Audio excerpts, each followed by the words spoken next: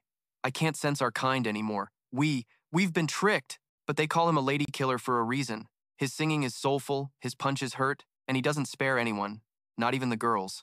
Especially not a Nagachu. He landed another punch, a textbook perfect blow. One more time, bye-bye, Nuyet Not, and a Nuyet Ni screamed so loud it could shatter eardrums. I hate you! One more time! Zhang Ping and Liu Sixian, who had been observing from behind, exclaimed in awe. So strong. After all, Kim Ba is the leader of our combat team. Zhang Ping thought of his brother, Chun Goku, but with that character design, it's hard for anyone not to think of a Saiyan. Liu Sixian asked blankly. What's that? Meanwhile, the outside world was still peaceful. Suddenly, the device in Liu Sixian's ear buzzed with a notification. Liu Sixian, this is Shi Bai. The mutated beasts outside the city have started gathering and causing a disturbance for unknown reasons. If they enter the city now, they'll just be an added burden for the Sky Curtain officers. You can investigate the situation outside the city, and if you're worried about Zhang Ping, take him with you. It'll be a good opportunity to train his practical combat skills. We've already recorded the location of the Azure Lake Foxes he pointed out earlier, and I'll arrange for a combat team to deal with them. Zhang Ping thought to himself, he had just encountered a pack of storm wolves gathering. Could this be related? Liu Sixian started walking. Let's go, Zhang Ping, follow me out of the city. I'll have someone protect the forge. Was that person just now some kind of big shot? She's our leader. You'll get to meet her after the mission is over. Understood. Intelligence Research Institute, Novice, Level 1 to 10. Zhang Ping's current rank is Level 4, Intermediate, Level 11 to Level 20. The majority of Azure Lake Foxes are Intermediate, Advanced, Level 21 to Level 30. Liu Sixian is Level 28, and a small number of Azure Lake Foxes are also Advanced Elite. Peak level, Level 31 to Level 40, the human limit is Level 40, Jin is Level 32. Yue Fangxi might be peak level, Transcendent level, Level 40 to 70. The levels of mutated beasts are limitless, and the Azure Lake Fox community has a Transcendent level being among them. The system in front of Zhang Ping suddenly flashed an emergency notification. Flame energy reserve is down to 1/2. He panicked. His heart pounded as he thought, I'm screwed. That last attack used up almost all my reserves.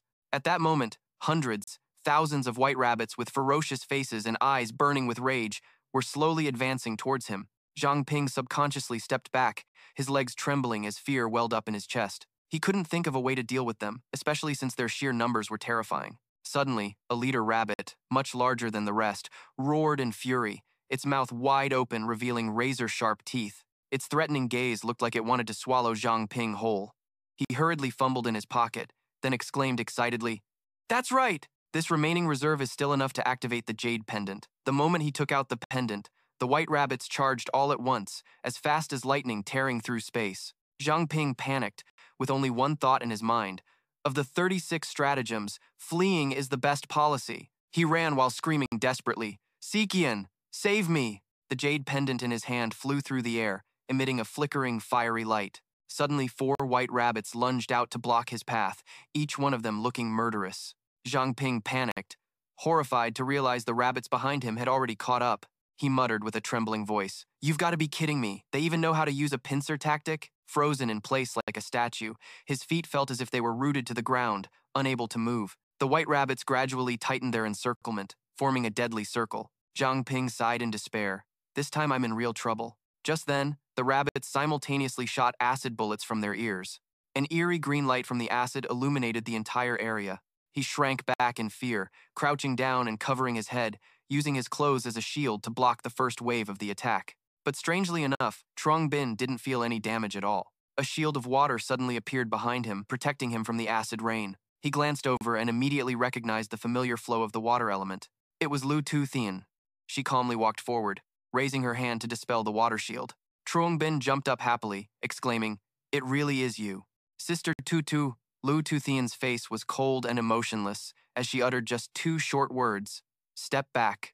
Energy surged in her hand, transforming into a powerful torrent of water. She stared directly at the white rabbits, her voice laced with sarcasm. So even the cannon fodder is starting a riot now? Instantly, a tidal wave hundreds of meters high surged, crashing forward with destructive power. The powerful current swept the rabbits away, causing them to shriek in panic within the torrent. Liu Siqian snapped her fingers, and the massive torrent of water instantly froze solid. It trapped the rabbits within the frigid ice, rendering them completely immobile. Zhang Ping watched the scene unfold with his jaw wide open, exclaiming in awe, "That's insane.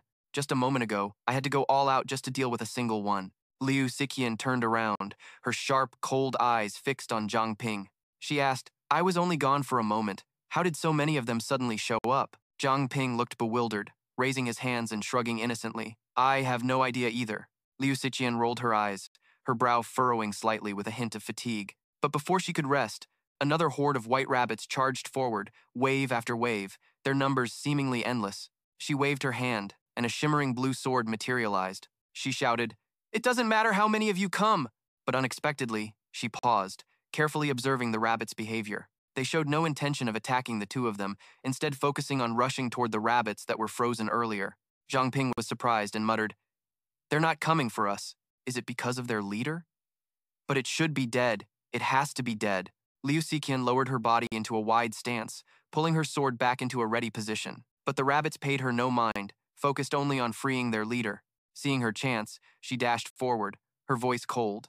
"If that's how you want to play it, then I won't be holding back." With a few sharp swings of her sword, the pack of rabbits was swiftly wiped out, splattering blood everywhere, with not a single one able to resist. With only the last one left, she raised her sword high and brought it down with a powerful strike, finishing off the entire pack. Liu Siqian gazed at the frozen rabbit pack leader, its face still locked in a ferocious expression, its sharp fangs bared threateningly. She pondered for a moment, murmuring, "If I'm not mistaken, the answer is inside this rabbit's body." She raised her, and the layer of ice instantly shattered into tiny fragments. She knelt down, carefully sifting through the ice fragments, searching for something. Suddenly, she exclaimed, "I found it." In her hand was a green orb, shimmering with a mysterious light. Zhang Ping came closer, leaning in to look, and asked curiously, "A soul-luring orb? What is this? It smells so fragrant." Liu Siqian observed the orb intently, then slowly explained, "This is an item created by an organization to control mutated beasts." She mused, picturing a woman controlling a vicious serpent and a long-horned lion. "It's the beast-taming Zhang family," she continued, "so they've finally made their move. They say the soul-luring orb emits a special scent that only low-level mutated beasts can detect. This very scent is what lured the white rabbits here, causing them to become so ferocious." She paused, then added, "Mutated beasts that consume the soul-luring orb lose their minds and are ultimately tamed by force. That explains why the pack leader was so much more violent. But as for how the Zhang family controls these tamed beasts, that remains a mystery." Clutching the soul-luring orb, Liu Siqian continued, "This thing doesn't get digested. If it's left alone, more mutated beasts will surely fall under its control." She froze the orb and then crushed it into countless tiny fragments, letting them scatter to the ground.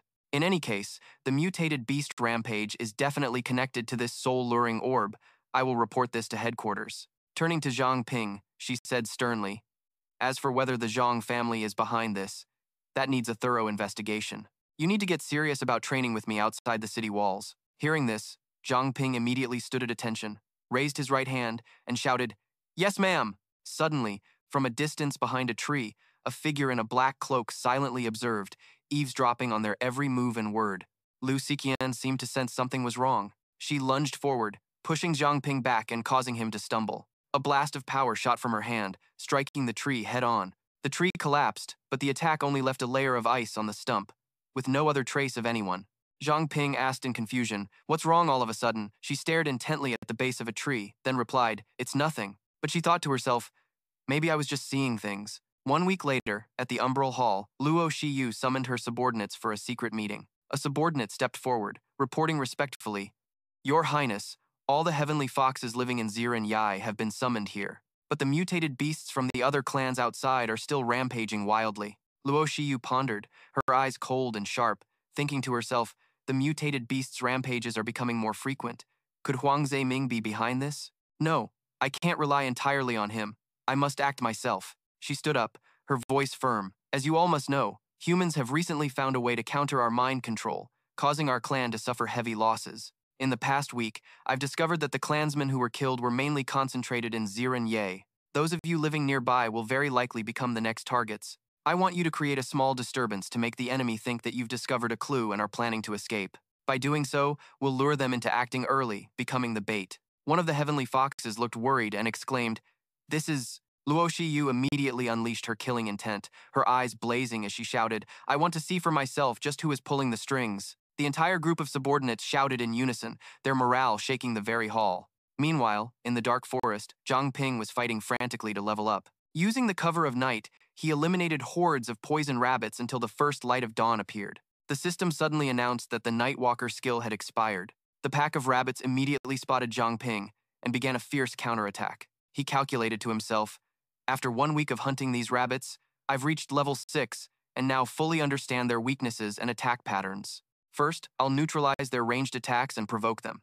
When angered, they'll wrap their bodies in malevolent chains and charge in to grapple. Those chains can be set on fire, but the burn duration is short and not life-threatening. If I use the serpent refining scales as fuel, the flames will burn until the rabbits are turned to ash. I call this move fire starter style, Samadhi True Fire. After all, fire is the bane of poison, so I can easily wipe out this pack of rabbits.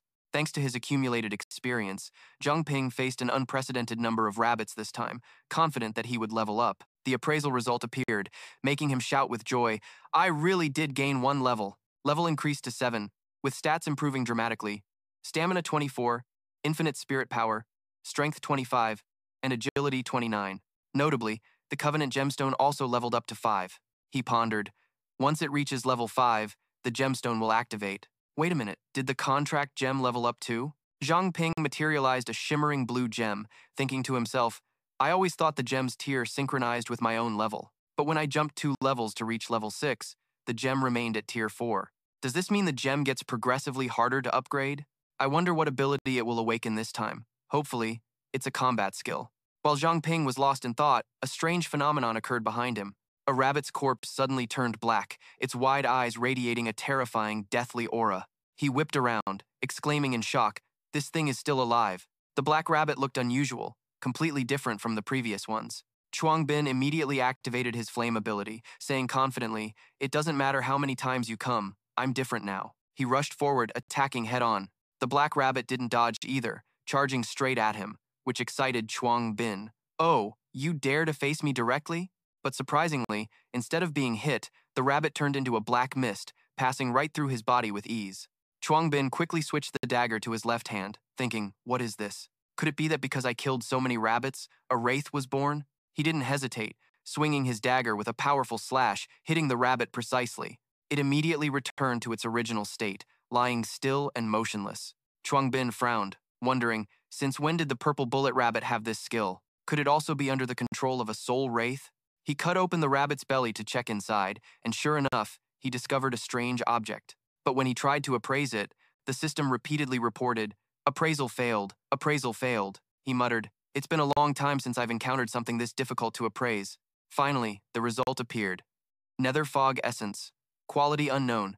Contains the essence from the testicles of a Nether Fog Black Mountain ram. Using it will cause unforeseeable consequences. Chuang Bin was stunned. A treasure, the testicles of a mountain goat. It could let someone go for 3 days and 3 nights without tiring. Appraisal failed. Appraisal failed. He continuously tried to appraise it but failed time and time again. Chuang Bin thought to himself, it's been a long time since he'd encountered something so hard to get information on. Nether Fog Essence. Quality unknown. The essence power within the testicle of the dark mist mountain goat. If absorbed, would cause unimaginable things to happen. So the protected treasure was the mountain goat's testicle. He could go at it for 3 days and 3 nights without getting tired. The quality of the testicle was so high that Zhang Ping struggled just to get a few clues from it. Appraisal successful. Dark mist essence, quality. Unknown. The essence energy, stored in the testicle of the dark mist mountain goat. A surprise will occur upon use. As soon as the appraisal was done, the system replayed a scene of a black mountain goat fighting against hundreds of mutated beasts. Despite its overwhelming power, it couldn't hold out against such enormous numbers. In its final moments, it chose to take the wild boar down with it, turning into a withered white skeleton, leaving only the testicle to fall into the main character's hands. Zhang Ping thought to himself, it took them all down with it. He had a feeling this orb was probably the legendary Nana's Wind Gem. A rare and hard-to-find item, but how could he activate its effect? Direct contact wasn't working, unlike his previous awakening. Did he really have to swallow this thing? The problem was, this was that thing from the Black Mountain Goat, and it was genuinely nauseating. At that moment, Zhang Ping suddenly recalled painful memories of being brutally oppressed by Thien Thuong Ho. His childhood sweetheart was murdered by that man, while he himself was powerless to do anything about it. He muttered, "You're weaker than an ant. What right do you have to be picky?" With that thought, Zhang Ping immediately shoved the orb into his mouth and swallowed it in one gulp.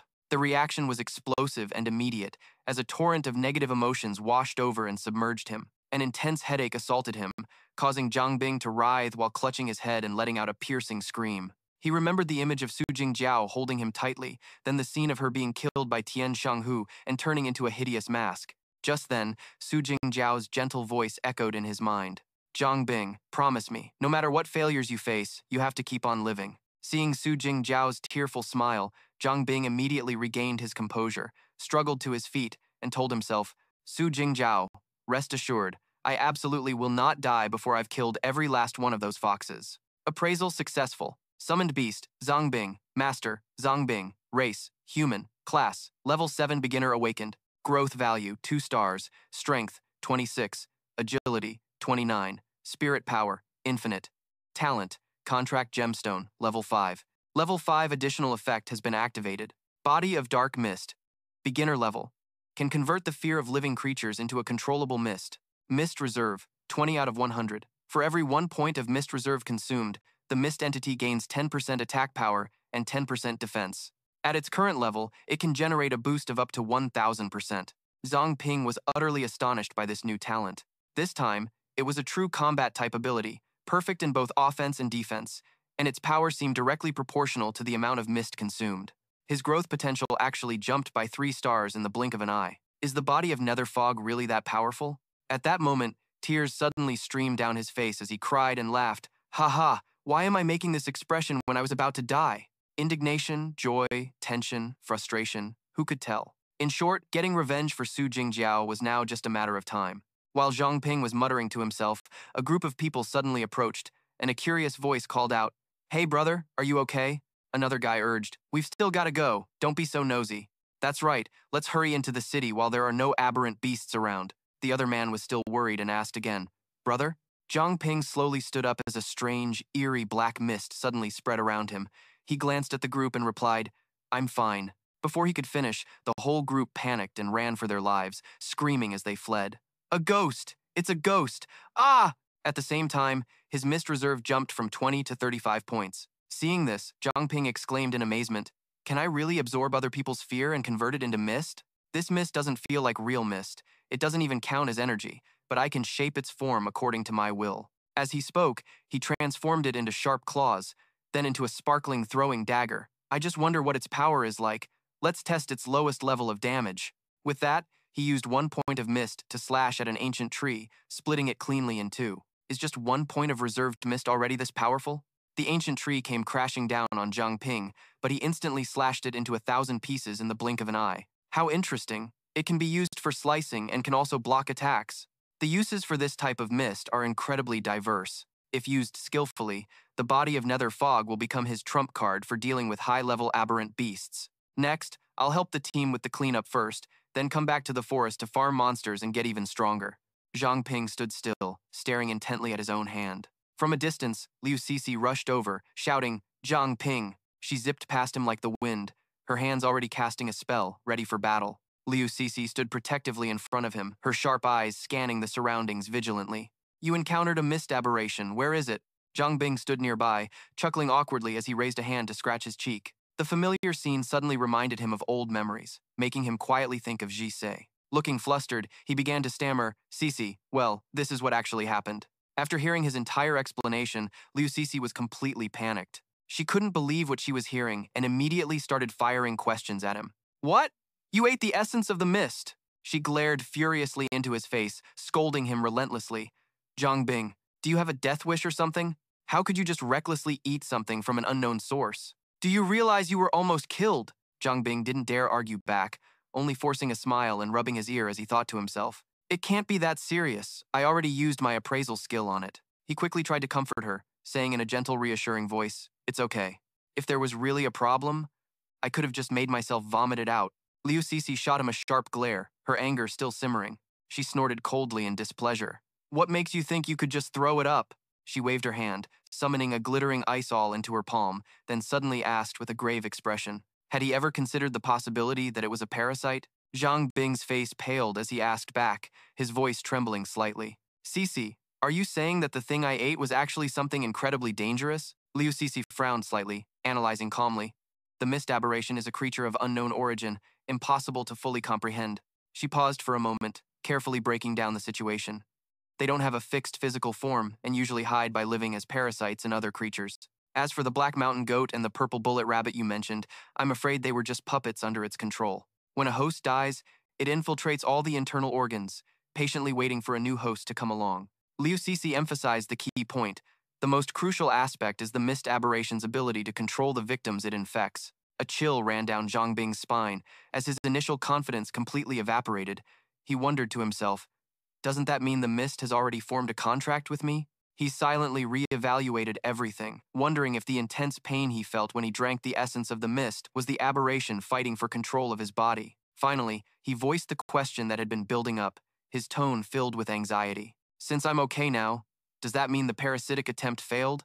Liu Cixi shook her head slightly, her voice uncertain. I don't know. You're very special. Maybe you also have a monster hosted inside you. That's why you could destroy the mist-mutated beast. Or maybe it's because you have absolute control over yourself, so even if you were parasitized, it wouldn't affect you. Suddenly, she leaned in close to his face, a mischievous, devilish smile spreading across her lips. Then she teased him, her tone half-joking and half-threatening. In short, if I find out there's anything strange about you, then I'll just have to cut you down. Zhang Ping's heart skipped a beat, and he hurriedly begged for mercy. I was wrong. In that very moment, a small spider suddenly dropped down on a thread, landing right between them. The cute little spider widened its sparkling eyes at her, then spoke in a surprisingly innocent voice. Liu Cixi was stunned by the giant spider that had suddenly appeared right in her face, her body freezing for a moment. She frantically summoned her ice sword, then let out a terrified, ear-piercing scream. Liu Cixi swung her sword wildly in all directions, nearly slicing Zhang Ping, who managed to dodge just in time. She kept screaming nonstop, "There's a huge spider!" Then she rushed over, wrapping her arms tightly around him, her cheeks blushing with embarrassment. "Quick, get rid of it! Hurry up!" Zhang Ping gently stroked her hair, a warm feeling swelling in his heart as he chuckled to himself. Still so scared of bugs, huh?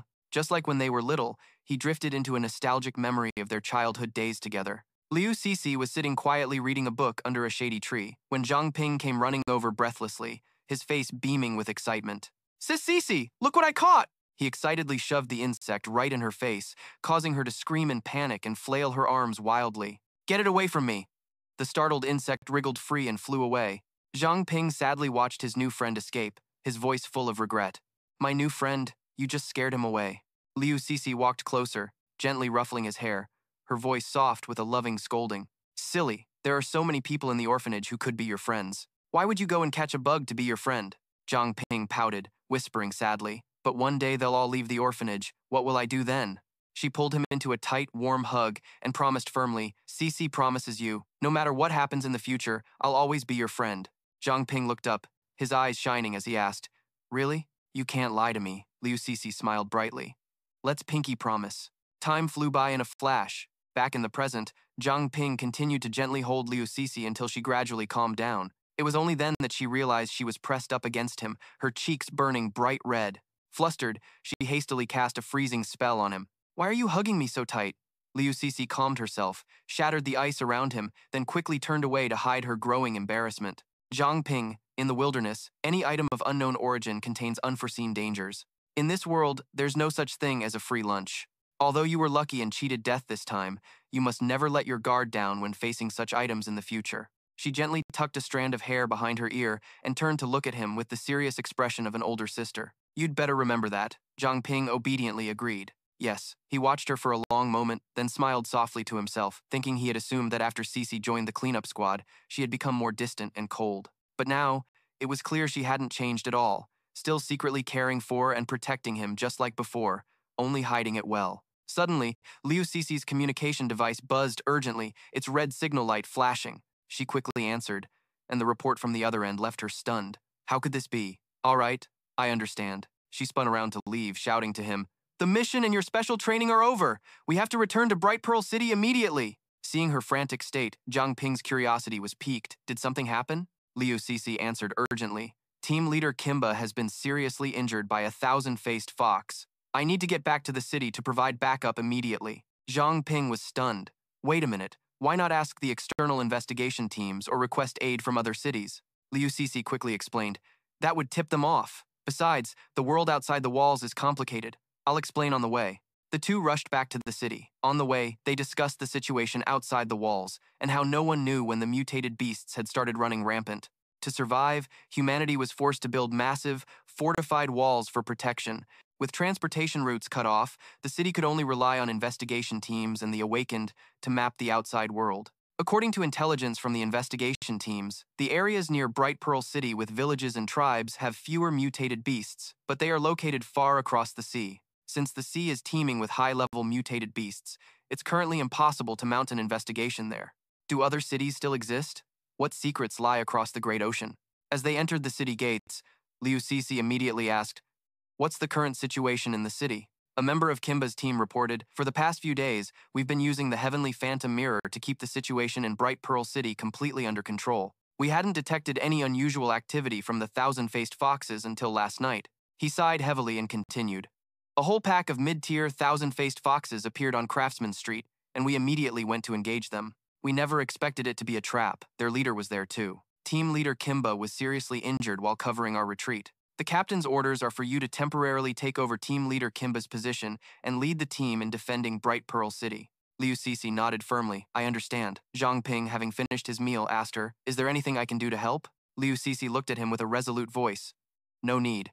Go back to Iron Soul. I'll find you when I have time." Zhang Ping obeyed immediately. Watching Liu Cixi and his teammate Kimba leave, he could only pray silently, hoping that both Kimba and Cixi would be safe and sound. Zhang Ping let out a long yawn, stretching his stiff muscles, and thought to himself with relief that he could finally get some rest. The past few days, struggling in the wilderness, had been utterly exhausting. He strolled leisurely through the streets as the sound of people haggling on the roadside echoed around him. "I want this one." Zhang Bing glanced over and mumbled to himself, "I wonder how Wang Quemin is doing with training the Beast King fist." As autumn leaves rustled around him, Zhang Bing suddenly noticed something strange and stopped in his tracks. He looked back at the crowd of buyers and sellers, seeing them all frozen like stone statues, and wondered in confusion why everyone had suddenly stopped moving. Abruptly, a complete stranger blocked his path. The man spoke. "My friend." Zhang Bing spun around, his voice echoing in the eerie silence. "Who's there?" He quickly commanded his internal system to use Appraisal. The system responded with a series of continuous attempts, all of which failed. It wasn't until the 66th try that a partial result was revealed, but the stranger had cleverly activated a camouflage talent, leaving him with only a single clue: humanoid insectoid race. He stood stunned for a brief moment. "What kind of attribute is this?" The stranger spoke, his tone full of mockery. "You can't see, can you? Trying to appraise my abilities, but I have to give you some credit. Even an Awakened with a high-level appraisal skill can use it less than 10 times a day, yet you can use yours without limit." Zhang Bing was internally flustered. His custom-made appraisal command naturally allowed for unlimited use. But wait, how did this guy know that? He asked hesitantly, his voice laced with caution. "Old man, what do you want with me?" His hand tightened on his weapon as he took a defensive stance, his mind constantly analyzing his opponent. This old monster looked ordinary, but the aura he emitted was so bone-chillingly cold, it made his scalp tingle. The newcomer clearly had ill intentions as the unmoving old man began to taunt him. "Fight me." The mysterious old man stood there, his provocative words raining down. "Why aren't you attacking yet?" Zhang Bing held his defensive stance, refusing to act rashly. "I have no reason to fight you." The old man cracked a grotesque smile, his body surging with overwhelming power. "Do you need a reason to become stronger? So, was all that talk about avenging Su Jingjiao just empty words?" Those words pierced his heart like a sharp dagger. Zhang Bing, seething with fury, shot forward like a flash of lightning. The old man repeated his provocation once more. He swung his sword down, but the old man dodged just in time, leaving a deep gash in the very fabric of space where the blade had passed. He stared in shock at the shimmering rift in space-time. Zhang Bing spun around, a skill ready to be unleashed, his mind still working furiously to analyze his enemy's attacks. "No, this is a spatial teleportation skill." The old man had appeared behind him. He threw a powerful punch straight at the old man, but it was blocked by a single arm, as firm as an impenetrable fortress. The old man commented disdainfully, "Your speed still needs to be raised." Zhang Bing's nonchalant reply, "Is that so?" made the old man pause, a flicker of doubt in his eyes. He had secretly hidden his other hand behind his back, covertly gathering fire energy, then suddenly unleashed a vortex of flames that shot straight toward its target. To his surprise, the old man's body turned as transparent as mist, causing his attack to pass through harmlessly and dissipate. He thought to himself, "Something about this is completely wrong." The ethereal figure in the distance gradually solidified, revealing the old man returning. So, the old man was using a clone. You've had your fun attacking, now it's my turn.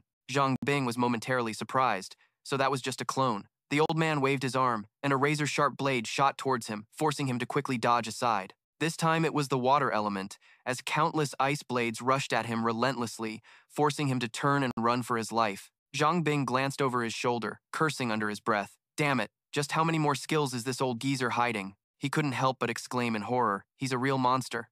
Zhang Ping spun around, digging his heels into the ground to stop abruptly, and condensed what little mist he had left into a dense, dark, purple aura in his palm. The mist rapidly solidified into a sturdy shield, blocking the incoming blades with a deafening clang. He charged directly at the old man, resolved to take a desperate gamble. This is my only chance. The old man's attacks relentlessly slammed into the shield, creating thunderous, echoing explosions. He gradually condensed the shield as a plan formed in his mind. First, attack to create an opening. Zhang Ping launched the mist at the old man, using the distraction to dash forward and seize the chance to launch a surprise attack with Nightwalker. The old man saw the move coming, and a faint smile touched his lips. Pretty clever, but unfortunately, your strength is still not enough. Zhang Ping was thrown back as a blinding light flooded his vision, forcing one of his eyes shut. The old man's entire body erupted with a brilliant light as radiant as the sun, blasting him several feet away. He slammed into the ground, his head hitting the pavement hard, the sharp pain making him groan hoarsely. Zhang Ping tried to get up, but his body was completely paralyzed, unable to move an inch. Tudu praised him slightly, his voice a mix of approval, but for someone of your level to have such power is considered quite rare. Zhang Ping lay motionless on the ground, his heart full of grievances. He even used his psychic power. The guy is too strong. Tudo arrogantly turned his back and started a conversation with him. Only then could Zhang Ping move, slowly sitting up. He stared intently at the man before him, calculating inwardly. Tudo went to such lengths to test him so thoroughly. His strength far surpasses both Jinba and Shushu. A powerhouse of that caliber in the city could probably only be matched by the leader of the cleanup squad. He followed the man into a small roadside shop and they sat down to talk. Zhang Ping, now somewhat aware of his opponent's power, spoke respectfully. How should I address you, sir? Tudo smirked, his voice full of mischief. A name is just for others to call. Call me whatever you want. You really don't know who I am? Zhang Ping's mind raced. It seemed the cleanup squad had all the information on him. But why would Tudo meet him like this? He voiced his question. Mr. Tudo. This time you've come. Tudo calmly sipped his tea, then reminded him coolly. Before you can block others from reading your thoughts, it's best not to think too much. Zhang Ping was horrified that Tudo had read his thoughts completely. Tudo explained his reason for visiting. It's been 200 years since someone with an infinite grade ability has appeared in Mingzhu City. Do you think I could just not come and see? Zhang Ping was stunned, asking in disbelief. Do you mean, I'm an infinite grade? What's an infinite grade? Isn't the highest human talent and grade supposed to be peak grade? Tudo elaborated so he would understand. No matter how strong an ability is, an awakened person can only ever obtain one in their lifetime, but an infinite grade is different. It can break the limit on the number of talents, and can continuously awaken new ones. So, can I try to replicate your infinite grade pledge gemstone talent? Zhang Ping and Tudo sat down to discuss. The old man continued. Of course, I won't test you for nothing. Regardless of the result, I'll give you a gift, and I'll also answer all of your questions. Zhang Ping didn't hesitate and immediately asked. So, can I refuse?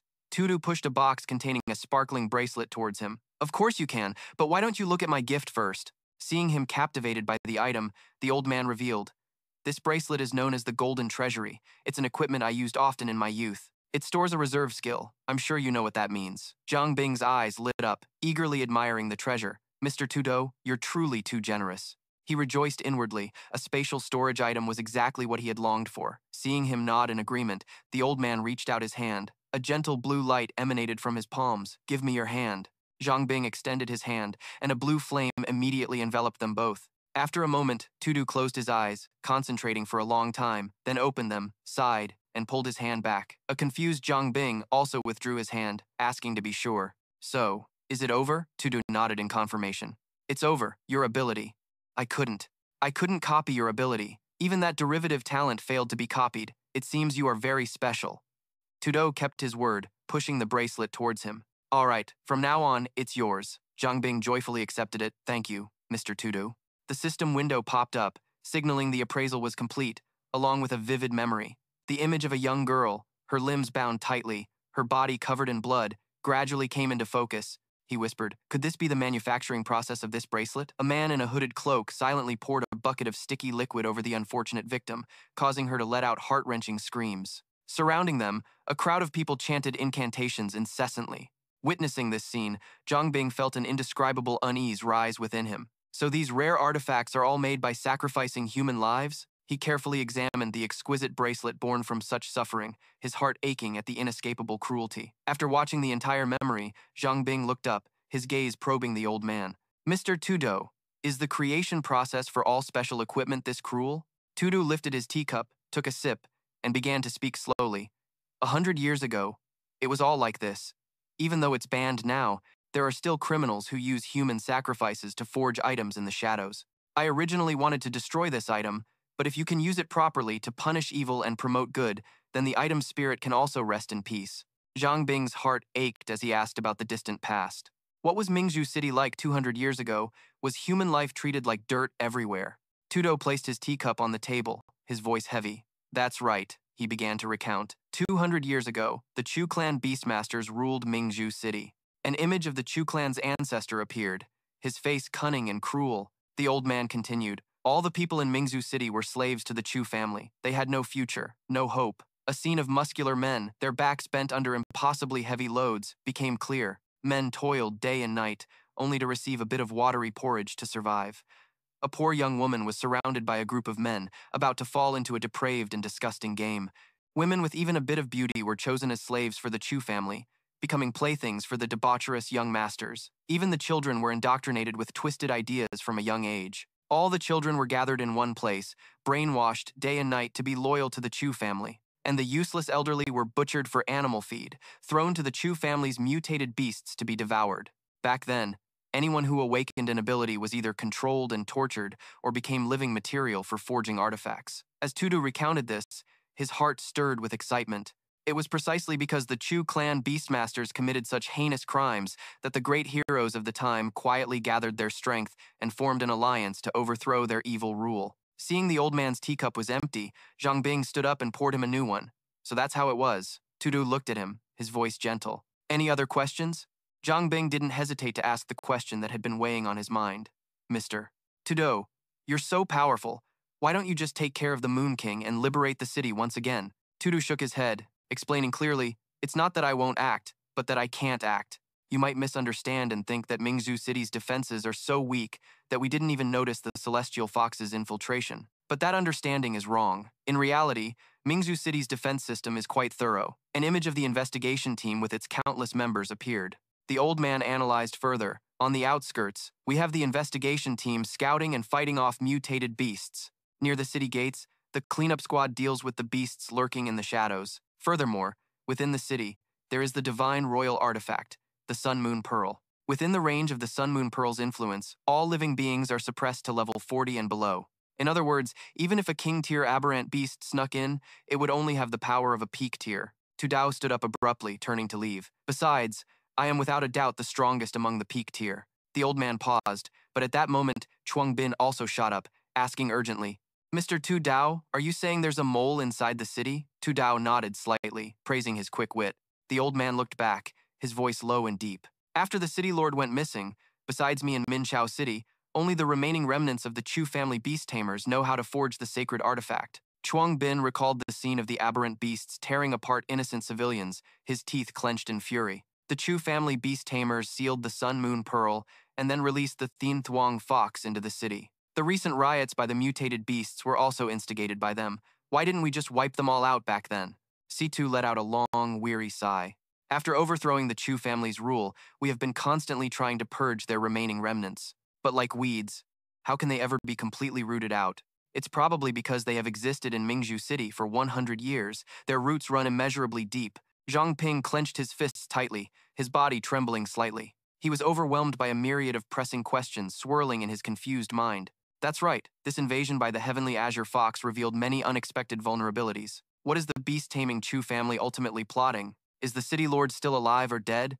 And what caused the mutated beasts to rise up? What kind of special abilities does the Heavenly Azure Fox King possess? Zhang Ping watched C2's receding figure, trying to make sense of the questions that had just arisen. Those questions remained unanswered. C2 had to act with extreme caution. Otherwise, if he fell into the enemy's trap and a fierce battle broke out, Mingzhu City would likely be beyond saving. It's like in the previous war, nuclear weapons are only a deterrent. They cannot be used unless it's a matter of life and death. Even though Yue Fangzi continuously provoked and massacred, anyone else could get angry. But C2 could not. At that moment, C2 finally spoke, his voice full of sincerity. Although I can't copy your ability, we need you. He turned, approached, and extended his hand for a handshake. Brother Zhang Ping, would you be willing to join the cleanup squad? C2 quietly waited for his answer. Without hesitation, Zhang Ping firmly grasped his hand, his eyes burning with a determined flame. At the soul of the forge, the sound of a hammer striking weapons echoed endlessly through the night, mingled with hushed whispers. A curious Wang Quemin asked Jusei, Jusei, why are you suddenly repairing your equipment? Jusei replied while working diligently. I've had some free time these past few days, so I figured I'd get a little done. Wang Quemin watched her work, her mind lost in thought. It's been several days. I wonder when Zhang Ping will be back. Hearing her worry about him, Jusei stopped her work to tease her. What's this, you miss him already? No wonder you've been so distracted these past few days. Wang Quemin's cheeks flushed bright red as she stammered out a defense. That's not it. It's just that there's been no one to help me practice my martial arts lately. Wang Quemin's face grew even redder. She lowered her head, looked away, and whispered, I wonder how he's doing out there. Has he run into any danger? Jusei, standing behind her with a mischievous smirk, continued her teasing. Just look at yourself, acting like a worried little bride, and you still claim you don't miss him. Wang Quemin was so flustered her ears burned. Not wanting to hear any more, she mumbled a firm denial. I don't. Jusei, having had her fun, picked up a dagger and walked over to a basin of water. All right, I'll stop teasing you. She carefully dipped the blade into the basin to cool it, then said, Actually, the villages outside the city and the areas without dangerous mutated beasts are all clearly marked. As long as Zhang Ping doesn't wander into the wrong places, he'll be perfectly safe. Wang Quemin asked curiously. There are other villages outside of Mingzhu City? Jusei wiped a bead of sweat from her forehead and gave her a gentle smile. Of course, but those villages are usually isolated, primitive, and extremely hostile to outsiders. Worse, many of them worship bizarre and malevolent deities. As an image of a victim being burned alive, surrounded by fanatical cultists, flashed through her mind, Jusei warned, if you're ever out in the wilds and you come across one of those villages, it's best to avoid it completely and just keep moving. If they catch you, there's a very good chance you'll end up as a slave or a sacrifice. Wang Quemin asked naively, but they're still human, right? Surely we can reason with them? Jusei's expression turned grim, her smile becoming chilling. In a dead serious tone, she said, You can't even consider them human. Out in the wilds, the most dangerous threat isn't the mutated beasts. It's those savages. Vuong Kuet Man suddenly felt a pang of unease, a vague sense of dread creeping in, as a bizarre black mist materialized behind Cusack. She was completely oblivious to it, continuing to lecture Vuong Kuet Man with a stern expression. They often wore grotesque masks, silently appearing and looming behind their victims. The shadowy figures crept stealthily, stalking closer to the two girls. Vuong Kuet Man nervously glanced behind her and stammered, Cusack, is that what you were talking about? Cusack spun around, still unaware of the lurking danger, and casually replied, Yeah, something like that. Only when the dark figure rushed forward, revealing its terrifying face, did Cusack's eyes widen in horror. That misty figure was none other than Chuang Bin, who raised his arms, pretending to scare the two women. Vuong Kuet Man was so terrified she screamed, tears welling in her eyes. Cusack, however, didn't run. Instead, she unleashed a powerful kick aimed straight at his groin. Chuang Bin froze as excruciating pain shot through his body, an agony so intense he nearly passed out. After a few minutes, the pain subsided somewhat, but he was still sweating bullets from the lingering shock. He tried to compose himself, acting as if he was perfectly fine. Chuang Bin stammered, Cusack? Wasn't that move a little too vicious? Cusack stepped back to shield Vuong Kuet Man, her voice sharp and wary. Who are you? Trembling and still clutching his groin, Chuang Bin quickly pulled off his mask, forcing a strained smile. It's me, Chuang Bin. Vuong Kuet Man and Cusack, who had nearly jumped out of their skins, finally let out a sigh of relief. Cusack walked over and greeted Chuang Bin with a hard slap on the back of his neck. This brat! You come back without any warning and pull a stupid prank to scare us? Chuang Bin rubbed his head, his mouth twisting into a pained grin. It's just that as soon as I got back, I heard you two talking about the village boogeyman. I just wanted to add a little excitement to the conversation, but I didn't expect you to just turn around and nail me with a kick. After that little greeting, Cusack went back to her jacket and started putting it on, getting ready to leave. So, does this mean your training is complete now? Chuang Bin nodded his head repeatedly. Yes, I'll be staying in the city from now on to continue building up my strength. Satisfied, Cusack slipped on her jacket. Just then, she remembered something. I just found a clue related to the hunt today. Before she left, she looked back to tell him, I'm also getting ready to head outside the city walls. I'm leaving Uncle Lu in your care, Chuang Bin hurriedly asked. You're leaving so soon? Cusack waved goodbye and disappeared, but not before teasing Vuong Kuyet Man. I'm not like someone who waits for you every single day like a lingering spirit. I won't bother you two any longer. Chuang Bin stood there dumbfounded, completely clueless, while Vuong Kuyet Man's face turned bright red. Once Cusack was gone, she also awkwardly hurried toward the door. It's getting late. I should get back to my room and rest too. When she reached the door, she paused and hesitated for a moment. Then, Vuong Kuyet Man called out softly. Chuang Bin? He responded curiously. Vuong Kuyet Man smiled gently at him. It's so good that you've returned safely. Chuang Bin felt a warmth spread through him, smiled back, and waved to her as he thought to himself. After wandering into this world for so long, this was the first time he'd ever felt like he was home. Suddenly, Lu Tifeng appeared out of thin air, startling him so much he jumped. The old man stared at him intently, his voice gruff. She's already back in her room. What are you still standing there grinning like an idiot for? Liu Tifeng looked at the boy. Early tomorrow morning, I want you to find Jusei. Tell her I'm gravely ill and that she shouldn't leave the city anymore. Zhang Ping looked at him worriedly. Uncle Liu, you. Liu Tifeng tapped him hard on the head with his pipe. Don't look at me like that. I'm not crazy and I'm not sick. I'm just pretending. Zhang Ping rubbed his head in pain. Then uncle. The old man explained. Sang has been missing for a long time now. It's very likely she's run into some trouble. Liu Tifeng flopped down onto a chair. I know my own daughter's strength better than anyone. Jusei wants to investigate Sang's disappearance, but I'm afraid she'll end up in danger too, so I have to pretend to be sick so she won't have time to go looking for trouble. Zhang Ping understood and lowered his voice, Uncle Liu. After finishing his smoke, Liu Tiefeng continued, That kid is very loyal. Once she has something weighing on her mind, she'll think twice and won't take risks so easily. Zhang Ping forced a smile. Uncle Liu, this must be tough for you. He tapped his pipe hard, knocking out the ash. You have a real talent for forging, but Jusei doesn't know how to teach. She's not particularly passionate about forging either, so her technique has quite a few flaws.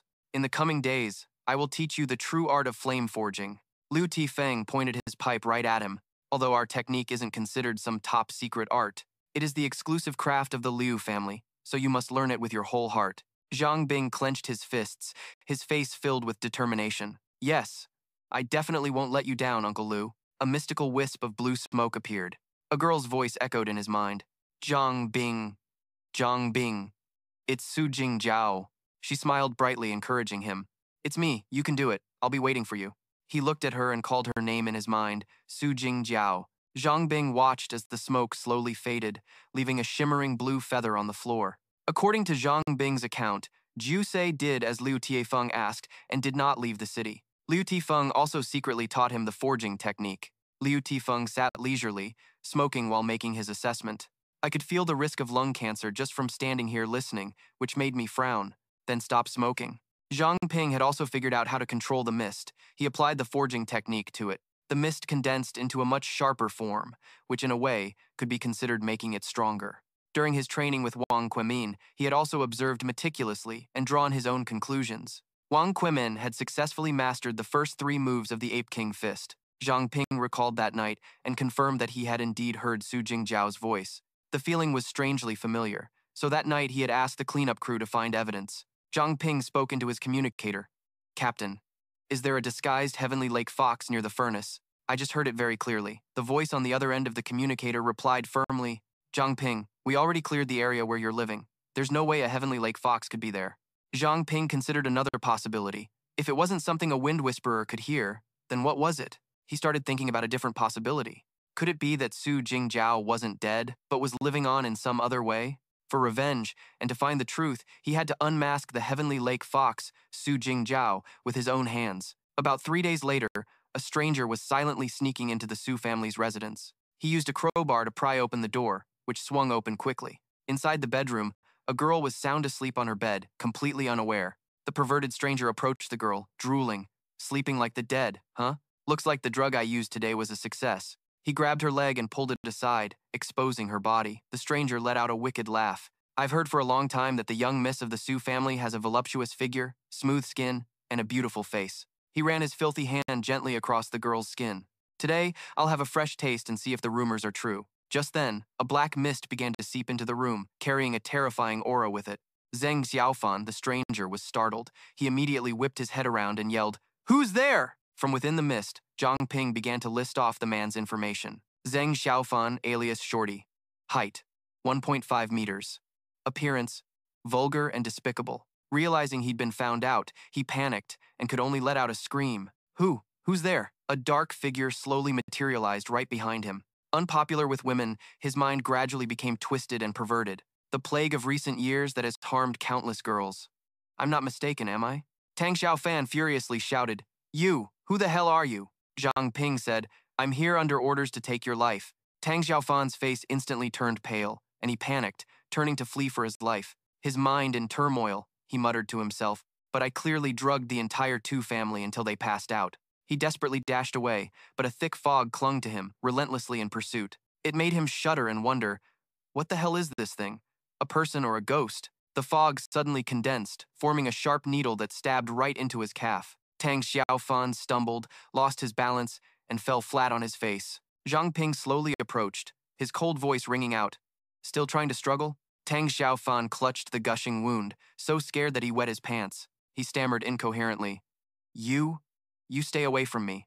He trembled uncontrollably, his terrified eyes staring at Zhang Ping as if he had just come face to face with a demon. Finally, Tang Xiaofan collapsed, falling unconscious. Zhang Ping walked over, gave his leg a light kick, and thought to himself, I thought this serial killer was supposed to be some kind of ruthless monster. Who knew he'd crumble so easily? He told himself that his first mission after joining the squad was now complete. Zhang Ping bent down and pulled off his mask. I should take this guy back for my superiors to deal with. Appraise! The system responded instantly. Command received. Appraisal successful. A detailed information panel on Tang Xiaofan immediately appeared, showing everything from his name to his skills. Zhang Ping skimmed through it with a bored look. Pharmaceutical mastery. Can analyze items for medicinal properties and use them to concoct potions. Peach blossom face. Quality. Common. The mask Tang Xiaofan wears when committing his evil deeds. To have such good awakened abilities and yet fall into depravity.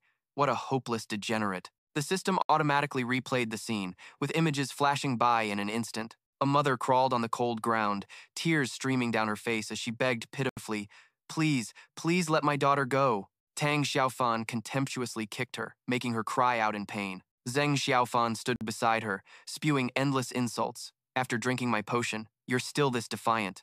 If you want to die, go join your husband. If he hadn't died so early, I wouldn't have even set my sights on you two." A certain member of the patrol team, always spouting nonsense about laying down his life to protect Pearl City. "Well, look at him now. He's actually dead. How laughable." Zhang Xiaofan smirked, "But I do have to thank him for leaving you and your daughter to me."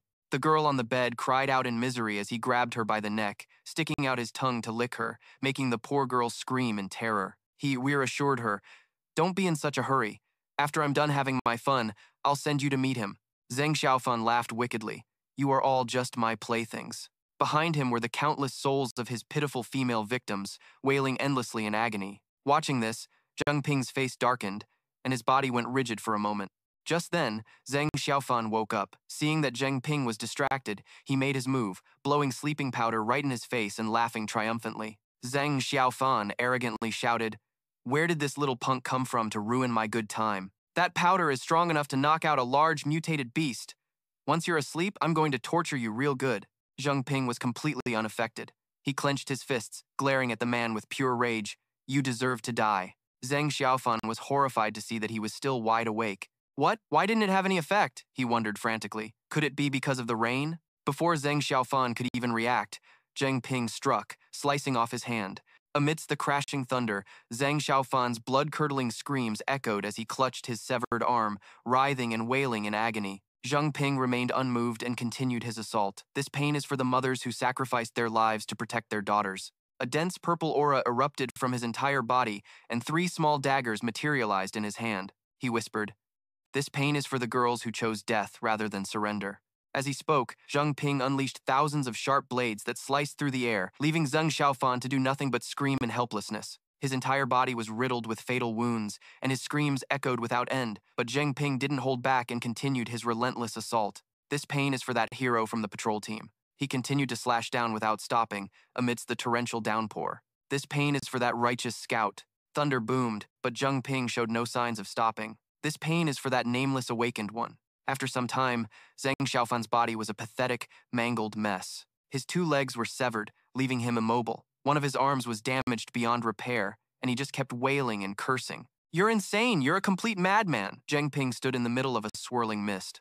"With my current skills, if I act now, I can still save you. I'll give you one chance." Trung Bin pointed towards the gate. "As long as you can walk out that main door, I will spare your life." Trung Bin hadn't completely forgiven him and thought to himself, "Teng Tiu Pham, you brought despair to those people, so I will return it to you tenfold." Trung Bin pointed to the door and warned Teng Tiu Pham, "Remember, this is your last chance." Hearing he still had a chance to live, Teng Tiu Pham smirked. It seemed he felt no remorse at all. He, full of life, used one hand to crawl towards the door while constantly plotting in his mind. "Just wait until I've recovered. I'll definitely make you pay. I'll chop you into 100 pieces. Coo coo coo." He thought about the women he had toyed with and let out a perverted laugh, using the memory to encourage himself.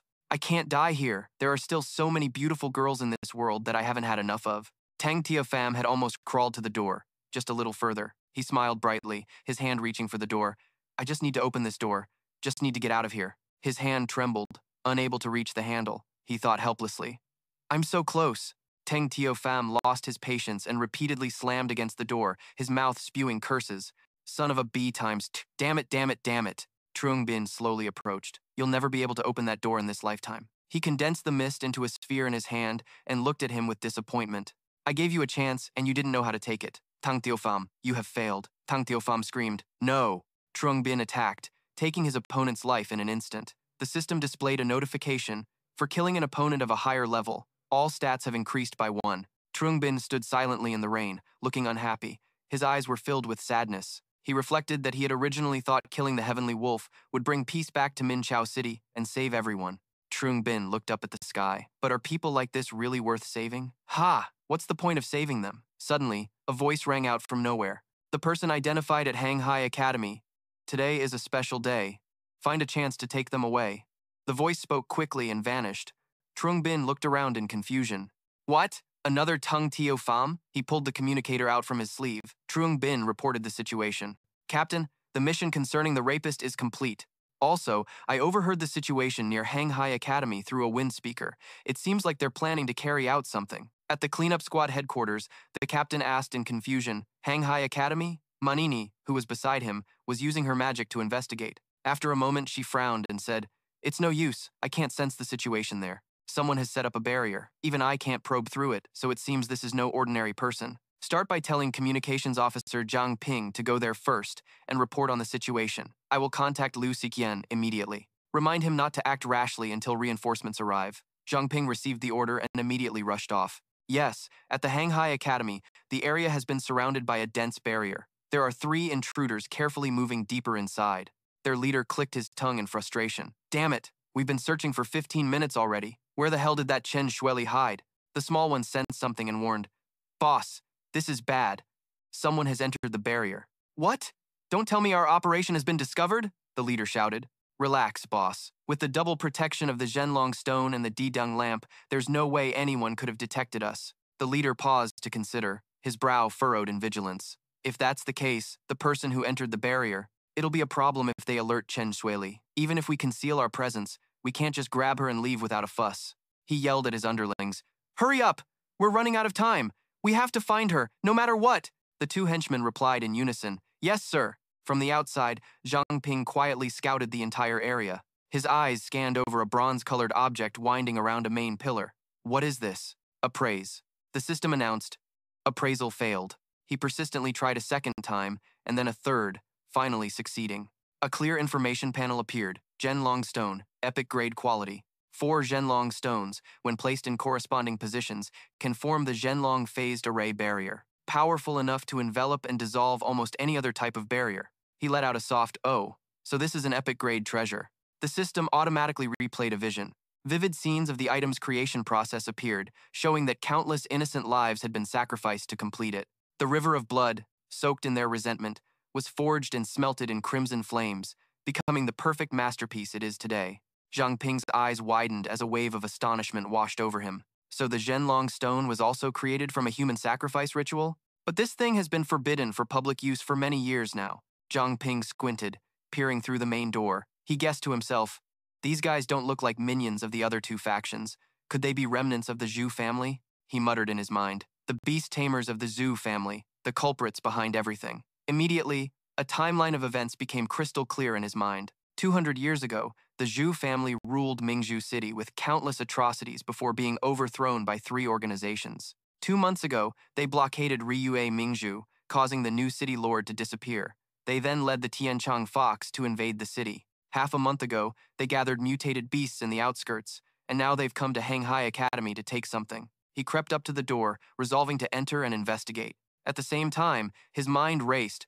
What exactly is the Zhu family's purpose in luring the Tianchang Fox and gathering mutated beasts outside the city? Perhaps through their actions this time, he could find a crucial clue. From his position, Zhang Ping suddenly noticed a figure stealthily approaching. He thought to himself, looks like someone is about to come out. I need to hide, quick. The system announced, activating Nightwalker effect. Zhang Ping darted inside, closing the door just in time. From the outside, the leader emerged and carefully scanned the area. Finding no one, he figured the intruder had left. He turned to his men and whispered, we're clear. Turn off the Dai-Dang lamp and save the energy for an emergency. After finishing their task, the 3 of them quickly retreated. The leader said, I'll go retrieve the Zhenlong stones.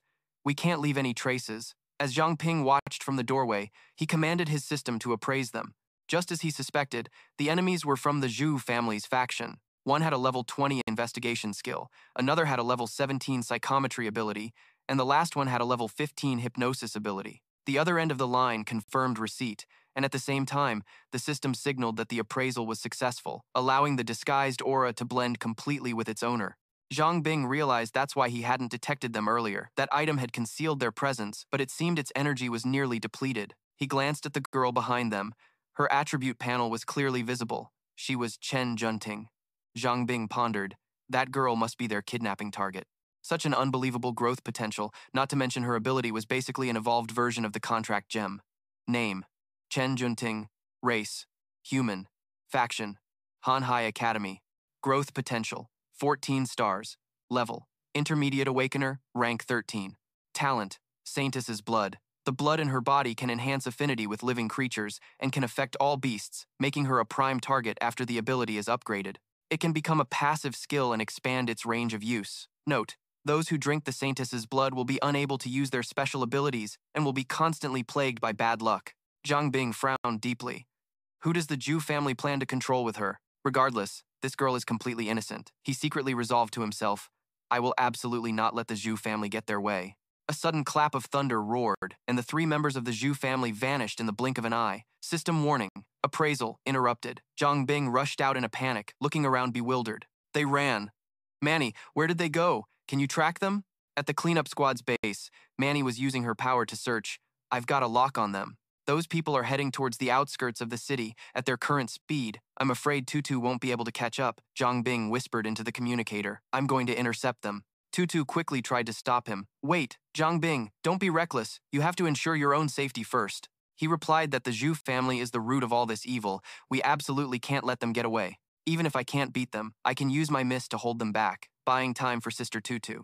The 3 Zhu family members sped towards the city outskirts at maximum velocity. The leader suddenly noticed strange movement in the bushes ahead and immediately halted to investigate. Suddenly, a mist-type mutated beast leaped out from the thicket. The leader stared in surprise. Why is a mist-type mutated beast wandering around inside the city? Inside that beast was the disguised Zhang Ping. He whispered to himself, thank goodness for the visage forging technique. The mist incarnation is stable for now, but I need to be careful not to let that rank 2 appraiser see through it. The leader used Appraisal. This wolf looks incredibly ferocious. I wonder what rank it is. Without hesitation, he shot out countless quills like a porcupine, interrupting the appraisal process. The leader growled in anger. Damn it, I was interrupted. Zhang Ping gathered his strength and leaped towards the leader. He controlled the beast to bare its vicious fangs, ready to tear him to shreds. The leader was no pushover.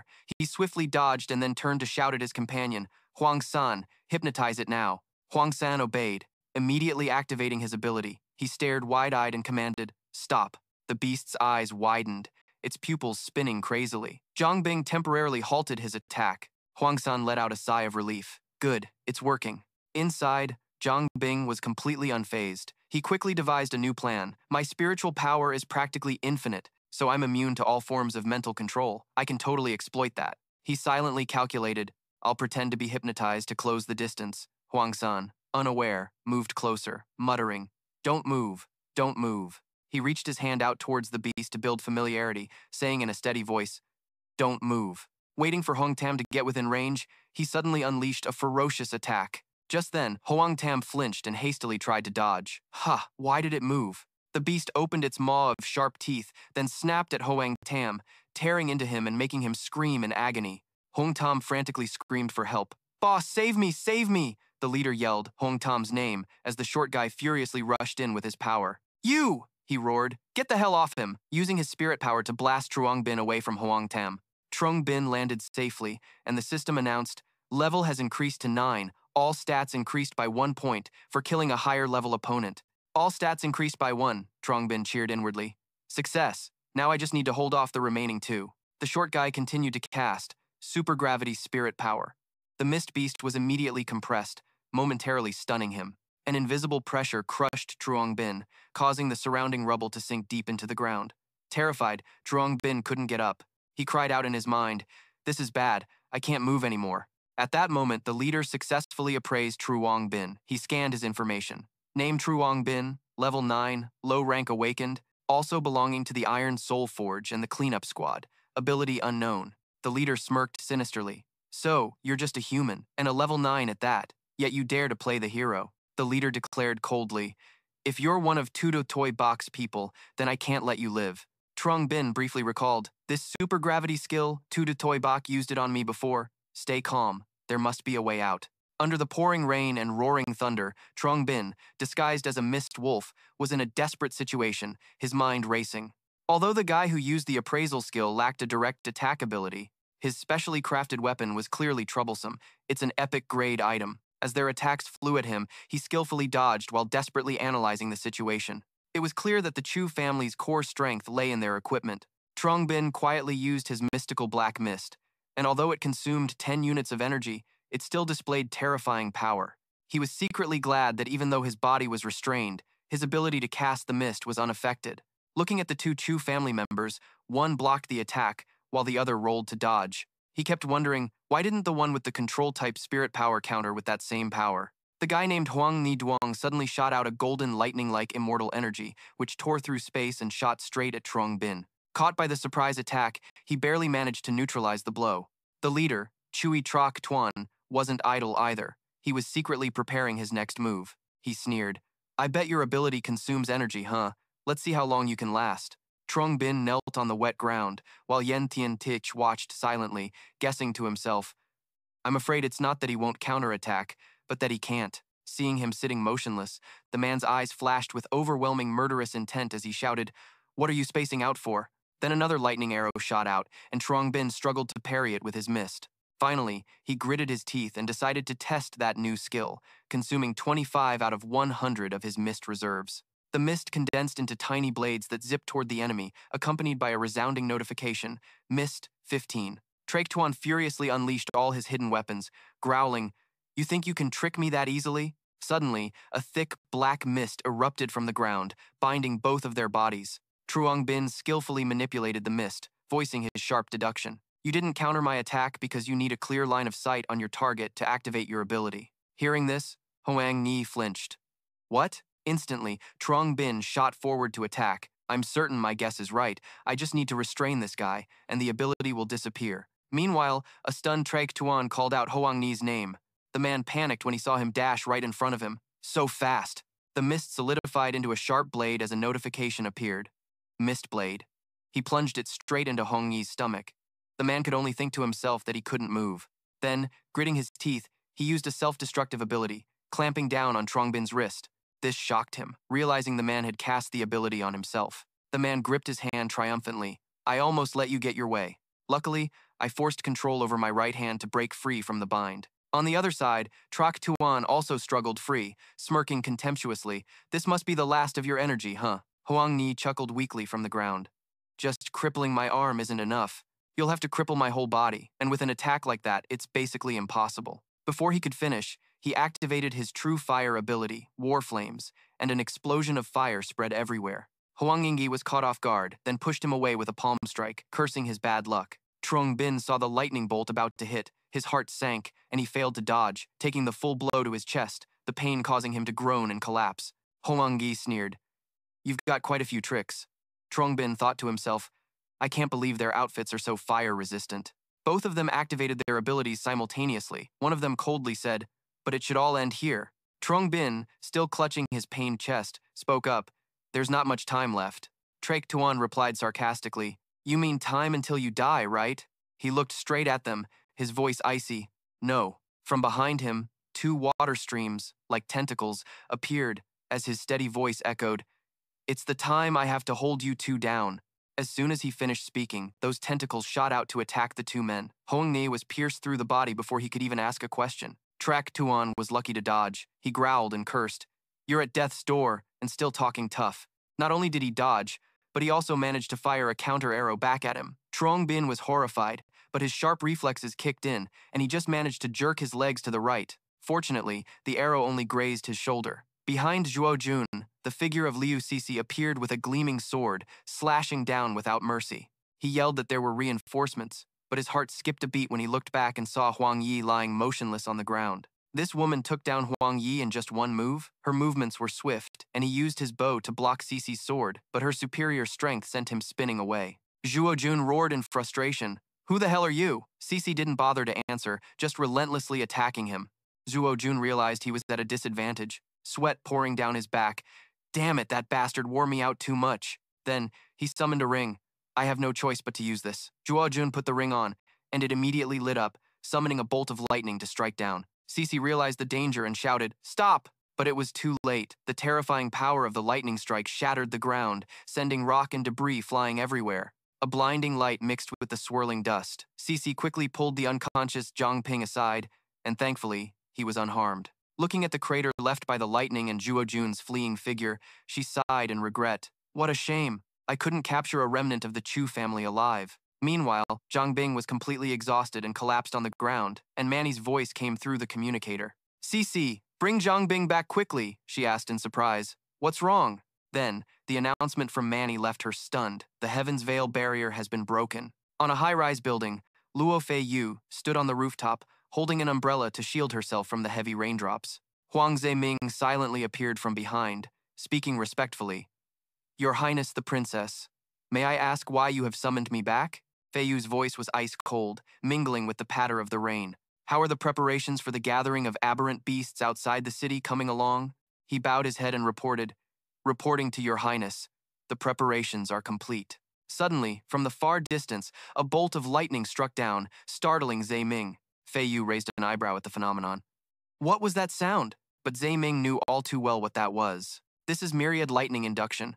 Zhu Zejun is in trouble, and my Foxmaster is here. He quickly made an excuse. It was probably just thunder, right? Abruptly, Fei Yu spun around, and he caught a glimpse of the true, bloodthirsty fox spirit hidden behind her mortal guise, asking, Did you see anything unusual? Zhe Ming broke out in a cold sweat, his voice trembling as he answered, No. The fox spirit's pressure emanating from Fei Yu was suffocating as she relentlessly scrutinized him for any abnormalities. Then what are you so nervous about? At her feet, the shadow of a terrifying giant fox spirit loomed. Zhe Ming cleverly fabricated a plausible excuse. Your Highness, this subordinate has been afraid of thunder since childhood. So Fei Yu sneered coldly. Useless thing. But she didn't let it go so easily, her mind racing. That sound came from within the city. But now there's nothing? Just like last time. Fei Yu recalled chasing her prey when he was gravely injured. Death was certain, but he vanished without a trace around a corner. How dare he escape from my sight so brazenly? Suspicious. Fai Vu leaped from the rooftop, her mind filled with calculations. It seems this was just a sophisticated trick. Human illusions are useless against my kind. She curled her lips into an intrigued smile, her crimson eyes glowing brightly in the pitch-black darkness. The hunt officially begins, a prediction forming in her mind. But they might be using something else to block my vision. Perhaps this entire Min Chao city is an illusion. Her gaze gradually shifted, and an arrogant voice echoed, It's just as I predicted. Then, she immediately deployed her domain, using her tail to sweep everywhere and scan the dark clouds above. Down below, Tutu whispered, Where did the female student from Hanhai Academy go? She muttered, Although I'm not sure what's happening, the sky veil is truly dissipating. Just then, Truong Bin's eyes fluttered open, his body trembling violently as he called out Tutu's name. He shakily pointed towards Hoang Tam's cold corpse, his voice cracking as he urged her to get away from there immediately. Tutu turned to look, stunned, as he desperately urged her, "Let's go now." At this moment, the fox demon's aura spread through every corner of the city, enveloping it in layers with no escape. Watchful eyes scoured the area, targeting someone hiding in a deep, narrow building, locking onto their position. Faivu whipped around in that direction, her crimson pupils like hellfire locking onto her prey. Finally, I've dragged the rat out of its hole. Chutrak Tuan was desperately carrying the saintess, darting through the pouring rain. He almost forgot the treasure in his haste to escape. Faivu's sharp, echoing cry startled Chutrak Tuan. So late and yet someone still dares to sneak out of the city. He panicked and cried internally, "I'm done for. She's found my trail." He was about to rush forward to block her, stammering, "Your Highness, wait," but she had already shot towards Chutrak Tuan like a phantom. Chutrak Min fell into despair. It's really over. There's no stopping that monster. From a hidden corner on the outskirts of the city, a voice suddenly rang out, "Urgent report, urgent report." A group of people in black cloaks bowed their heads, listening intently to a report from Chutrak Tuan. "The cleanup squad ambushing the city also has an assassin named Truong Bin. Our plan for tonight has been completely shattered. Hoang Tam and Hoang Ni are dead." The group fell silent upon hearing this, as Chutrak Tuan's urgent voice continued to echo. When the cleanup squad's reinforcements arrived, I had no choice but to use the Myriad Thunder Guide. Through the device, Chutrak Tuan's older brother sternly asked a pressing question. "Little brother, are you saying that Trong Bin Fellow isn't completely dead?" He replied hastily, "That's right. But I've already looked up his information. Besides the cleanup squad, he's also part of a forge called Thie Chi Honorable." The older brother nodded, understood. "But your urgent mission now is to get the Saintess out of the city quickly." Suddenly, Chutrak Tuan's terrified voice rang out. "Fai Vu, why are you here?" The older brother was stunned. "What did you say?" Then, from the communication talisman, he only heard his horrifying scream in reply. Chutrak Tuan's older brother's face turned pale, and he asked with a trembling voice, "What happened? Answer me, Chutrak Tuan." But then Chutrak Min rushed forward, roaring, "Stop calling him. The plan has failed." Chutrak Tuan was killed by the Hoi Li. His enraged brother crushed the communication talisman, roaring, "Damn it. Have all our years of effort gone to waste?" But Chutrak Min reassured him, "No, the Saintess is still alive. She's the natural enemy of the Thien Thuong Ho clan. When Nuyet Thuong Tu realizes he can't kill her, he'll definitely take her back to the city lord's mansion." Chutrak Tuan lost his composure and yelled at him, "Then tell me what we should do. Without the Saintess, how are we supposed to control those Hoi Li anymore?"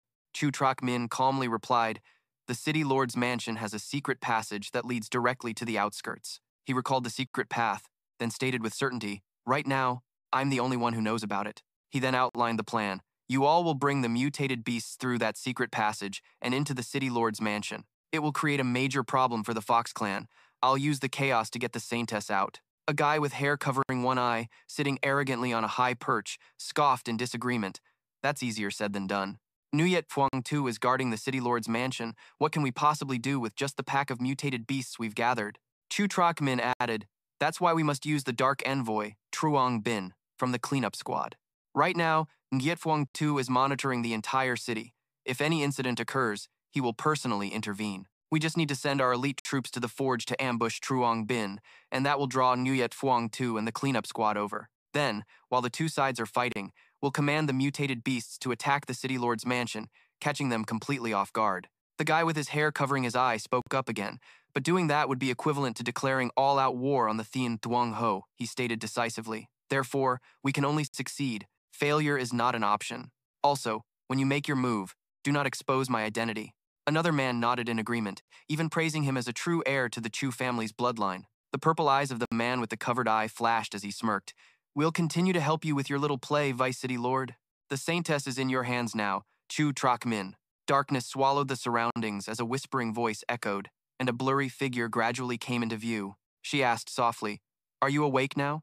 Are you feeling any discomfort?" Trong Bin gradually regained consciousness. He shot up and scanned his surroundings before asking back, "Where is this?" She slowly answered, "This is the cleanup squad's base. The situation was urgent, so we had to bring you here." He suddenly looked over at a hospital bed about 6 feet away, where someone was lying motionless. "Team leader Kim Ba, is that heavily injured?" Kim Ba's body was wrapped in layers upon layers of white bandages. Tutu quickly explained. "I heard it was Lac Thi Vu's doing. I can't believe he acted personally. It seems he sensed our presence." From the doorway, a figure walked in and spoke. "You're awake already. Looks like you're recovering well. Hua Kuyet came to check on Truong Bin's injuries. She praised him in awe for single-handedly facing 3 enemies who were over 10 levels higher, and even managing to kill one of them. How did you do that? She asked, sizing him up with overwhelming interest. Theoretically, someone more than 5 levels higher should be able to take you down in an instant.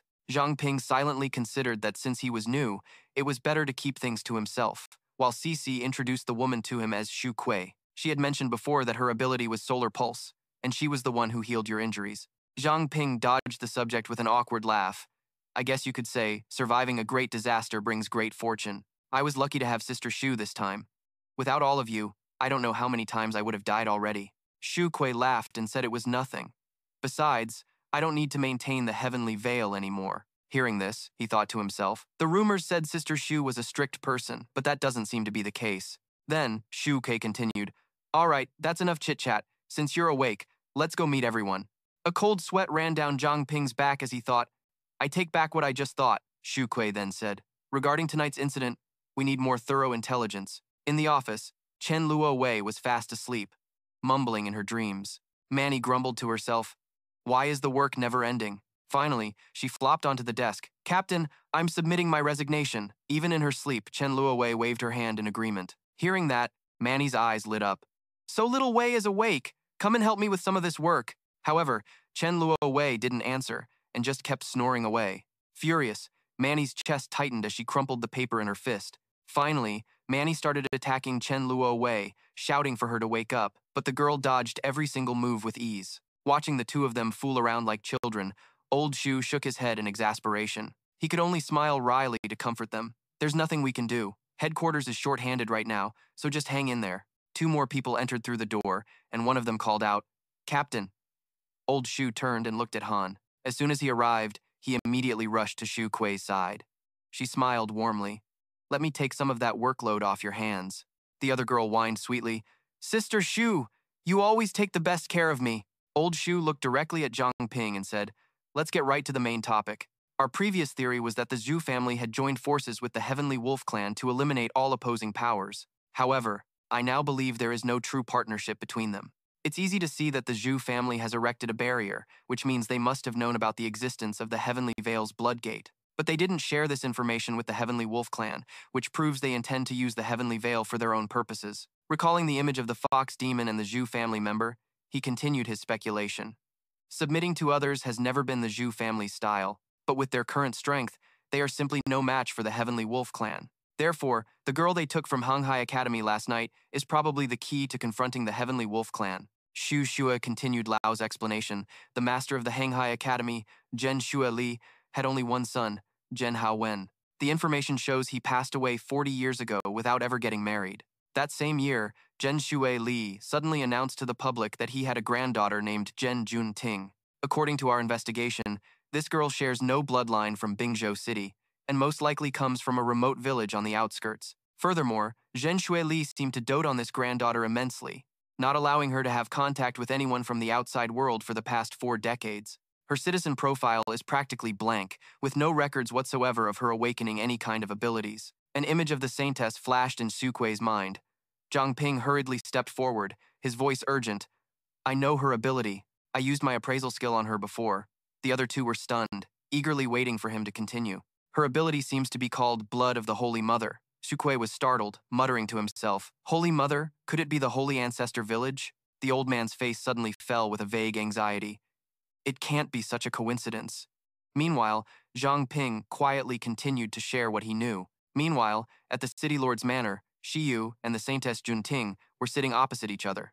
The young girl, Jun Ting, exclaimed brightly, This place is so big. Sister, do you live here? Shi Yu replied with a stern expression. Yes. The girl continued to ask curiously. You don't look very well. Are you feeling unwell somewhere? Shi Yu answered curtly. No. Jun Ting innocently poured her some tea. I know. Grandpa said you should eat a little more when you're unhappy. Here, have some tea. Shi Yu became furious and shouted, Die. In that instant, several foxtails shot out, lunging straight towards Jun Ting. The girl stared blankly as they rushed towards her, not knowing how to react. Suddenly, the girl's golden eyes shone with a brilliant light, startling Shi Yu. The tails couldn't even touch her. Jun Ting remained calm as if nothing had happened. She even smiled more brightly and offered a pastry. Sister, Why aren't you eating? Jun Ting stuffed the pastry into Shiyu's mouth and said kindly, I just tried this cookie. It's really delicious. Shiyu's mind was in turmoil. Why couldn't I attack her? Jun Ting continued innocently. It's good, right? Shiyu could only stammer a response to get it over with. Then she quietly observed the girl in front of her, suddenly feeling strangely ashamed of her earlier attack. Wait a minute. Why am I feeling ashamed in front of a human? Jun Ting took a sip of tea, but she grimaced. Ugh, this is hard to drink. The girl muttered. This tea is such poor quality. The person who made it must be an idiot. No wonder you're unhappy. Hearing this, Shiyu's pride was hurt, and she thought to herself, I'm the idiot. Then, the little girl said one more thing. I'll go make another pot, please wait for me. Then she cheerfully ran off. Shiyu was still utterly confused. Everything was just too strange. What on earth is wrong with me? Why do I feel guilty? As a princess of the Celestial Fox clan, I can't be the one with the problem. The problem must be with that human. Shiyu revealed her true form, asking herself a huge question. Who is she, really? Meanwhile, ZZ and Zhang Ping were training hard, and she rushed towards him while deeply analyzing his power. Your mist is very similar to my water element. For example, controlling it with your thoughts or changing its shape at will, but there's a difference in their origin. She released her water energy, with streams of water shooting out like arrows. She explained the difference. The water element can be recycled and reused, while your mist is a one-time consumable. Then she explained the reason for this. It's because you can't revert the materialized mist back into its ethereal form. If your mist were like water, it would be more practical, as it could switch between the three states, gas, liquid, and solid.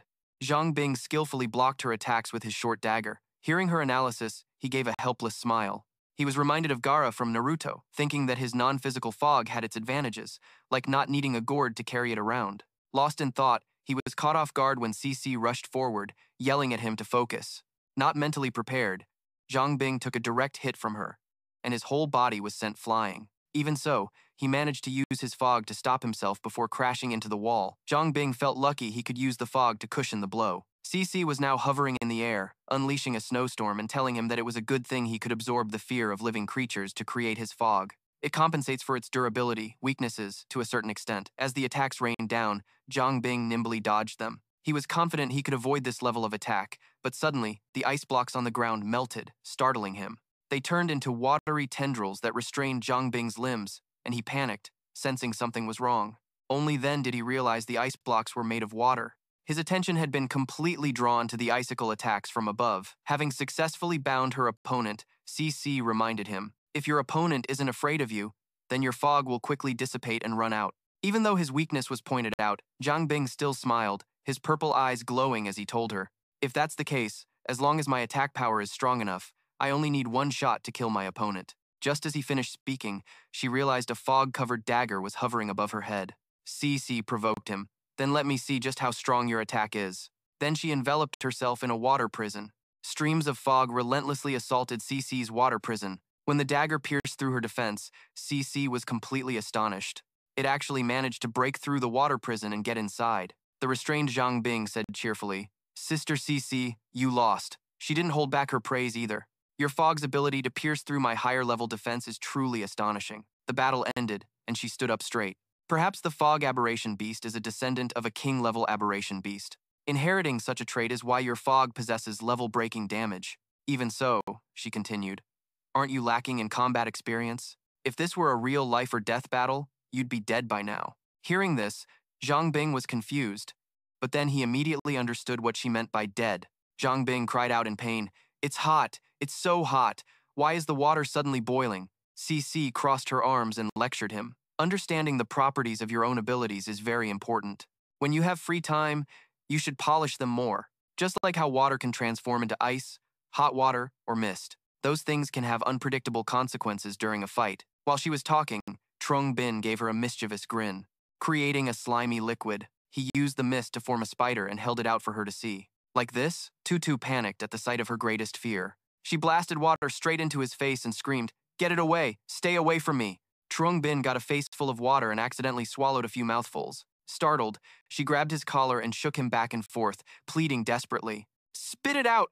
My water element is purified and poisonous. Trong Bin, looking like he was about to gag, struggled to say, Even if I don't die from the poison, I'll die from you shaking me. She then apologized in a small voice, but Trong Bin didn't mind and said, But this form is a bit strange now. My body feels all mushy, and I can't control it.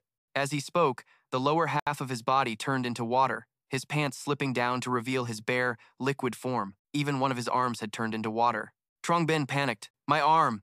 And Tutu got flustered along with him. He was a bit stunned and then wondered, could it be that I've awakened another new skill? He then used Appraisal. This time, the appraisal was complete. His anomalous eater ability now had a 10% chance of granting a corresponding special constitution when he swallowed a special item. Thanks to that, he gained the beginner-level Body of Pure Water skill. Truong Bin thought to himself that the effect of the level 6 jewel had managed to awaken 2 talents this time. This Body of Pure Water is easy enough to understand. So he pondered what kind of power this anomalous eater ability provided, while Tutu asked worriedly, "Truong Bin, what's wrong with you? You're not melting from the poison, are you?" At some point, Truong Bin had already stripped off all his clothes. He calmly reassured her, "It's okay. I can probably change back. I just need a little time to get used to it." He began to ponder deeply. If the mist body and the body of pure water have fundamental similarities, then the transformation ability should also be similar to mist. I just need to be patient and carefully feel my body. The moment the thought crossed his mind, his body silently transformed into a shimmering mass of water. Zhang Ping nodded slightly in satisfaction. "All right," he then continued experimenting, transforming back into his familiar human form with a pleased expression. Soon after, he stretched out into the shape of a lush green pine tree, inwardly cheering with delight. A moment later, as things settled down, Zhang Ping returned to his original form. He excitedly called out to Cici, "See, I changed back!" However, Cici could only stare at him with cheeks burning like fire and panicked eyes. Helpless, Cici had to turn her face away, avoiding eye contact with his little Zhang Ping. She then gently reminded him in a trembling voice, "You should probably put some clothes on first." Hearing that, he was startled and hastily scrambled to get dressed. While he was hurriedly dressing, she asked curiously, "What was all that about just now?" Zhang Ping explained casually as he pulled up his pants. "It seems I accidentally drank the water I just created. I've awakened the pure water body." Cici was momentarily stunned, and she quickly asked for more details about Zhang Ping's new skill. She spun back around, sizing him up from head to toe with a look of mixed astonishment and admiration. Zhang Ping's rate of progress was truly staggering, especially since this pure water form was, simply put, the dream of any water element user. For him to awaken it so easily, is this what it means to be infinite class? She suddenly realized she had turned back while he still hadn't properly pulled up his pants, and they both blushed in embarrassment. They quickly turned their backs to each other, the air thick with awkwardness. After Zhang Ping finished buttoning his pants, he noticed Cici was still staring and asked hesitantly, "Are you okay?" Cici replied shyly, "I'm fine." Suddenly, the red crystal flared to life like an emergency alarm. Cici quickly grabbed it, her voice worried, "What's wrong?" A rushed and panicked voice echoed from the other end, reporting, "Team leader, Iron Soul is under attack, requesting backup." Hearing this, she urgently replied, "Request backup from nearby allies first. I'm on my way." The person on the other end immediately complied, and Zhang Ping, standing beside her, pleaded earnestly, "Wang Qimin and her squad are in danger. I want to go too." But Cici shook her head and held up a hand to stop him. "You can't go. It's very likely a trap." Even so, he cleverly persuaded her by holding out his liquid-like hand, reassuring her, "Don't worry. I just awakened the pure water body. If things get bad, I can just turn into water and escape." Unable to refute his logic, Cici sighed helplessly. "I can't do anything with you. Stay close to me." Then she shot off ahead, and Zhang Ping yelled, "Got it," and hurriedly followed close behind. When the group arrived at the Soul Iron Forge, the sight of black-clad figures scattered across the ground made him wonder in shock why so many assassins had attacked. Cici immediately and decisively assigned tasks to the other members. He led one team to search for survivors. He took a defense force to guard against any remaining assassins, while Zhang Ping rushed inside without hesitation.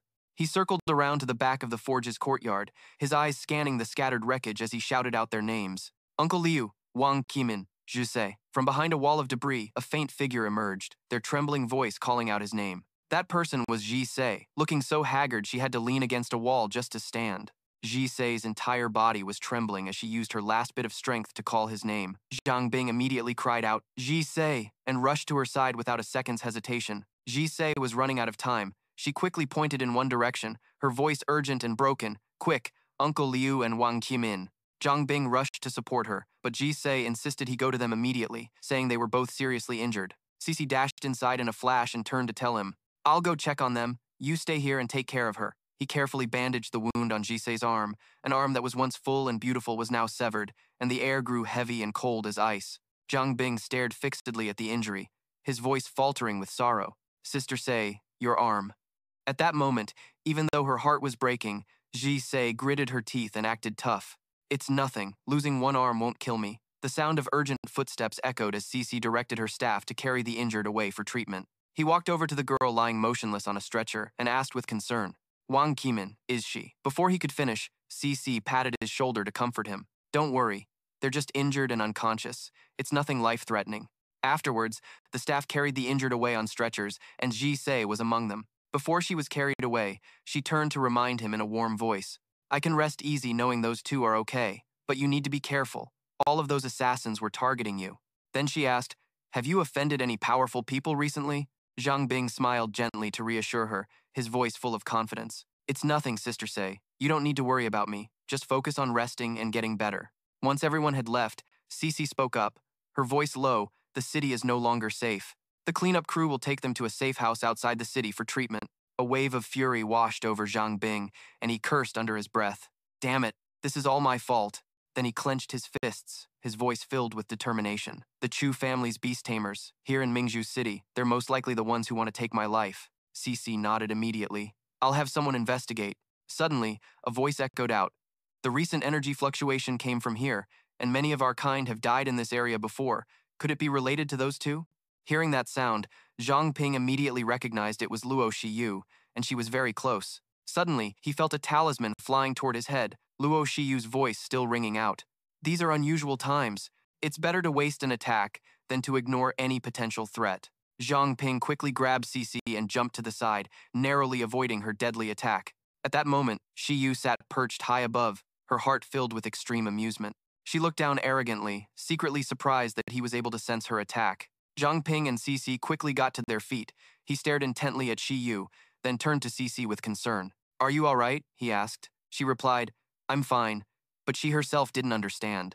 Because this operation was supposed to be a secret, how could she have possibly shown up here right now? Hearing this, he explained, I guess she's probably been monitoring the entire city. Shiyu then took a closer look at the two people below and was stunned when she recognized a familiar figure. Shiyu called out Zhang Ping's name loudly, while he calmly replied, Sister Luo, long time no see. Then he tried to calm himself and activated Appraisal. The appraisal process was underway, but was interrupted by Cece before it could finish. She rushed to stand in front of him, ready to attack. Cece shouted, You need to run, I'll hold her off. She summoned a snowstorm, firing sharp ice shards directly at Shiyu in the air. Zhang Ping tried to continue his appraisal but failed because the distance wasn't close enough. The ice shards flew without deviation, but all of them were easily and neatly dealt with by Shiyu.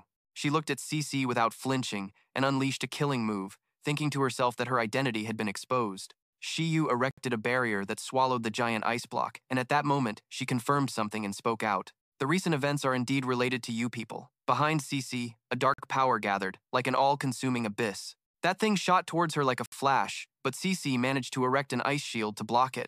Even so, the attack was too powerful, shattering her full power defense and forcing Cece to jump aside to dodge. She was secretly astonished. How could a single blow break through her entire defense? From above, Shiyu smiled slyly, her eyes flashing with contempt, thinking to herself that it didn't matter if her identity was exposed. She can't see through my blood arts. She's just relying on the changes in the cold air around her to predict my attacks. With that thought, Shiyu laughed loudly. Let's see how you defend yourself this time. Then she used her tails to whip relentlessly from all directions. Cece, who was releasing freezing cold air, was thrown into chaos by the multi-directional attack, not knowing how to react. Just then, Zhang Ping rushed back, shouting an urgent warning. Cece, watch out, upper left! Hearing that, Cece was startled but managed to dodge in time, feeling grateful that Zhang Ping had returned, otherwise she wouldn't have been able to hold on. Then he continuously shouted instructions, dodged the 3 o'clock, 7 o'clock, and 9 o'clock directions. ZZ skillfully dodged them all. Next were the 4 o'clock, 8 o'clock, and 10 o'clock directions. Then the 1 o'clock, 2 o'clock, and 11 o'clock directions, all of which she skillfully dodged without a scratch. For the 5 o'clock and 12 o'clock directions, she used her own layer of ice to block its attacks. Shiyu narrowed her eyes, her heart filled with suspicion, wondering how Zhang Ping knew. Could it be? Suddenly, one of the small tails retracted, its sharp, gleaming tip aimed in one direction. Zhang Ping turned his head and met Shiyu's pupils, which had contracted in sheer terror. He hastily spun around, his entire body tensing up as he focused on dodging. At this moment, Shiyu became truly enraged, her lips pressed tightly together in resentful anger. As expected, every time I attack, he dodges with terrifying precision. Watching Zhang Ping twist and dodge her tails like a talented ballet dancer, she thought to herself, it seems Zhang Ping is the one who can see through my disguise. Then Shiyu gritted her teeth in fury, her voice ringing out, I should have killed you on the spot back then. After that, she switched to a different technique, her voice full of challenge. Let's see how long you can keep dodging. As Zhang Ping rolled to dodge the attack, he glanced over at Zizi, his heart sinking with worry. This is bad. I can't dodge and call out the positions for Sister Zizi at the same time. Then an idea sparked in his mind, and he muttered, 3 circles to the left, 3 circles to the right, his body moving with fluid grace, as if dancing ballet. In a flash, he slipped behind Zizi. While she was still dazedly calling his name, Zhang Ping had already summoned a dense fog, forming a protective barrier for them both. He cheered silently to himself, just in time, while still playfully teasing her. Your anger seems a little over the top, sister. Did you get your heart broken recently or something? Provoked like that, Shiyu scoffed, her fangs flashing in and out of view, her voice filled with amusement. Interesting. She immediately unleashed the terrifying power of a leader, a crazed smile spreading across her lips. Zhang Ping, you hide your true self quite well. All those times I tried to probe you, you managed to deceive me and slip away. Then she used all her tails to lash out at Zhang Ping's small sphere, her voice arrogant and final. But this time you're cornered and can't escape, she taunted him further. You might be able to defend against 3 tails, but what about 3,000? The sharp tails shot forward towards the 2 of them at blinding speed. Zizi quickly erected a thick layer of ice to reinforce their defense, but she whispered, the force behind them is terrifying. Watching the countless tails piercing towards them, the fog barrier began to crack, accompanied by a system notification announcing that the fog supply was being depleted. As time passed, he gritted his teeth and held on. Shiyu gracefully swept back a strand of hair, a small, triumphant smile on her face, her words dripping with mockery and provocation. If you can hold on for even 1 more second, I'll consider it your win. The urgent notifications rang out non-stop, and Zizi's face was contorted from straining against the terrifying pressure. As the mist level reached 0, Thuong Bin thought helplessly. In that instant, I helped drain 100% of the mist, yet I still couldn't hold on. Am I really going to die here? Suddenly, a voice rang out. If you can hold on, I can only create 1 opportunity for you. Thuong Bin realized that behind him was the captain's clone. As he was struggling to fend off 3,000 tails from the beautiful Shiyu, a stream of yellow smoke suddenly wrapped tightly around her body, completely sealing her attack power. Shiyu was astonished, her voice trembling. What is this? Then the voice from before immediately echoed, now's the time. Thuong Bin immediately replied, got it. He immediately retracted the protective layer around his body. Then, like an explosion in a transcendent space, he unleashed a swirling torrent of spiritual energy that shattered the tails. Seizing the moment, he tightly grabbed Cece's hand. While Shiyu was unable to counterattack, he pulled her away, shouting loudly, Cece, let's go! This drove Shiyu insane with rage. She gritted her teeth and roared furiously. Trying to run? After that, she erupted with power, tearing through the captain's yellow smoke and giving chase, but by then, Thuong Bin and Cece had vanished without a trace. With blood rushing to her head in a fit of rage, she immediately gave an order to all the heavenly foxes in the city. All of you, listen up! Use all your power to hunt down Thuong Bin for me. I want him found, dead or alive. A while later, at the cleanup squad's safe house outside the city, in the infirmary where Jusei was receiving initial treatment, she summarized what Thuong Bin had told her, her voice full of astonishment. So now you're a member of the cleanup squad, and Minchao City has become the domain of those wretched foxes? Thuong Bin nodded in confirmation, then added, although they don't dare to make any rash moves, the city is still not safe. He took her hand, his voice somber and full of guilt. I'm sorry, this is all my fault. But Jusei smiled comfortingly. It's all right, it's just a missing arm. I'm not going to die. Besides, I still want to thank you for saving Uncle Liu and the others. Cece stood outside the door, silently listening to their conversation. Thuong Bin, unaware, continued to speak. I will definitely find a way to take back the city. Until then, everyone will have to endure some hardship, hiding outside the city for a while. Hearing this from outside, she suddenly remembered the moment he grabbed her hand and ran, and she thought to herself with emotion, unconsciously, he's matured so much. Jusei noticed her and said to him with a gentle smile, that girl is still waiting for you. You should go take care of your business first. As he stepped out of the infirmary, Thuong Bin looked at her, his voice curious. Cece, were you looking for me for something? Suddenly, she asked poutingly, what did you just call me? Thuong Bin was taken aback, realized his mistake, and quickly corrected himself. Sister Cece. Afterward, he silently blamed Jusei for confusing him by just calling her that girl. But thinking about it more, he felt conflicted. But it was true. Calling her sister CC was fine before, but after getting to know her better, it felt a bit awkward. For better or worse, I've lived 2 lives, so I'm quite a bit older than her.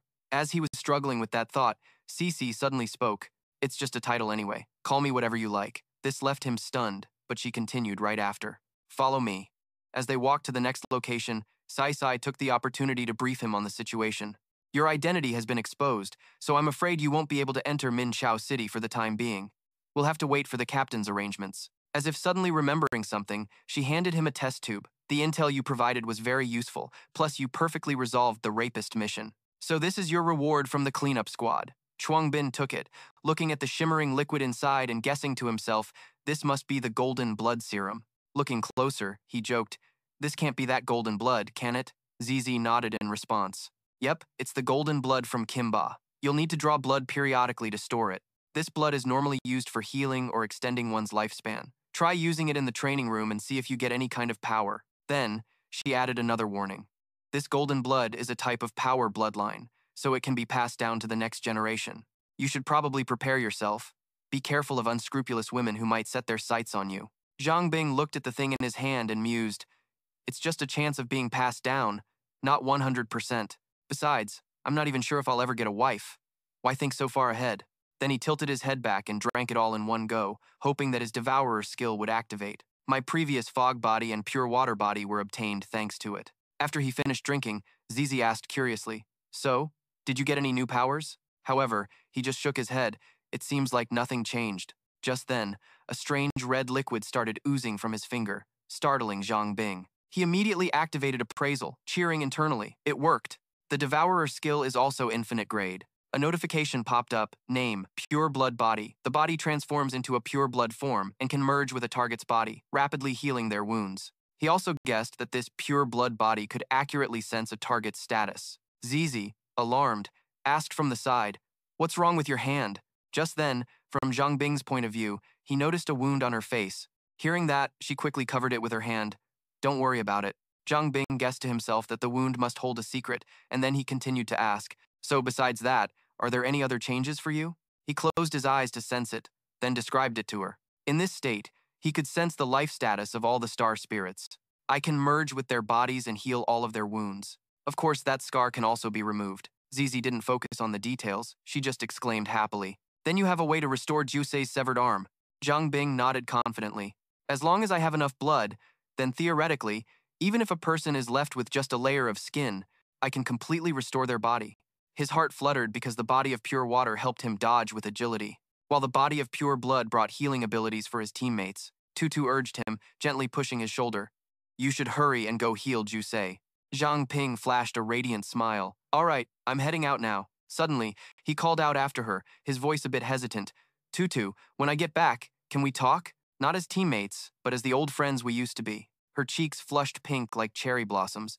She hesitated for a moment before giving a slight nod. At the same time, in a desolate and distant land, the silence was suddenly shattered by a resounding roar from afar. It startled countless birds into flapping their wings and scattering, shaking the entire dense forest. Hundreds, even thousands of wild monsters stampeded in a single direction like a raging river, crushing all obstacles. They roared ferociously, filled with rage, charging in unison toward a gathering point ahead without any formation. Manini was walking when she suddenly noticed Sito fiddling with something. She glanced at the file in his hands, a sense of curiosity rising within her. A file on the Holy Ancestor Village? Why is the captain holding that? Hearing her question, Sito began to tell an old story.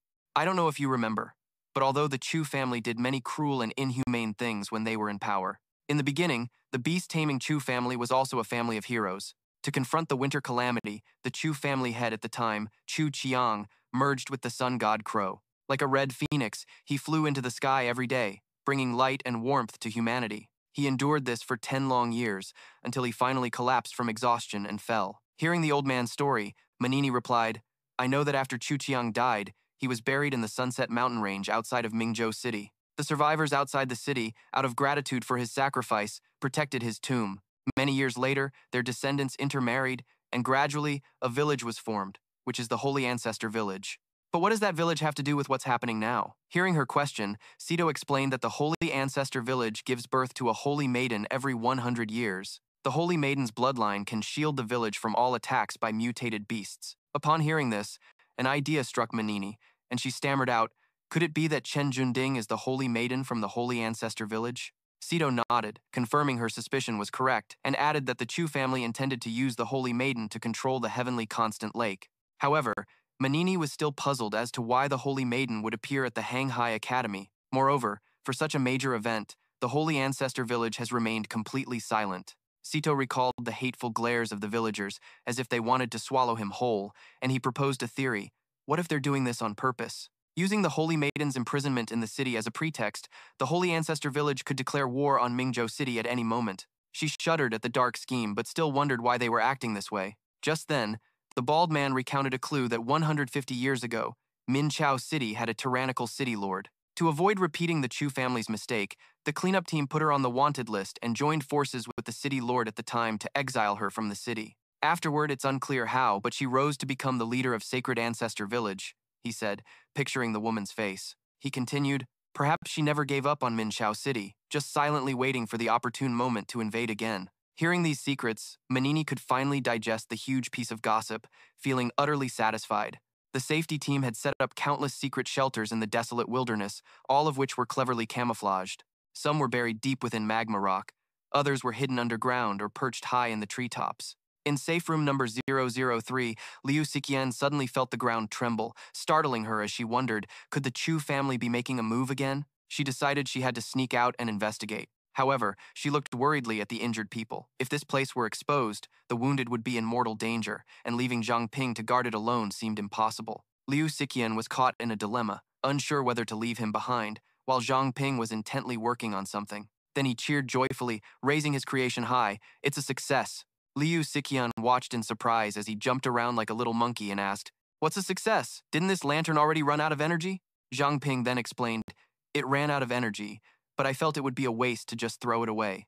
So I tried to see if I could recharge it, and I succeeded in using my abilities to channel different energies into the lantern. Then he transformed into his pure water body and channeled energy into it.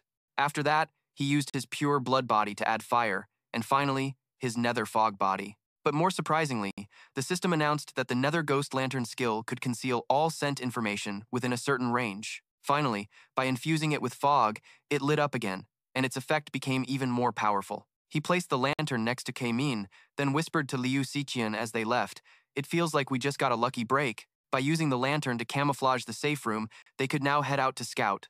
Outside, thousands of mutated beasts were stampeding in a massive horde, causing the ground to shake violently. Liu Siqian and Zhang Ping climbed to a high vantage point for a better view, and he muttered in confusion, "How are there so many?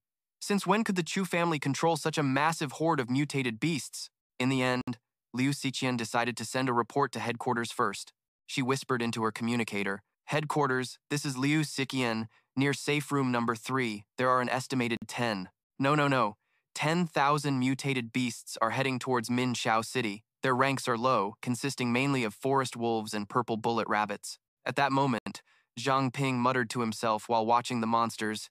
He found it strange. Why are they running around in such a panic? It doesn't look like they're charging a specific target. It's more like they're trying to escape. As he spoke, he suddenly noticed something, quickly pointing in that direction, his voice trembling as he told her, "Cici, quick, look over there." Liu Cici looked and was also horrified by the sight. She quickly reported to headquarters. "There's also a massive horde of zombies swarming towards the city. The estimated number is..." Looking at the sea of zombies surging like a tide, sweeping away everything in its path, Liu Cici's voice trembled as she estimated the number to be 50,000. Back at headquarters, Commander C was also stunned upon receiving the news of that colossal number. Lao Zhan muttered grimly, 10,000 aberrant beasts, 50,000 zombies, plus the Thien Thuong Ho and the remnants of the Zhu family inside the city. Our manpower is stretched thin right now. It'll be difficult to fight so many enemies at once. Lao Zhan thought to himself, "It looks like I'll have to step in myself." But suddenly remembering something, the captain quickly changed his mind. There was still a way out. He shouted, "Min-air, Zhen Luo, Wei Shu Yi, prepare to activate the sky curtain again." Everyone was startled by this. Min-air exclaimed in confusion, "But isn't the sky curtain already?" Luo Wu also quickly asked, "Captain, what do you mean?"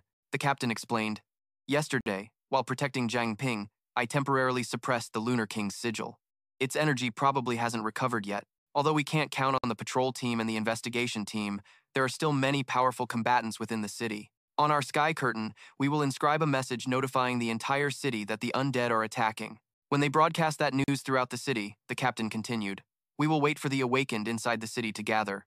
He and everyone else will then re-enter to protect Bright Pearl City, and at the same time, we can avoid the Heavenly Fox's surveillance. He finished his smooth explanation with a decisive tone. Let's move now. Everyone quickly received their orders and took action. He immediately activated the multi-party communication channel and gave clear instructions to the pair on the front lines, Liu Xishan, Zhang Ping. I need you two to hold off as many beasts and undead on the city's outskirts as possible to buy time for the inner city forces to assemble. Soon, a response came back from them. At shelter number 5, a handsome young man with glasses professionally received the signal, "This is the branch division. Please advise, Captain." The captain's voice immediately echoed back, "Quickly approach shelter number 003 to support Liu Xishan." The man with the glasses replied briskly. Beside him, his blonde-haired friend was enthusiastically shouting, "Let's go!" With them was a powerful, spirited young woman, and finally, the young man with glasses took the lead. "Let's go. It's our turn to enter the fray." Inside the city lord's manor, Jai Ming's figure moved silently, his mind spinning with calculations. He guessed the raid on the blacksmith shop had gone smoothly, so he took out his sound-transmitting jade to inform the other party that Fang Zi was not at the manor and they could proceed to the next step. Suddenly, the response from the other end stunned him. "We've run into some trouble." Jai Ming's voice tightened with tension. "What kind of trouble?" The other side quickly replied. "A group of strangers suddenly appeared outside the city, causing the beasts to panic so much that we've temporarily lost control of them. We don't know who's responsible." Realizing the severity of the situation, Jai Ming growled out an order. "Stop talking nonsense and handle it quickly. If the plan fails, none of us will survive." After saying that, he cut off the communication, furious that he couldn't rely on those incompetent underlings. He quickly changed direction, prioritizing finding the Saintess first, and would then wait for the opportune moment to get her out of there. Track Min suddenly heard a noise behind him, and when he turned around, he saw Patrol Team Number 1 approaching. He recognized Captain Lam Kak Dich leading a crowd and became suspicious, wondering what he was doing here with so many people in tow. He hurriedly called out in a strange voice, "Isn't that Captain Lam? Why would you have the free time to come all the way here today? The city lord hasn't returned yet, so if there's anything important, you can tell me first." Kak Dich's gaze was fixed straight ahead as he walked right past him without bothering to reply. Trach Min was stunned by that indifferent attitude. Could it be that he's figured something out? The great hall doors were thrown open by Kak Dich, and Trach Min was shocked by the scene behind the massive doors. He was horrified. What the hell is this? Seeing a banquet taking place right in the middle of the city lord's manor. Tren Quan Din, still in her gorgeous formal wear, waved with a radiant smile to welcome those who entered. She enthusiastically called out, "More friends have joined, let's all have fun together." Kak Dich took a sip of wine and suddenly snapped out of his daze, not understanding how he had wandered into this place. It seemed His Highness the Crown Prince had just given him some instructions. After thinking for a moment, the memory of Trung Bin's stern face came flooding back, and he remembered he had to go make an arrest.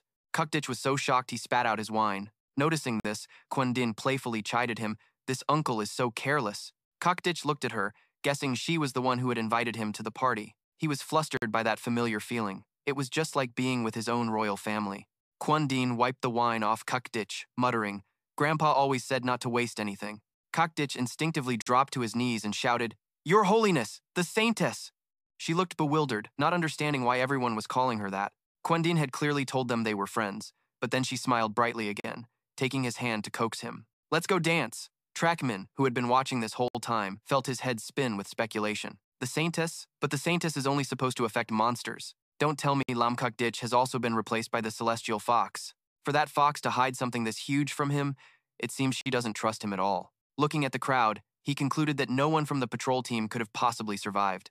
In fact, everyone present had probably been transformed by the Celestial Fox, and Trackman realized that they all seemed to be under Quan Din's control. What's more, she herself didn't even know it. So if he could persuade her to cooperate, the plan would move on to the next phase immediately. So Trackman sweetly called out to Quan Din, asking if she was having fun. Quan Din honestly replied that at first, she just wanted to make a few new friends. "I can't believe Sister Luo organized such a big dance for me." Then she asked why Shiwu hadn't returned yet, and Trackman made up an excuse, saying she probably still had things to finish. In his heart, he silently cursed Quan Din, calling her a damn brat. "All these people here were drawn in by you." Moving on, Trackman started his scheme, telling her, "I know an even more fun place. Do you want to go together?" Quan Din slapped away the hand, grabbing hers, sharply retorting, "No way." She rubbed her hand and said, "I haven't had enough fun yet. Besides, I don't even know you." Quan Din's eyes narrowed dangerously as she pressed, But how do you know my name then? Trakemin panicked, seeing the surrounding crowd had stopped and was staring intently at him. The atmosphere was eerily silent, as red eyes glowed in the dark, quietly locked onto him. Nearing shelter, number 3, Tutu summoned a massive amount of water, relentlessly attacking the mutated beasts ahead. Truong dodged an attack from the charging monsters and told her he had gathered them in one spot, telling her to freeze them quickly. Tutu received the order and immediately covered them in frost. But the layer of ice didn't hold for long. The mutated beasts broke through the thick ice, shattering the shell and charging madly forward. Tutu said in horror, "This is bad. There are too many of them." Truong took on the task, saying he would hold them back. Thanks to these mutated beasts, he had accumulated a rich source of fear, energy, and could now freely use his night mist, creating countless shadow wolves. He continuously unleashed 100% of his mist, skillfully shaping it into a majestic, giant dragon that soared through the air. Truong knew they just had to wait for reinforcements. They would do their best to hold back the swarming mutated beasts. Headquarters released information that Saint Ancestor Village's status was unknown, and that flower corpses and mutated beasts were invading Bright Pearl City from 3 sides. The UA faction is dormant. Their patrols are in the inner city. The Tian Cheng group is gathered at the City Lord's manor lying in wait, and Zhu is preparing to infiltrate the City Lord's manor. Truong mist dragon soared high into the sky as he muttered, "What you're seeing are mutated beasts." He looked at the charging mutated beasts, but to him, they were just a stream of dark mist energy and endless experience points. Therefore, the dragon charged straight into the mutated beasts, and notifications for experience points rang out continuously. Hearing this, he thought excitedly, "If I just kill a few hundred more, I'll level up my attributes or tier right away." A mutated beast realized the critical situation and roared to its kin, warning them to spread out and swarm the dragon. And so, the wave of mutated beasts split, forming 2 encirclement rings around Truong.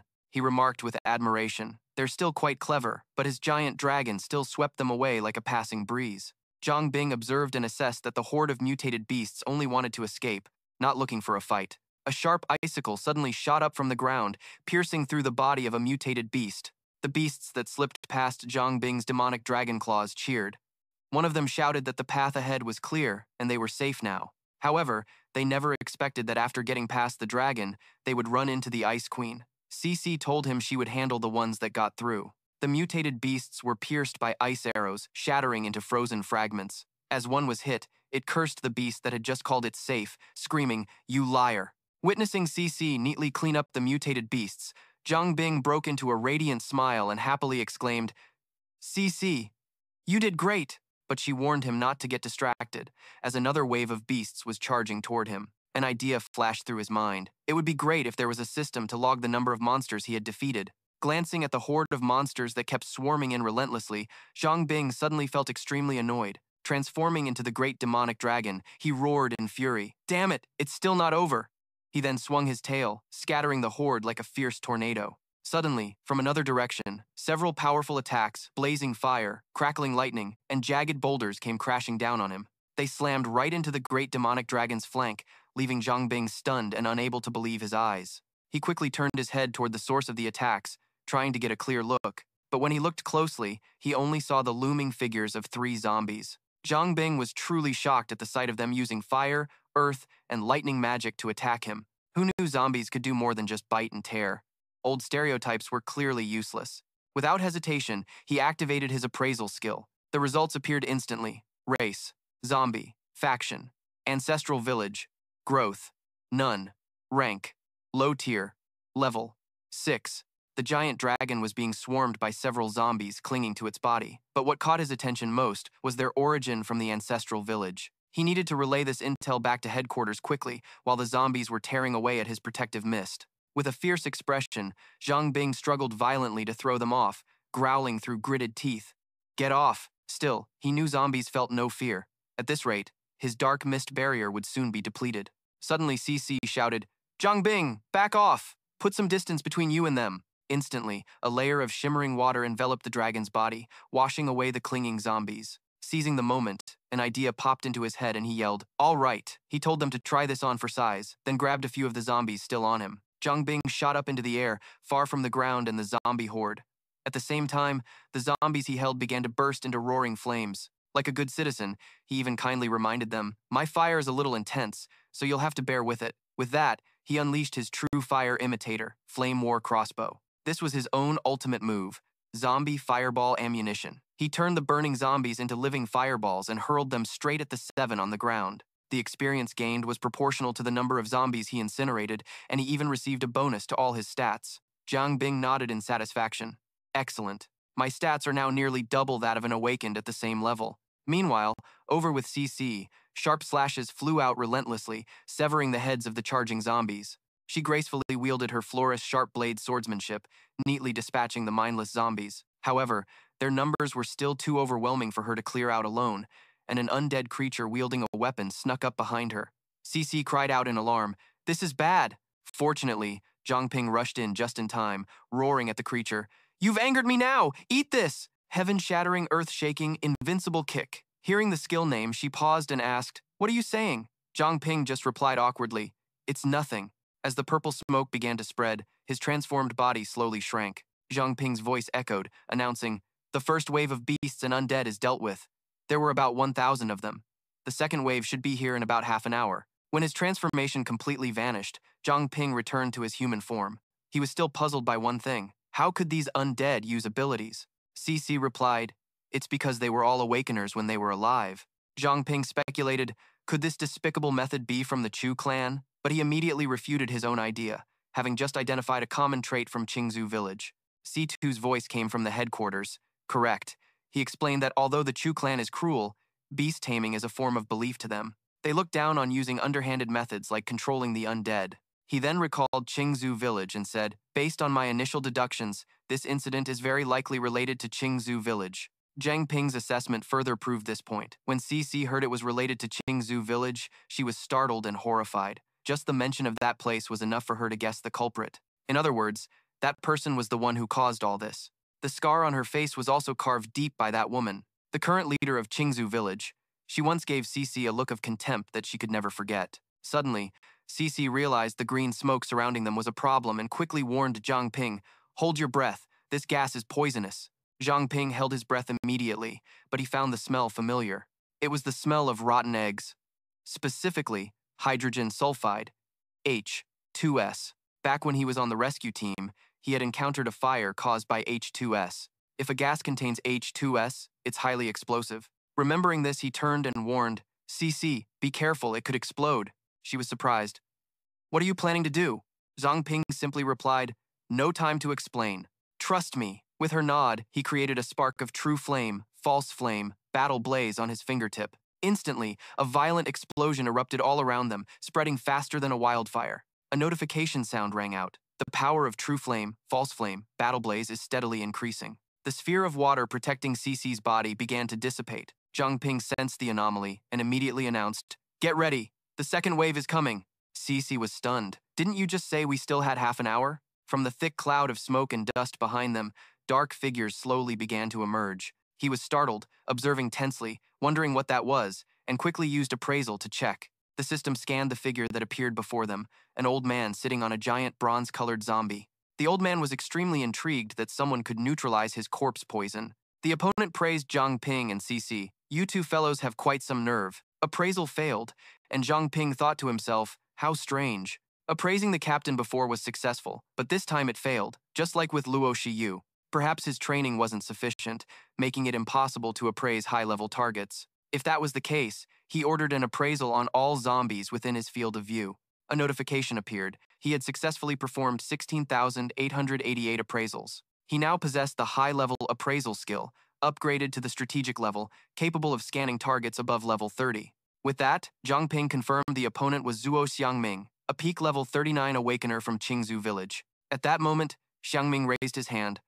"Although I'd love to deal with you myself, but this old man has more important matters to attend to right now." He commanded the glowing blue monster, "Go, bring them to me, dead or alive." After the successful appraisal, he turned to CC. The appraisal shows, this guy is a level 39 Fallen 1. CC, what does Fallen 1 mean? CC was shocked. Level 39?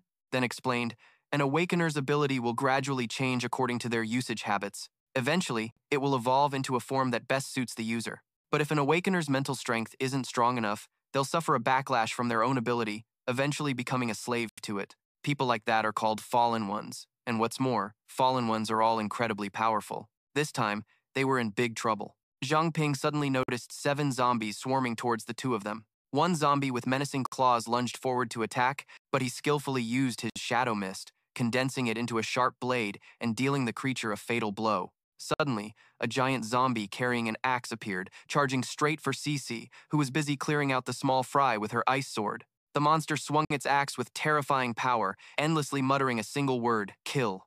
Cece struggled to block the dangerous blow with her ice sword, keeping a safe distance from the menacing foe before hurriedly making an emergency call to headquarters.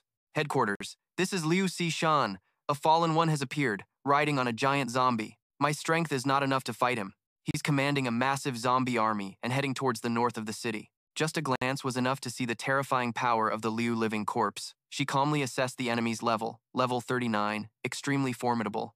Zhang Ping quickly appraised the living corpse that had just attacked ZZ. The results showed it was a high-grade monster, level 29. Facing such a tough living corpse, he decided to try and restrain it first. He then channeled all his shadow mist into his arm, forming a solid chain that wrapped around it, binding its entire body tightly. However, the living corpse easily tore the bindings apart. It roared in fury, and seeing this, he immediately knew his plan had failed. This monster was on a completely different level compared to the previous ones. Suddenly, another resounding roar echoed from near the city, spreading throughout the suburban forest. Both Zhang Ping and ZZ turned pale as they realized the sound came from Bright Pearl City itself. Could the enemy have already infiltrated the city? At the gates of Bright Pearl City, a horde of mutated beasts was charging wildly. There, a group of people lay in ambush, ready for them. A man with a full beard clenched his fists, his spiritual energy erupting violently. A one-hit KO punch sent any mutated beast that dared to charge flying. He introduced himself as Fu Xian, the master of the Beast King Fist Dojo, then took a deep breath. He declared with overwhelming spirit, "No one gets past here today." Beside him were the disciples of the Beast King Fist Dojo. Then suddenly, he noticed something nearby. The group behind Fu Xian immediately charged forward. A white-haired old man roared, "Let's move forward together. We absolutely cannot let these beasts get another step closer." Everyone swarmed forward, taking down the endless stream of living corpses one by one. Among the horde was an unusual living corpse. It condensed energy into its hand and shot forward, but was stopped cold by Lai Xian's sturdy arm. He yelled in its face, "Stop! I noticed your movements are completely different from the other living corpses." Lai Xian gritted his teeth, enduring the blow from the strange living corpse. Its power was immense, and blood began to trickle from his arm. The living corpse was silent for a few seconds, then changed its stance, its hands transforming into a flurry of punches and kicks aimed straight at its opponent. Lai Xian suddenly found the technique strangely familiar. Isn't this the Beast King Fist, Monkey King style? At that moment, he couldn't help but ask the living corpse's identity, "Who are you?" But it didn't answer, only continuing to relentlessly throw punches at him. A horrifying thought suddenly flashed through Lai Xian's mind. Could it be my foolish junior brother? Lai Xian ducked low, dodging the charge from the living corpse in front of him. Seizing the opportunity, he closed in on its lower body, grabbed its shoulder tightly, and unleashed the Beast King Fist, Tao Ti's cauldron carry style, launching it high into the sky where only the two of them faced off. Then he threw a punch straight down, the terrifying force causing the living corpse to plummet into the ground like a meteor. After dealing with the dangerous monster, Lai Xian activated his Crimson Emperor's undying body, super speed regeneration, to heal his wounds. Even so, he suddenly noticed a glittering object next to the living corpse's body. Lai Xian picked it up, wondering to himself, did this fall off of it? Then he felt a strange sense of familiarity. When he saw the 3 red characters on the token, he exclaimed in shock, "This is Grandmaster Huya's command token." Then he recalled the techniques the living corpse used. It knew the Beast King Fist art, and what's more, it was carrying the senior brother's token, and suddenly, the supposedly unconscious living corpse stood up and charged at its opponent. Lai Tian also realized, could this be senior brother Lam Ban Tish, the man who had been missing for over 30 years? It turned out the living corpse had long recognized Lai Tian as its junior brother. It thought to itself, "You foolish junior brother, hate me, get angry now." Meanwhile, he was still muttering, "That year, you went out to investigate the disappearances of the Awakened, and then you disappeared too." His face scrunched up, showing immense anger. To think you would be turned into a living corpse and end up in a situation like this. The living corpse named Lam Ban Tik charged forward, and the two of them clashed with a continuous barrage of punches. It believed that only he could stop it. Suddenly, Lai Tian spoke in a sorrowful tone, "Senior brother, are you truly no longer with us?" He remembered back when Ban Tik was still at the training hall, and they used to spar with each other. Ban Tik threw a punch and said, "Faster, a little bit faster." As Bantik knocked him back with a punch, he would explain, "The movements of the Beast King style must be fluid, you can't be so rigid." But after every match, Bantik would always extend a hand to his opponent and praise him, even though Master never thought much of you. But it's clear that you've been improving very quickly. The bright smile of his senior brother was still deeply etched in his memory, along with the words, "Come on, let's practice some more. Once you've mastered it, won't that make the old man lose face?" Lai Tian didn't counter the living corpse's attack, silently realizing, so that's how it is. At some point, his face was already streaked with tears, and even his voice softened as he asked, "Senior brother, why have your fists become so weak and powerless over time?" Lai Tian angrily knocked his opponent away, roaring with fury. "How dare you defile the Beast King fist art? How dare you defile my senior brother like this?" His entire body seemed to heat up as he grabbed his shirt, decisively tearing it off and throwing it aside. Lai Tian was determined about one thing: no matter who the culprit is, I will drag them out today. And so, he entered the state of the Red Emperor's immortal body, blazing blood. The current temperature is 500 degrees, and his stamina, mana, and agility stats are soaring. Before attacking, he even warned, "Everyone else, get back. Don't get caught in the crossfire." With that said, he shot forward like a bolt of lightning, instantly appearing in front of the living corpse, Ban Teach. He coldly slammed a palm strike straight into its chest, like a cannonball erupting with flames. He landed one blow, and then another. Immortal Lai attacked while weeping for his senior brother. In the end, he unleashed a final, powerful blow, an attack that spread like a brilliant, blazing fire. Before being engulfed in those flames, the only thing Hoathi thought was, "You are so strong, Senior Day." After that, he was completely submerged in that blinding light. Immortal Lai turned and walked away, leaving Hoathi lying desolate on the ground with the words, "Rest now, Senior Brother." Suddenly, a sorrowful voice appeared. "How dare you beat my masterpiece into such a state? In that case, you can take his place." Immortal Lai stopped in his tracks, turning his head to ask, "Who's there?" He was startled as he realized, then unleashed his energy, asking the opponent, "You're the one who turned my senior brother into an undead, aren't you?" Huang Min was no pushover either. He released his dark energy and asked provocatively, "So what if I am?" His crimson pupils looked down as if from on high, sneering that a mere gnat like him thought he could stop his army. Behind Huang Min, thousands of undead charged forward like a furious flood, their roars echoing everywhere. Meanwhile, the plot to kidnap the Saintess at the True Family Academy in Ha-Hai had completely failed, forcing the cleanup squad to launch a rigorous investigation into the True Family. The plan to incite chaos in the Artisan District was ultimately a resounding success, drawing out Nuyet Phuong Tu, who was now frantically searching the entire city for Trong Bin. The conspiracy to lure mutated beasts into the City Lord's manor failed miserably, completely cutting off the undead tide from the mutated beasts. Even the plan to kidnap the Saintess from within the manor itself fell apart, while a large group from Thien Thuong Ho had gathered inside. The cleanup squad headquarters was forced to dig deeper into the True Family's true motives. First, they aimed to rope in Thien Thuong Ho. Second, to use the Saintess to control Thien Thuong Ho. And finally, to rule over all of Mingzhou City. Through the investigation, they gradually realized the matter was also entangled with the sacred ancestor village. Thus, they restored the Holy Sky Curtain and gathered all the fighting power in the city, just as the undead were about to attack. The first undead tide flooded the north gate, then spread to the west and east gates, while the south gate was blocked by mountains, leaving no risk of invasion from there. At this time, the north gate had successfully gathered Beast King Qin Quan and the Awakened Ones. Over at the sacred ancestor village, the subordinates stood in silent formation, awaiting orders from their leader. A young man wearing a stone bracelet knelt down, reporting in a respectful voice, "Cult leader, everyone has assembled." She snapped her head around, her voice echoing decisively. "All of you, listen to my command. This operation will be coordinated with the high-level undead army to sow chaos and disorder in the city. You may take the opportunity to plunder some supplies and proselytize along the way." Then, the cult leader concluded with one final command. "But once Triu Thi Huyen successfully retrieves the Saintess, you must all disperse immediately. Do not linger for even a moment." Immediately, the group obeyed and rushed to their mission, except for the man wearing the stone bracelet, who stayed behind, his voice showing hesitation. He expressed some doubts, asking if the mutated Beast King in the city would become a destabilizing factor. And another thing, they had already started the war, so why did they have to retreat right after the Saintess was brought back? The woman replied, "Are you talking about that old fox? Actually, it awakened a long time ago and is now just waiting for failure to personally appear." Hearing this, his expression turned serious, and he asked, "If that's the case and we attack now, won't our forces be in danger?" The leader of the Azure Ancestor Village smiled to reassure him. She explained that although the Saintess's awakening is not yet complete, the influence she exudes cannot be easily nullified, not even by a king-level mutated beast.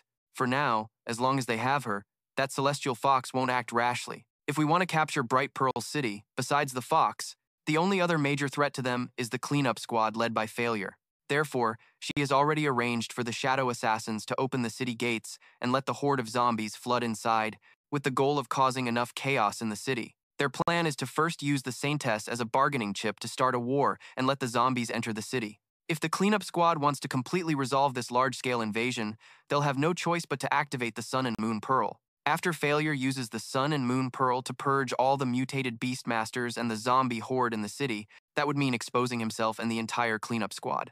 As for why we have to retreat, without the Saintess, we can't control that fox.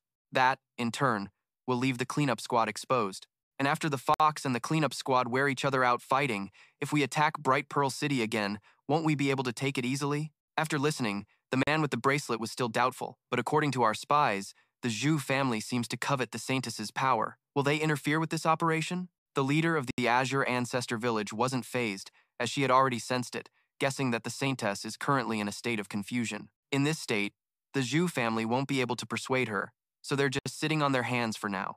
The reason she had the Shao siblings go get the Saintess is because the Azure disciples' blood flowing in their bodies allows them to communicate directly with her. And, likely to avoid drawing attention, the higher-ups of the Zhu family won't get directly involved in this matter. If any members of the Zhu family in the city try to take the Saintess by force, they will be no match for the Shao siblings. Hearing her explanations for his questions, he came to a realization and exclaimed, "The matriarch is wise." Finally, she told him, "Let's go, we should get moving too," and the man with the stone bracelet obeyed. Meanwhile, a serpent made of dark fog was striking upwards at La Tutu and Trong Bin, who were struggling to deal with the zombies attacking them. He slashed this monster, then rushed to destroy the others, his frustrated voice echoing, "There are just too many. At this rate, I'll never be able to finish this." As he charged into battle, he suddenly felt a murderous aura, whipping his head around to see a large zombie with an axe preparing a sneak attack from behind. He quickly shouted a warning, "Tutu, watch out!" Hearing this, she turned around, just as the creature lunged at her like a flash. Tu used her ice sword to block it.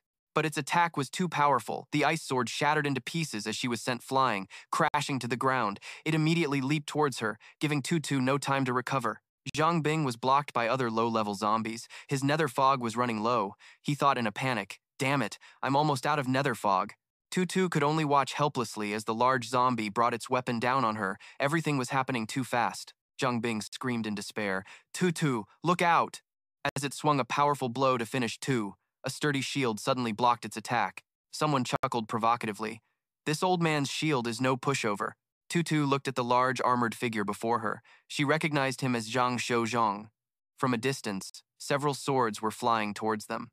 They were aimed directly at the zombies holding Zhang Ping captive. He looked at the swords and guessed, "Illusion sword. Is that Xiao Dui?" The zombies were completely annihilated by those illusion swords. Elsewhere, a girl sent a zombie flying with a kick. It was Zhen Shui. As for the axe-wielding zombie from before, it was now the target of the illusion swords. 3 swords stabbed straight into the ground. The zombie had already dodged to another spot. The user of the illusion sword skill was Zhen Ming. He looked at Tutu and asked, "Have you gotten used to that sword skill yet?" She used her sword to prop herself up, about to ask him a question in return. Zhang Ping shouted a warning, "Everyone, don't let your guard down." At the same time, Zhen Ming's illusionary sword strikes relentlessly, assaulted the large zombie, but its body showed no signs of being scratched. He concluded that physical attacks were ineffective against it, and now, he had a rough idea of how to take down this muscle-bound zombie. He looked at Zhen Ming and asked him for a favor. "Senior, please help me restrain it." Zhen Ming understood what he meant. He immediately rushed forward, using multiple illusion swords to surround the zombie, restricting its attack range. The muscular zombie struggled to break free by swinging its axe towards Zhen Ming, but he blocked it with his sword.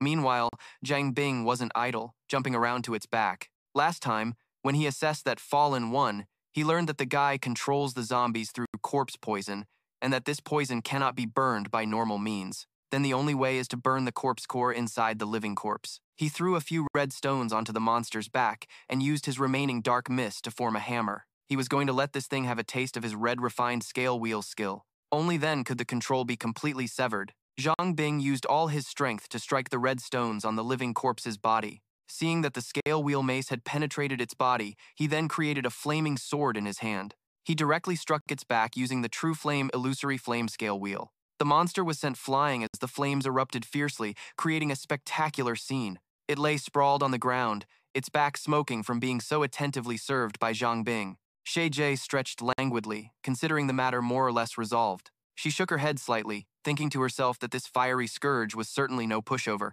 But Zhang Ping immediately refuted her, because the truly terrifying horde had already infiltrated deep into the heart of Pearl City. He then turned to Zhen Ming, explaining that there were still quite a few casualties hiding in safe house number 004. Right now, he was using an item to conceal their auras, but wasn't sure how much longer it would hold out. Zhen Ming nodded, saying that C2 had already briefed them on the overall situation and that they would handle receiving the wounded. As for the talent he just displayed, everyone had witnessed it with their own eyes. Finally, he decisively ended the conversation, urging him to hurry on his way because Pearl City was in dire need of Zhang Ping. As for the group of injured, they could just leave them for everyone else to handle. He smiled in response. I'll be counting on you, senior. Immediately, he turned and shot off towards the inner city, while CC watched his retreating back with a worried expression. Zhen Ming noticed her lingering and urged her to return to the city with him, saying they could handle things here on their own. She was startled for a moment, then hastily nodded in compliance. So she quickened her pace to catch up to Zhang Ping, shouting after him, "Wait for me a second." Meanwhile, at the south gate of Pearl City, countless living corpses were being held back right in front of the city walls. The ones holding them back were the forces from the martial arts hall, most notably Feng Lai Xian, who was using his Red Emperor Immortal stance. He relied on his superior regeneration speed to heal every wound. He looked contemptuously at the swarming mob, seeing them as nothing more than a bunch of soulless corpses. Beside him, Bai Dai had transformed into his giant white wolf form, fighting as a mighty frenzied wolf to drive back the horde of monsters. He shouted to his comrades, "The Hall Master is recovering. Protect him with all your might." As they charged into battle, a sudden warning shout was heard to fall back as a massive fireball came flying towards them. Feng Laixian aimed precisely at the monster that was launching a sneak attack, while Bai Dai gracefully and nimbly dodged to the side. He rushed forward to shield his comrades, taunting Zuo Xiangming. "Is that all the power you have? How many more tricks do you have up your sleeve? If you've got the guts, bring them all out." Meanwhile, old Zuo Xiangming calmly stroked his beard, thinking to himself that this poison, originally created by the living corpses, had the highest efficacy. But recently, he had unfortunately run into a fire element awakener. He was truly being completely underestimated, as Feng Laixian furiously charged forward, hoping to avenge his senior brother. Surprisingly, he was sent flying by the punch, crashing hard onto the ground. Feng Laixian roared in fury. "It's time to finish you." Zuo Xiangming spat out a mouthful of fresh blood, but Feng Laixian didn't flinch, continuing to finish off the old schemer with a fatal punch to the chest. A deafening explosion echoed as blood and fire erupted everywhere, like a gruesome yet spectacular display of deadly fireworks. Feng Laixian glanced at Zuo Xiangming's body, now mangled beyond recognition, and then shouted to everyone, "To win this fight, you have to take down the leader first. That way, the living corpses will." He trailed off mid-sentence, faltering as he noticed some of the living corpses were still writhing. Feng Laixian was stunned, completely unable to comprehend what was happening. How were the living corpses still moving? Then, he was caught in a surprise attack as Zuo Xiangming unleashed the living corpse poison, borrow corpse to revive soul, which infiltrated his body. The old man sneered contemptuously, as if Feng Laixian were just a clumsy fool for thinking he could ever finish him off. It turned out Zuo Xiangming had used the corpse toxin, borrow corpse to revive soul technique to save himself, which is why he suddenly rose from the dead, much to Feng Laixian's horror. Feng Laixian witnessed his resurrection and was utterly dumbfounded. He's actually alive again. Suddenly, his heart began to pound erratically, and a sharp pain made him writhe in agony. He clutched his wound tightly as fresh blood poured from his mouth. Feng Laixian gritted his teeth, glaring at the man. "What do you think you're doing?" Zuo Xiangming smirked with a cunning, deceitful grin.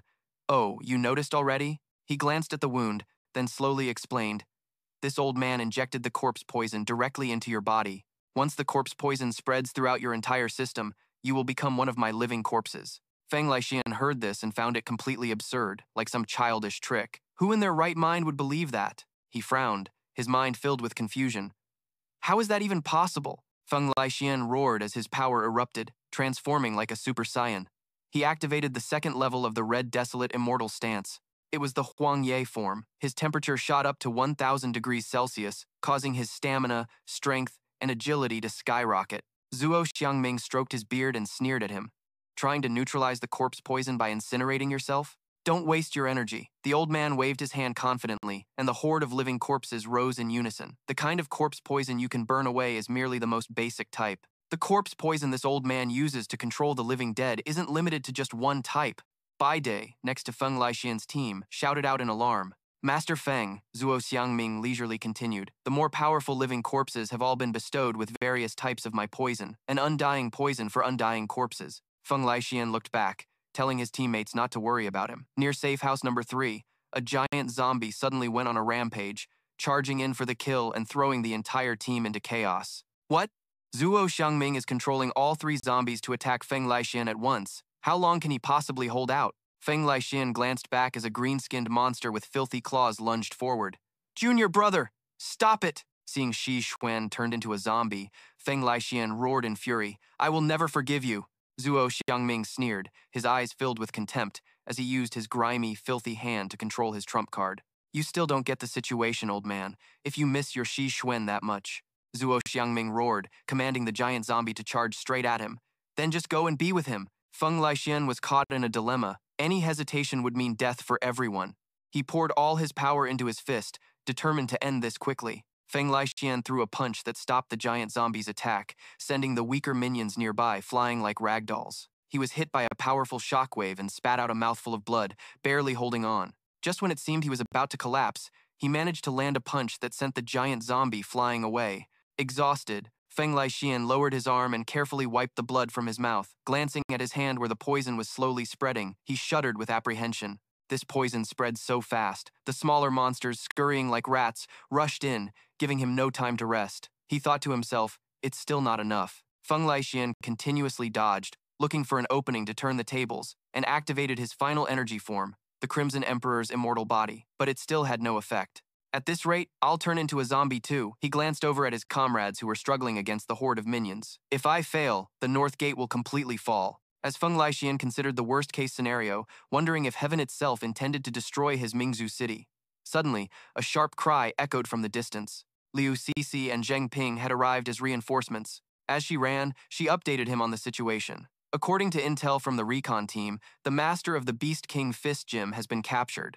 Liu Cixi waved her hand, shooting ice arrows to take down a few enemies. We need to save him first. Zhang Ping covered her blind spots. Feng Laixian was completely exhausted by now, but upon realizing 2 allies had come to help, he still managed to look up. Who are they? Liu Cixi created an ice path to reach him faster, shouting, Senior, hang in there! Her ice blocks rained down on the minions surrounding Feng Laixian, creating an opening for him to counterattack. He pushed himself so hard he coughed up more blood. Feng Laixian roared and threw a punch towards the sky.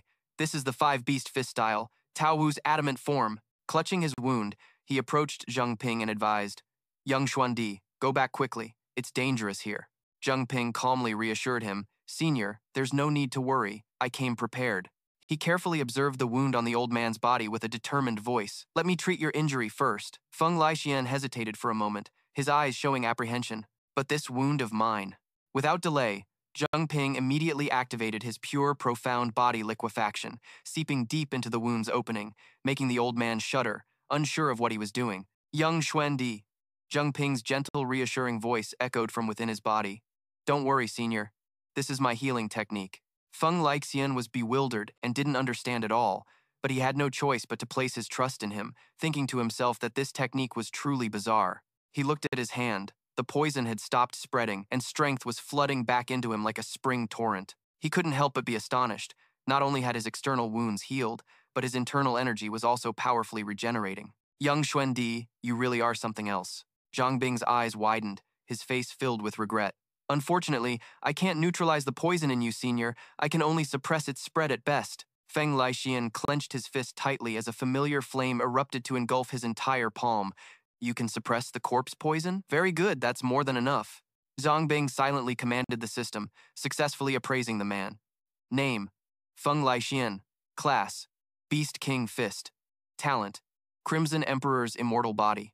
Wound healing speed is increased by 200%, with the ability to control his heartbeat and activate blazing blood to generate terrifyingly high temperatures, enhancing all physical attributes at the same time. When his body temperature reaches 6,000 degrees Celsius, he can enter the solar flare form, multiplying his strength by 10, curing all status ailments, and evolving his Crimson Emperor's flame into the true Sunfire. He smirked faintly, spreading his legs wide into a solid offensive stance, his voice low. Do me a favor, little brother, and buy me some time. I'm going to deal with this thing that's neither human nor demon. From inside Feng Lixin's body, Zhang Ping secretly observed the situation and thought to himself, that's easier said than done. The opponent is a reincarnator, though, so we have to be extremely careful. Let's test the waters first. Class, Beast King Fist, Awakener level, Peak. Feng Lixin threw his head back and let out an arrogant roar, his voice echoing defiantly. Just obediently become my living corpse. Feng Lixin spat right in the old man's face, his voice filled with contempt. In your dreams! At his command, the system displayed Feng Lixin's information panel. Appraisal. Successful. Attribute interface. Name. Feng Lixin. Class. Beast King Fist. Awakener level. Peak. Feng Lixin threw his head back and let out an earth-shattering roar as his body temperature exploded. Instantly, his entire body erupted in a violent explosion of flames. His temperature shot up to 3,000 degrees, causing his constitution, strength, and speed stats to skyrocket like an arrow. Feng Lixin shot forward faster than a bolt of lightning, aiming straight for Zhuo Xiangming and sweeping away the surrounding minions like trash. He closed in on the old man in an instant, raising his hand high to unleash a palm strike.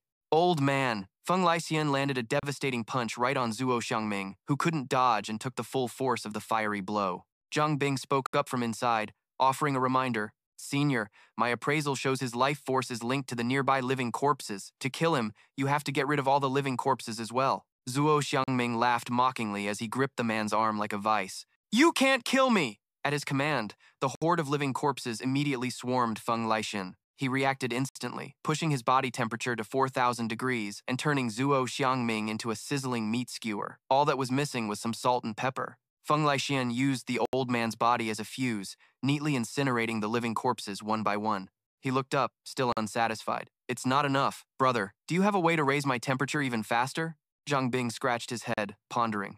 He said hesitantly, my flames can't reach temperatures as high as yours, Senior. I'm afraid I can't be of any help. Suddenly, he exclaimed as if having a breakthrough. That's right! This should be able to help! An arm emerged from within as Zhang Ping handed him an item, dropping 4 glittering scales into his palm. Feng Lixin took it in surprise, his voice full of curiosity. With a great item like this, why didn't you take it out sooner? Zhang Ping's voice was quiet and a bit embarrassed. You didn't ask at first. Feng Lixin didn't hesitate and swallowed 4 pills at once. Zhang Ping watched nervously, cheering inwardly. Awesome! Now this is a true fire user. The flames on Feng Lixin's body suddenly erupted as the pills provided a colossal source of energy while he stood amidst the horde of zombies. Boom! A terrifying shockwave wiped out all the zombies within a 5-meter radius. Liu Cixi, who was in the middle of a fight, had to turn her head, her heart filled with shock. What just happened? The man stared intently at Feng Lixin, thinking to himself, I never thought I'd live to witness the Guildmaster's ultimate form. Baida smirked, knowing victory was now on their side. It looks like this battle is about to end. As the shockwave faded, it revealed Feng Lixin, his entire body engulfed in raging white flames. The poison I left in his body is gone. An awakening. His power must be terrifying now. This is the immortal Scarlet Emperor body. Sunflame form. The temperature soared to 6,000 degrees, and all the poison has vanished. Zhang Ping stared in awe, exclaiming endlessly, that form is so overpowered. Even other fire users would be wary of this temperature. Feng Lixin thanked him in a deep, warm voice. Brother, this ultimate form puts a huge strain on my body. I need you to keep supplying me with pills. Zhang Ping patted his chest, assuring him, leave it to me. He turned to his comrades behind him and said in a firm voice, all of you, fall back. Don't get caught in the crossfire. Everyone understood the power of this form and hastily retreated. Did you all hear that? Head back to the city first. Shi Xiangming, who was regenerating his scorched body, stared blankly at his hand, his voice full of disbelief. How is this possible? The poison I left in his body. It's gone. Xie Xiangming roared, all troops, hear my command. He pointed directly at Feng Lixin. Capture him for me. Today, Feng Lixin will show you how to roast 20,000 zombies in 1 second.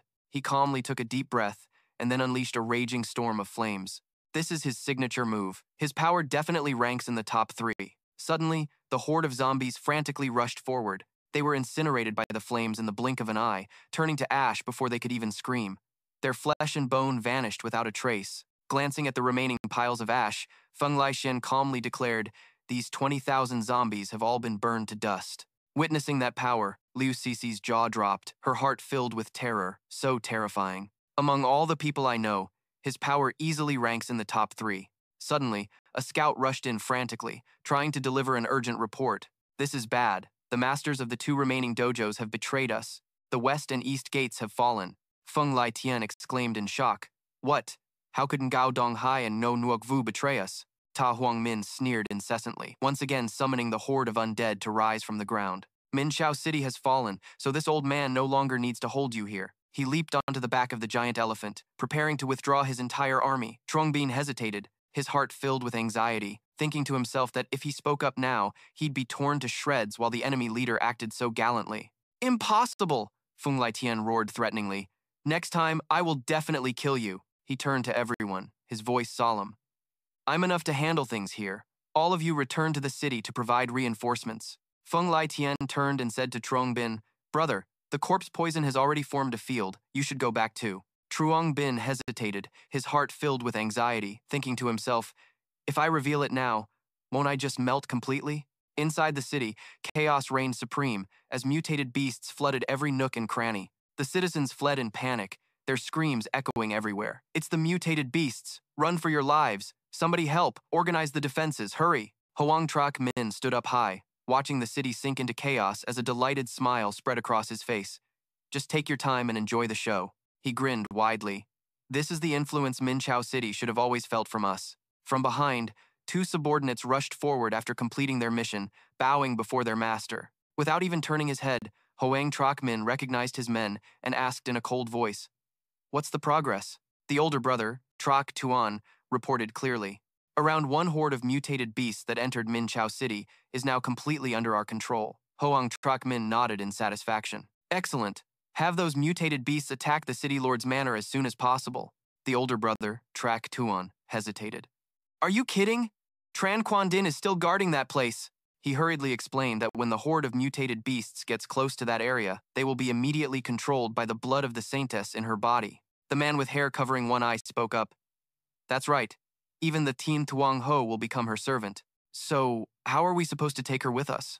Huang Trak Min scowled and snapped. What do you people understand? Tran Quan Din hasn't fully awakened yet. Her mind is currently like a child's, so she will unconsciously and passively control all the mutated beasts in her vicinity. He slowly laid out his plan. If a massive number of mutated beasts swarm toward her, her power will exceed its limits and go completely out of control. When the City Lord's manor is plunged into chaos, that will be the golden opportunity for you to sneak in and get Tran Quan Din. Huh? Why are there so many little whites here all of a sudden? She stroked the lead mutated beast, while the lower-level ones below knelt in submission to her. She dazedly let the mutated beast lick her face. Little white, stop licking, that tickles. Tran Quan Din gradually came to her senses and rubbed her eyes, opening them to look around. She glanced about in confusion. Where did everyone else go? In her perception, all the mutated beasts had become friendly citizens, turning black into white. Chen Junting was surprised, wondering why there were suddenly so many little whites here.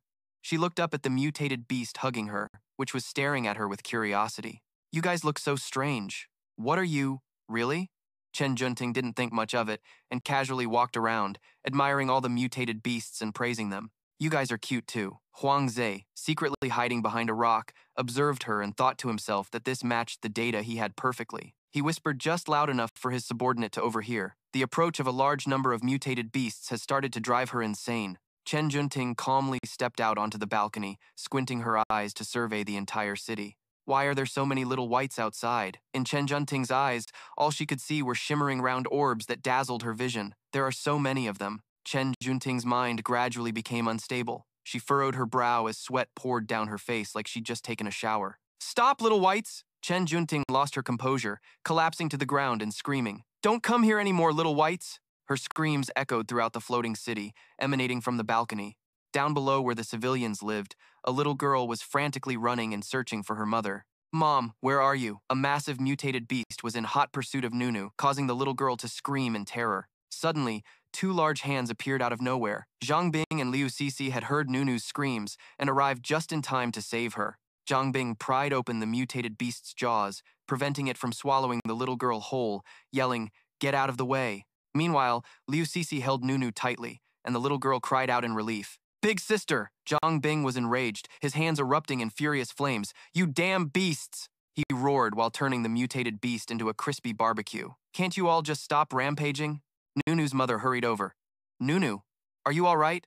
The terrified little girl immediately rushed into her mother's arms. The mother looked at Liu Sisi and Zhang Ping, who were organizing the evacuation of the civilians. Thank you all so much. Liu Sisi urged the two of them. Hurry and leave this place. Zhang Ping glanced at her. The densely populated residential area is just ahead. We can't let them get any closer. Liu Sisi grunted in agreement, understanding his intention. She took out her communicator and issued orders to everyone. All members of the cleanup squad establish a defensive line here. While the others organized the civilian evacuation, everyone in the squad responded with a loud and clear, Roger! The mutated beasts had also swarmed their position, coming in all shapes and sizes. Liu Sisi observed cautiously, It'll be hard for me to defend against so many mutated beasts without destroying that building. Zhang Ping considered the best attack strategy. We'll hold off as many as we can. We just need to buy enough time for the others to evacuate. Suddenly, a mutated beast stepped forward, and a massive wave of power erupted from her body, spreading throughout the entire area. What's with their behavior? What's wrong with these mutated beasts? Through her comms, Liu Sisi heard reports of a similar situation from other areas. Captain, the mutated beasts over here have all stopped moving. Liu Sisi was confused. What in the world is happening? By Tran Quan Din's side, she suddenly shot up into the sky, leaving Hoang Trashmin completely stunned. What in the world is going on? He tilted his head up to look at her. Tran Quan Din slowly opened her eyes, and an immense power erupted from her, spreading rapidly throughout the entire area. It didn't stop there. The level of power began to expand outwards even more intensely. Hoang Traik Min's subordinate exclaimed in panic. All the mutated beasts in our city have gone out of control. Hoang Traik Min was startled and couldn't believe it. What did you say? He broke out in a cold sweat. The one thing he feared the most had finally happened. Damn it all. Could it be that the Sacred Mother's blood within the Saintess has fully awakened? Let's hold off on capturing Tran Quan Din for now. I still have some other matters to attend to. Tran Quan Din abruptly flew away. Hey, there are a lot of little white things over there. Seeing her flee, Hoang Traik Min grew even more frantic.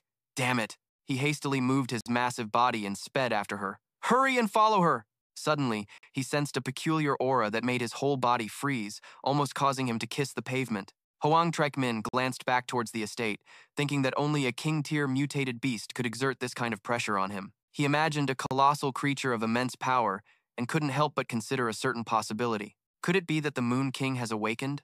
Hoang Traik Min stopped in his tracks, thinking carefully. Could Tran Quan Din have caused the Moon King to awaken prematurely? If that was the case, his two subordinates who had just caught up were confused as to why he had stopped. What are you doing here? What's wrong? Hoang Traik Min issued a command. You two, contact the others who infiltrated Minchao City and tell them to capture Tran Quan Din. I still have some other matters to attend to right now. His subordinates immediately obeyed and took off. Watching them leave, Hoang Traik Min pondered for a moment. The Moon King's awakening means that Thien Thuong Ho now possesses king-tier combat strength.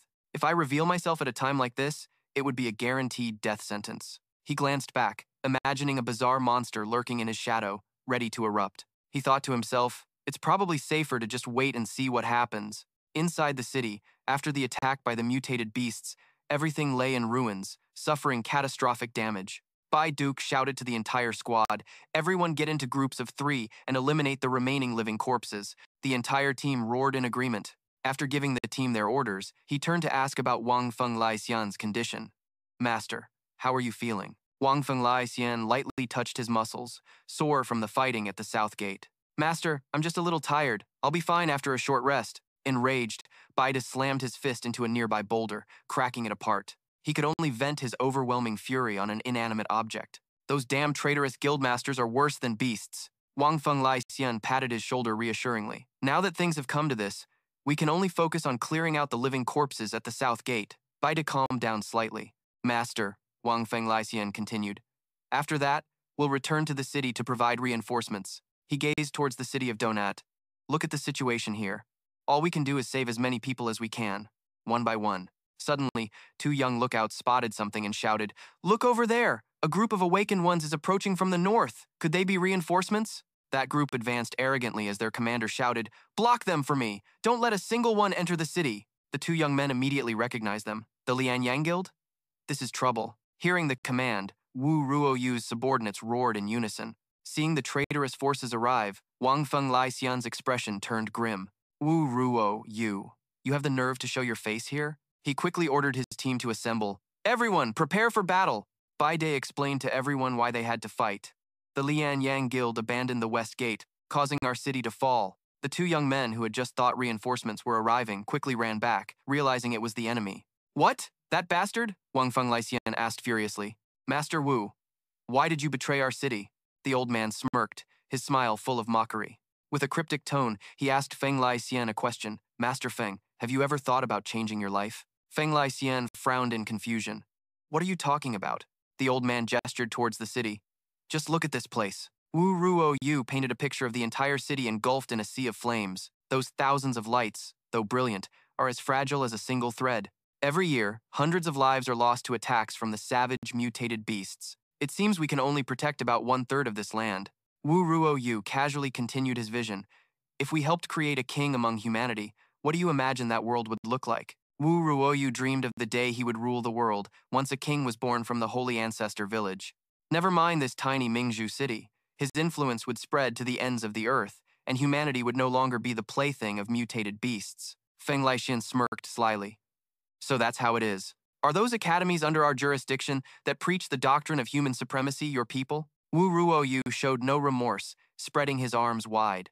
That's right, but it's a shame you drove them all out. Otherwise, you could have been one of us. Feng Laixin immediately went on the defensive, his voice dripping with contempt. Become one of you? In that case, wouldn't the entire Mingzhu city have to be sacrificed along with you? Both sides were tense, ready to lunge at each other at a moment's notice. Wu Ruo Yu calmly continued.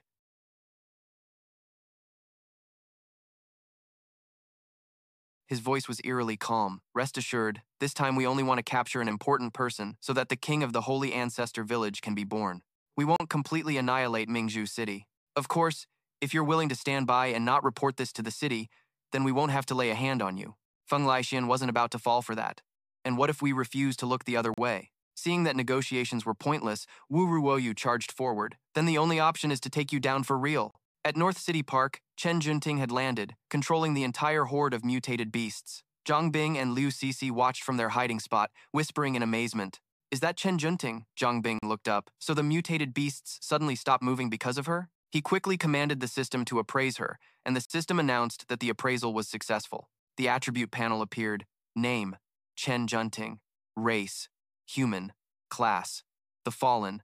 Talent, blood of the Holy Mother. The blood in her body has the ability to influence all life. For living creatures, it provides a massive enhancement. All living beings have a chance of being converted and becoming her fanatical followers. However, those who drink the holy blood will be unable to use this energy and will suffer from one misfortune after another. Chen Junting looked at the mutated beasts and praised them with a cheerful voice. Just like little Xiaobai. You're all so cute. Zhang Bing was stunned as he read the new information, his heart filled with shock. She became one of the fallen too? Liu Sisi jumped, exclaiming in surprise. What? How is that possible? Seeing two figures approaching, Liu Sisi quickly pulled Zhang Bing further into hiding. Someone's coming. The one-eyed man asked hesitantly, What do we do now? Maybe we should head back for now? Zhuo Zejun scolded him. What kind of nonsense are you talking about? Our mission is to bring this girl back to the Zhuo family, no matter what it takes. The one-eyed man stubbornly argued back. But you saw what it was like on the way here. Zhang Ping and Liu Sisi slipped in quietly, wondering if they were from the Zhu family, while the one-eyed, brown-haired man looked anxious. Mingzhou City is now crawling with living corpses, and all of our mutated beasts are being controlled by that girl. Besides, we can't even contact the others. The one-eyed, brown-haired man stated bluntly. Just the two of us have no way of completing this mission. Zhu Zaituan scowled, seeing him so demoralized. Don't talk like that. Even if it means dying, we have to give it our all. Suddenly, a voice echoed out, interrupting their conversation. I never thought the Zhu family would be the type to pull stunts like this behind the scenes, and with these damn mutated things too. The two of them immediately went on alert, looking around. Who's there? The two unexpected arrivals immediately revealed themselves, speaking in a thoughtful tone. You two seem to have more backbone than the other Zhu family members we've met, so I'll consider it. Zhang Ping quickly appraised the two newcomers. Both of their attribute panels appeared. The one with the giant snake was Zhao Yanlong. His talent was Blood of the Saint. His blood contained powerful stimulants that could continuously enhance his own strength, while also being a highly potent poison. The one who owned a tiger was, fittingly enough, Zhao Yanhu. Talent, Blood of the Saint. His blood had a strong, fragrant scent that could attract all surrounding creatures. The lower their intelligence, the more easily they were drawn in. Zhang Ping quickly drew his weapon, saying urgently, I've finished the appraisal. These guys are from the Saints' village, and their abilities are very similar to Chen Junding's. Lu Cece quickly stood up. This could be an important lead. Let's find a way to capture them alive and get some information. The one-eyed, brown-haired man looked at the two enemies before them and glanced cautiously at Zhu Zhaituan. We only have one shot at this. There might still be a glimmer of hope. Zhu Zhaituan nodded. Let's risk it. Both of them immediately lunged toward the enemy. Let's go. The poison immediately seeped into the one-eyed, brown-haired man's body, making it difficult for him to move. His vision immediately started to blur from the potent poison. Both of them staggered, feeling their bodies ache as if they were being torn apart. What is this? Zhao Yanlong seized the opportunity and ordered his two beasts to charge at them. The more you struggle, the faster you'll die. Zhu Zhaituan shouted a warning. Be careful, it's a poison mist. They both struggled to hold back the beast, but the weaker Zhu Zhaituan took a nasty bite from the tiger. Seeing them put up a fight, Zhao Yanlong offered some praise. Not bad, but it's a pity you can't keep this up for much longer. I advise you to give up resisting and obediently become living corpses. The one-eyed, brown-haired man screamed, refusing to surrender so easily. In your dreams! Zhao Yanhu sensed something was wrong and hurriedly tried to pull his older brother back. Ah, get back! A massive explosion erupted, catching everyone nearby in its blast. When the thick smoke cleared, the two beasts lay heavily wounded on the ground. Zhang Hanlong was lucky to save his own skin. Zhang Hanhu was also shaken after narrowly escaping death. Damn it. I almost followed him to the grave. It's a good thing that mutated beast took the hit. Chen Junding flew over, looking down curiously. You two little runts, how did you get injured? Zhang Hanhu looked at her, startled. The Saintess? Chen Junding flew lower and began to use a healing spell. Don't be afraid, I'll help heal you. Both young men hurriedly knelt and bowed. Greetings, Lady Saintess. We came here to escort you back. Chen Junding completely ignored the two men, focusing only on the two injured beasts. There are some bad things inside your bodies. I will help you remove them. After Chen Junding finished healing them, the bodies of both men also had a reaction. Zhang Hanhu panicked and clenched his fists.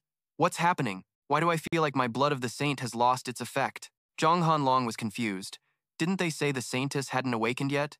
Why is this happening? Their bodies reacted violently, causing them intense pain as they screamed, Saintess, please stop. If you forcibly erase the blood of the saint from the mutated beasts' bodies, we will suffer the backlash. The fox gradually regained consciousness, and both healed beasts stood up and walked around normally. Chen Junding looked pleased. This is much cleaner. Both beasts affectionately surrounded her as if she were their new master. Chen Junding smiled softly and petted the fox's head. You don't feel good here, do you? Then let's go. I'll take you and the other little ones somewhere else. The three of them casually walked away. Zhang Hanhu forced himself to stand up. This is a bloodline suppression. Could it be that the saintess is already fully awakened? Zhang Hanlong ran a hand over his head, his face full of helplessness. It's just as I feared. We can no longer guide the saintess back to the Saint Ancestor village through our bloodline connection. Zhang Hanhu quickly helped his brother stand steady, while Zhang Hanlong's expression was one of clear despair. Damn it, there's nothing we can do. We'll have to meet with His Majesty, the sect leader, first and figure it out from there. Liu Cixi frowned slightly, a flicker of doubt rising in her heart. The sect leader of the Saint Ancestor village. Could it be that she has also snuck into Mingzhu City? Zhang Ping tilted his head, his curious gaze fixed on her. Who is that? Why do I feel like she seems very... Liu Cixi quickly filled him in, her tone calm yet sharp. Familiar with her? Her name is Li Ao Shui. She was once the second-generation city lord of Mingzhu City, and now she's the most wanted person by the cleanup squad. Liu Cixi bit her lip, anger surging as dark memories flooded back. She killed my master, and the scar on my face was also caused by her.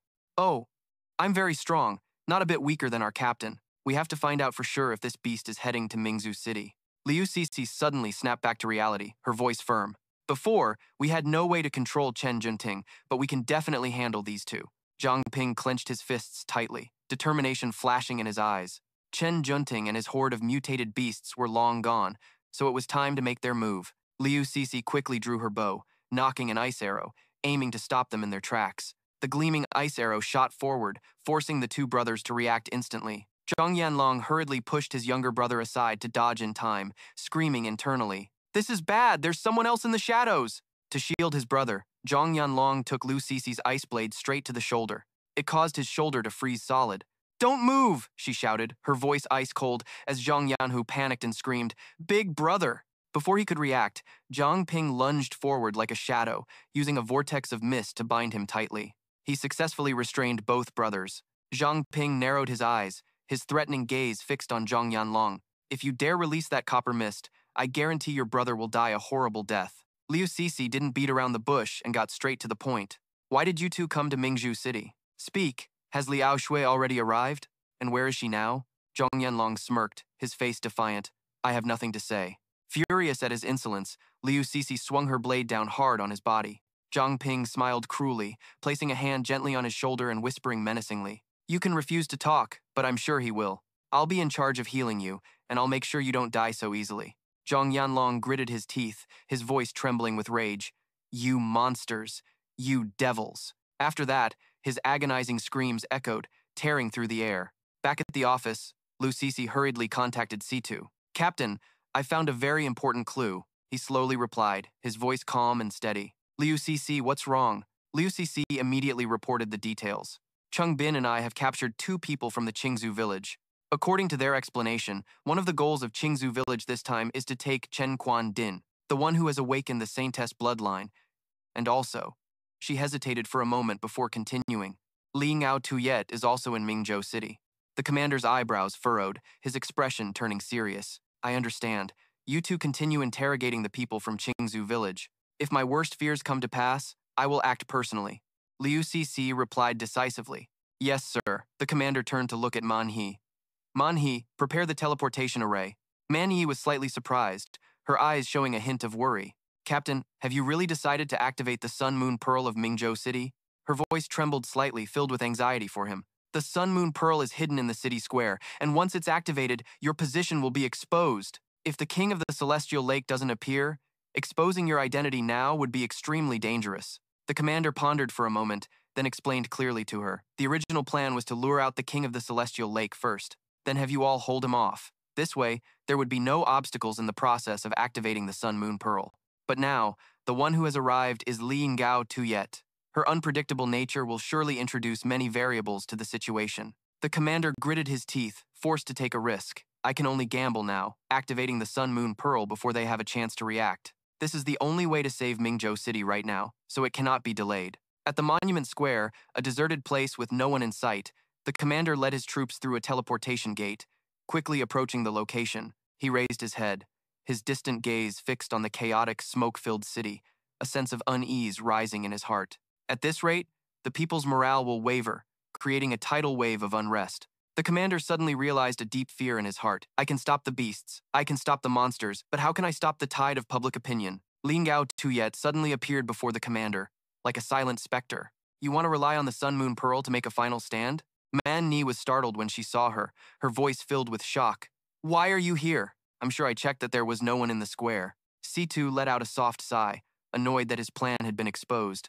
It's over. It seems the plan won't go smoothly anymore. Mandy quickly ordered the entire team to get ready, their fighting spirit flaring as they prepared for battle. Li Ngao Tuyet smiled confidently as if victory was already in her grasp, believing failure meant giving up the fight. From the moment you appeared here to resolve the Hua Shi crisis, I had already won. Situ looked weary, his voice hoping she would come to her senses. Why are you so obsessed with winning and losing? Have you ever considered that your way of becoming the king of humanity goes against the rules of the world? Forcibly changing the rules will provoke all the mutated beast kings across the globe. Besides, what will happen to humanity if they can't break through to the king level? Li Ngao Tuyet stared at him with a determined look, her voice resolute. I cannot fail. Situ grew angry, his eyes flashing with a sharp light. Before you even laid a hand on the innocent, you were already collaborating with Zhuo Xiangming. The moment you started using any means necessary, you had already lost. You are following the path of deception, not the path of a true king. Li Ngao Tuyet remained completely oblivious to her own wrongful and dirty deeds. The ancients have a saying, a general's success is built on 10,000 corpses, so how can there be no bloodshed on my path to kingship? Whether it's the path of deception or the path of a true king. In the end, the victor is the one who becomes king. Situ still tried to pull her out of the mud she had willingly stepped into. The greater your ambition, the more people you will end up killing. You might even drag humanity into a state of eternal doom. Li Ngao Tuyet just gave a faint smile, and with a wave of her hand, a massive horde of living corpses immediately shambled forward.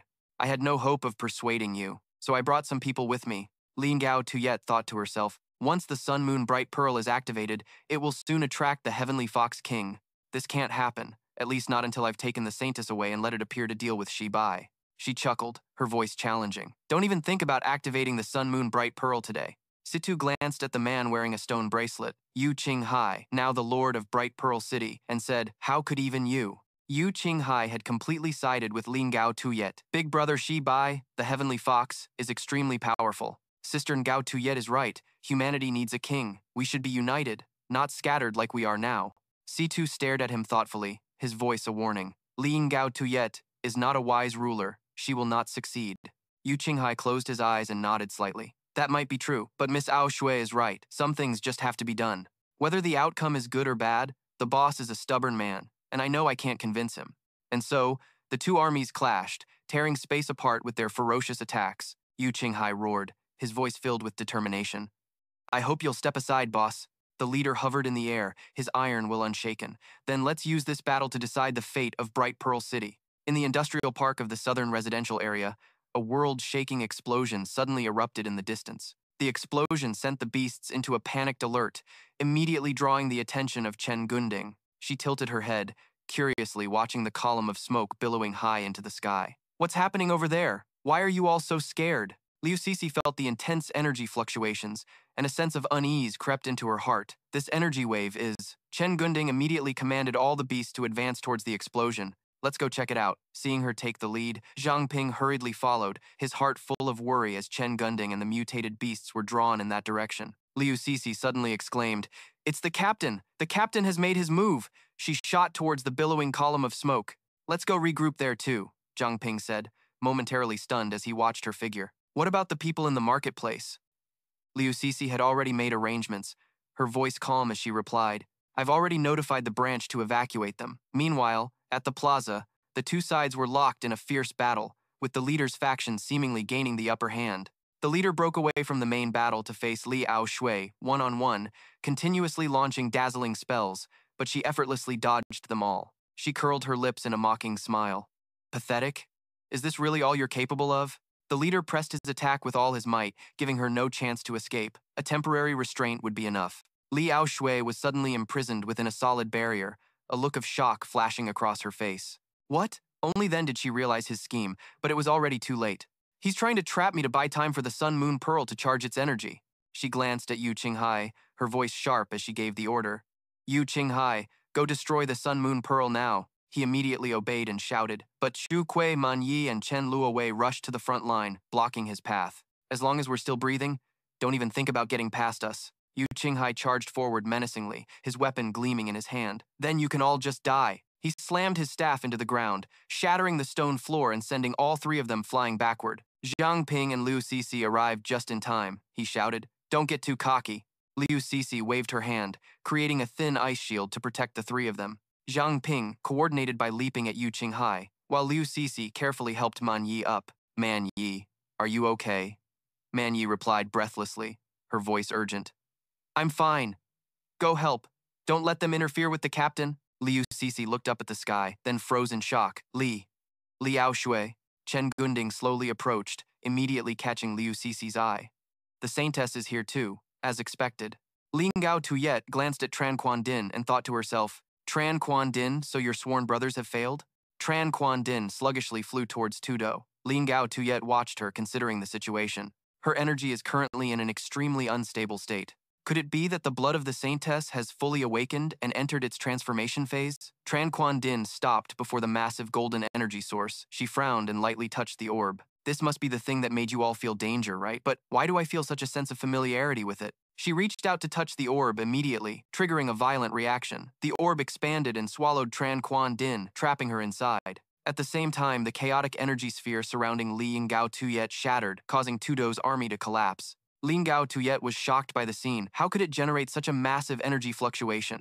Tudo looked panicked. This is bad. Tran Quan Din is now absorbing the energy of the Sun Moon Pearl. The immense energy radiating from Tran Quan Din caused everyone around to collapse from exhaustion. Truong Bin carefully walked over to support Lu Tutu. Tutu, are you all right? Tran Quan Din looked into the distance, her voice a vague whisper. I feel as if father is calling me. She mumbled from a very distant place. Only Ling Gao Tuyet remained unaffected, still floating steadily in the air. This is perfect. The energy of the Sun Moon Pearl has helped the Saintess complete her transformation ahead of schedule. Tran Quan Din hurriedly flew away. Little Bai, and the rest of you come with me. Seeing her disappear, Ling Gao Tuyet celebrated inwardly. The saintess must have sensed the call from the sacred ancestor village after her transformation. This way, she'll return to the village on her own without our interference.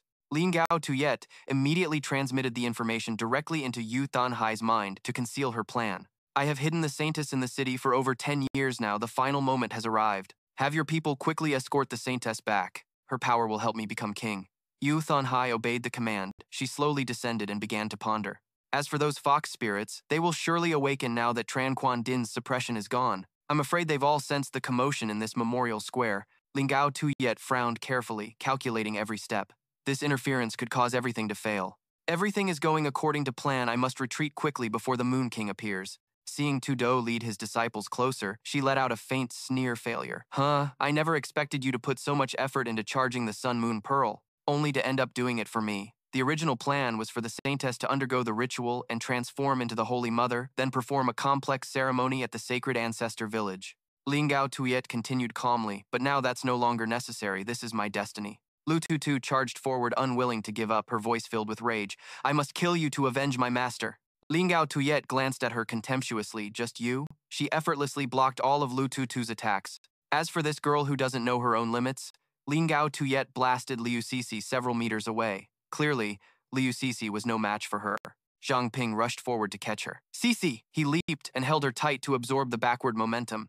Even with his protective mist, the force of the blow was still powerful. Ling Gao Tuyet couldn't be bothered with them anymore. A failure, huh? Until we meet again. Chen Luowei wondered aloud why the old captain wasn't pursuing her. C2 answered, let's deal with the threat inside the city first. Man Yi hurried over to check on them. Zhang Ping, Sisi, are you two all right? Zhang Ping helped Liu Sisi get up. We're fine. It's just a minor injury. Liu Sisi frowned, blaming herself. I'm still just too weak. Man Yi grew cautious upon hearing a loud noise. Weren't the mutated beasts and the undead already taken away by Chen Junding and Ling Gao Tuyet? So where is that sound coming from? C2 spotted the source just in time and yelled, it's the king of the Tianchang foxes over there! Man Yi, quickly activate the teleportation array! Man Yi was surprised to see the crowd rushing toward them. The Dushuncha? No, they're the Tianchang foxes. Longketti commanded, everyone, lower your weapons, or you will be killed without mercy. Man Yi immediately activated the teleportation array, while Liu Sisi and Zhang Ping rushed forward to block the bridge. Liu Sisi summoned a wall of ice. Fortunately, I already reported the intel on the Tianchang foxes to the cleanup squad. Zhang Ping yelled out a warning. The ones charging us right now are all Tianchang foxes. Everyone, watch out for their invisible attacks. C2's eyes blazed like stars. There's no need to leave. He decided to reveal himself, hovering high in the air. I will control them. The system announced that brainwave resonance had been activated, striking the entire horde of Tianchang foxes with a mind-splitting psychic wave. It was just like the monk chanting the spell to tighten the Monkey King's headband. Situ commanded, everyone, evacuate Mingzhu City. Shu Kei cried out worriedly, Captain. Situ frowned at her. That's an order. Zhang Ping wondered why Chen Junding hadn't taken the Tianchang foxes with him. Liu Sisi looked at him. I fear the king of the Tianchang foxes must have activated some kind of concealment technique. Let's go, Zhang Ping. Seeing that everyone had retreated, Situ felt a great sense of relief. Excellent. He had forced them to leave because he was concerned for their safety. When facing the king of the Tianchang foxes, even with all of you helping, it would just mean more lives lost. The teleportation portal quickly closed, and Situ then yelled towards the Tianchang fox horde. Aren't you going to show yourself? He glared into the distance. Let's see just what kind of power you possess as the king of this fox den. A slow, deep, terrifying voice echoed out. You are the most powerful human I have ever encountered. A beast materialized, its body pitch black and constantly radiating a dark aura. But against me, that kind of power is nowhere near enough. C2 commanded the system, appraise. After a moment, the system announced, Heavenly Fox skill, Perception Distortion, subverts common sense. The captain looked at these two unique skills, a bit confused. What kind of skills are these? The king of the heavenly foxes didn't waste words and lunged forward with its claws. The captain faced it bravely, without a shred of fear. I'll only know if I'm strong enough after we fight.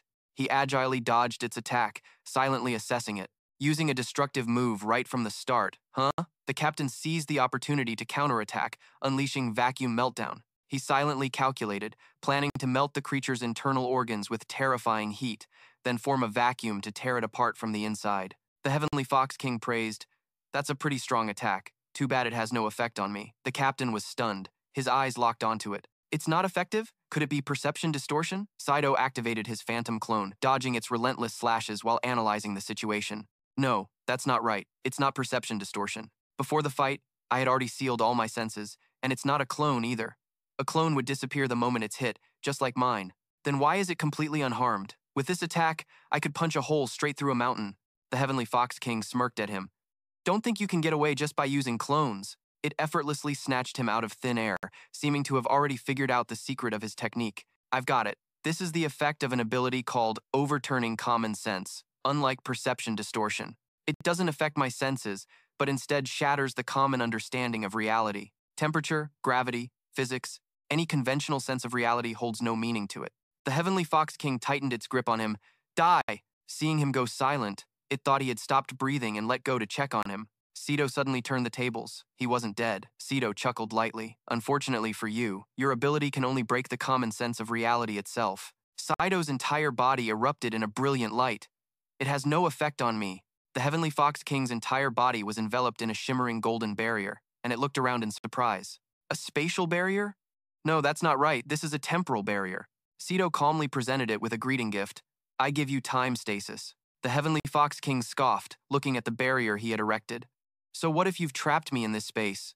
It bent down, gently plucking Saito's head off as if it were a toy. Once you're dead, the barrier you created will disappear as well. But Saito wouldn't die that easily. He suddenly grew enormous, becoming the one who held the Heavenly Fox King in the palm of his hand. Turns out he had activated time and space. His death would reset the time around himself. Returning to the moment the skill was activated, the Heavenly Fox King looked around, bewildered. What? It gradually showed interest, narrowing its eyes, confidently regaining the upper hand. You're quite an interesting person. This space is bound by time. If the creator of this space infinitely resets time, then I too will be trapped here in an endless loop. The man's body slowly regenerated, each piece of flesh and skin gradually coming back to life. It watched him regenerate and continued. But since I can break conventional rules like time, I won't be reset when time rewinds. The Heavenly Fox King looked down at the man. You won't remember anything that happened, but I want to retain the memory of killing you every single time. It spewed fire at him, slowing down his regeneration process, killing you and letting you revive over and over again. I won't get tired or find it a bother. Besides, if I don't kill you, you might just slowly torture me to death after you revive. After all, time will just heal your wounds anyway. The Heavenly Fox King watched his skeleton almost fully regenerate and shuddered with a hint of dread. Humans truly are a terrifying race. And perhaps the rumors I've heard from the other races aren't wrong after all. The mutated beasts below were frantically tearing humans apart, and the Heavenly Fox King glanced down at them. As long as they continue to devour humans, one day the mutated beasts might be able to obtain humanity's potential. It issued an order to all its soldiers below, all members of the pack, immediately quell the chaos in Mingzhu City and try to keep human casualties to a minimum. After all, we still need them to keep breeding for us to feast on. In the southern part of the city, Wu Ruoyu and Feng Laixian were still locked in a fierce duel. Just then, a third party, Lin Kedi, intervened, blocking both their fists. Stop this! Feng Laixian looked at him in confusion. Let go, Lin Kedi. What do you think you're doing? Lin Kedi was the one who was truly confused, scratching his head in thought. A catastrophe is upon us, and you humans are still busy killing each other? What a bunch of idiots. Feng Laixian pointed directly at Wu Ruoyu and yelled, He's a traitor. He betrayed Mingzhu City. Everyone just stop it, he shouted. Stop fighting and be straight with me for a second. Wu Ruoyu thought to himself, the patrol team is here now. Since I've already come this far, I have to see it through. With that, he showed no hesitation and launched an attack at Lin Kedi. You can die too! But before Wu Ruoyu could even touch him, he was stopped by an unseen force. It felt as if the top of his head was being gripped by something invisible. Instantly, Lin Kedi effortlessly twisted Wu Ruoyu's head clean off, much to Feng Laixian's astonishment. Feng Laixian thought to himself, since when did Lin Kedi become so powerful? As he watched him casually toss the head to the ground. I can't believe it. Our patrol team was only assigned to protect the city lord for a few days, and the city has already descended into this level of chaos. He scanned everyone present. Everyone, drop your weapons, or you'll be killed without question. Lam Kukdich wiped the blood from his hands and looked over at the man. Master Feng, please come with me for a moment. I need you to explain everything that happened today. Feng Lai Tian didn't dare to disobey. In safe room number 8, Chung Bin's team and a few others were taking temporary shelter. Jungbing held Lu Tuthu's arm. Tuthu, please calm down. Manhwa checked her ability, confused to find it at its weakest. Why is this happening? My ability is getting weaker. Nearby, Min also noticed his stamina draining faster, and his fatigue was much greater than before. Zhang Ping chimed in. I feel like my weight is increasing too. Lu Tutu looked at everyone nervously. Could it be? Bin frowned at her. What's wrong? She hurriedly tried to contact Tudo. Captain, if you can hear me, please respond. Captain! Bin looked at her anxiously. Tutu, what in the world happened? Man Yi looked down at her hands, dejected. The captain bestowed a blessing on every member of our cleanup squad. She explained further, a blessing is a rare support-type ability that can grant certain attributes to others semi-permanently. Unless the one who cast the blessing dies, its power will remain with the recipient for their entire life. The blessing Min received reduced his stamina consumption rate by half. Juntetjip's blessing reduced his fatigue by half. The blessing Trung Hio Trung received reduced his weight by half, and the one Lu Tu received cut her mental energy consumption in half. Mani bit her lip, holding back her tears. The fact that everyone's blessings suddenly disappeared means the captain could be. Confused, Jungbing thought back on the captain. How could a being like Tudo Thurbak perish so easily? Suddenly, his bracelet began to glow, and Tudo's voice came from it. An existence in this form won't last for long. Immediately, everyone cheered, squeezing his hand as joy washed over them. Captain, are you all right? C2 flickered through the thin illusion, his voice grim, not good at all. In about 1 more year, I will be completely killed by the celestial fox as my energy is gradually depleted. Zhang Ping hurriedly spoke up. Elder C2, sir, are you trying to contact us through the bracelet right now? C2 slowly replied, no, this is my contingency plan. Once I die or lose my life, a part of my consciousness will form a virtual personality and transfer to this bracelet. The elder raised an eyebrow. In fact, I am just a virtual personality now, not the real person. Liu Sisi looked at the elder worriedly. Captain, what can we do to save you now? Beside her, Zhang Ping was deep in thought, pondering what the elder had just said. Does that mean the person living in the bracelet right now isn't the real C2, but an artificial intelligence that possesses a part of his memories? C2 smiled faintly. Don't worry, the situation is almost exactly as I predicted.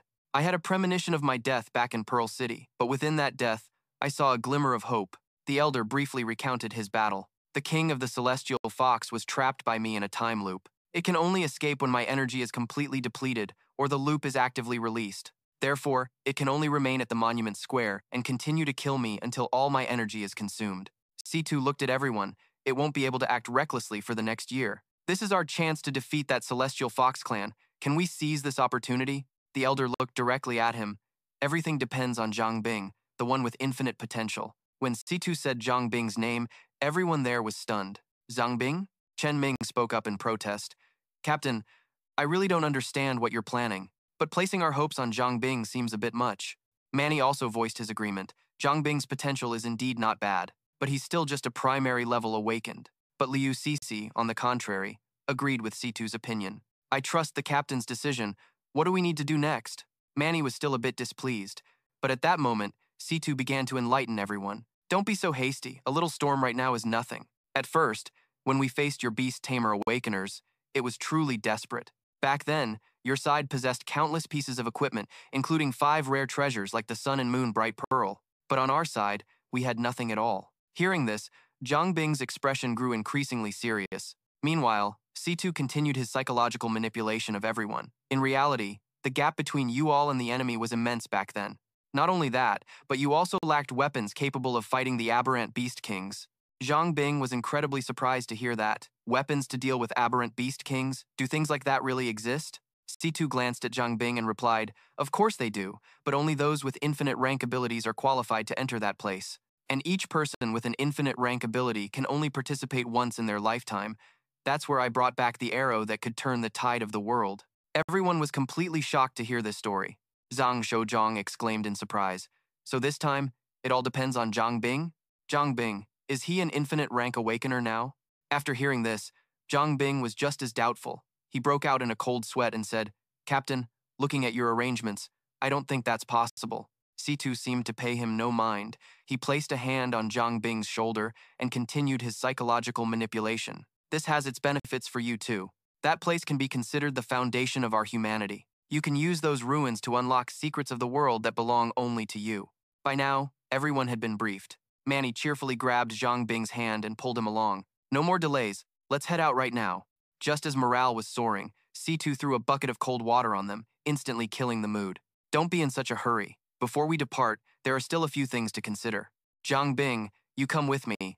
A while later, Zhang Ping had followed C2 to the dungeon cleanup team's safety room number 8. As he walked, he wondered, Captain, is there really no way to save you?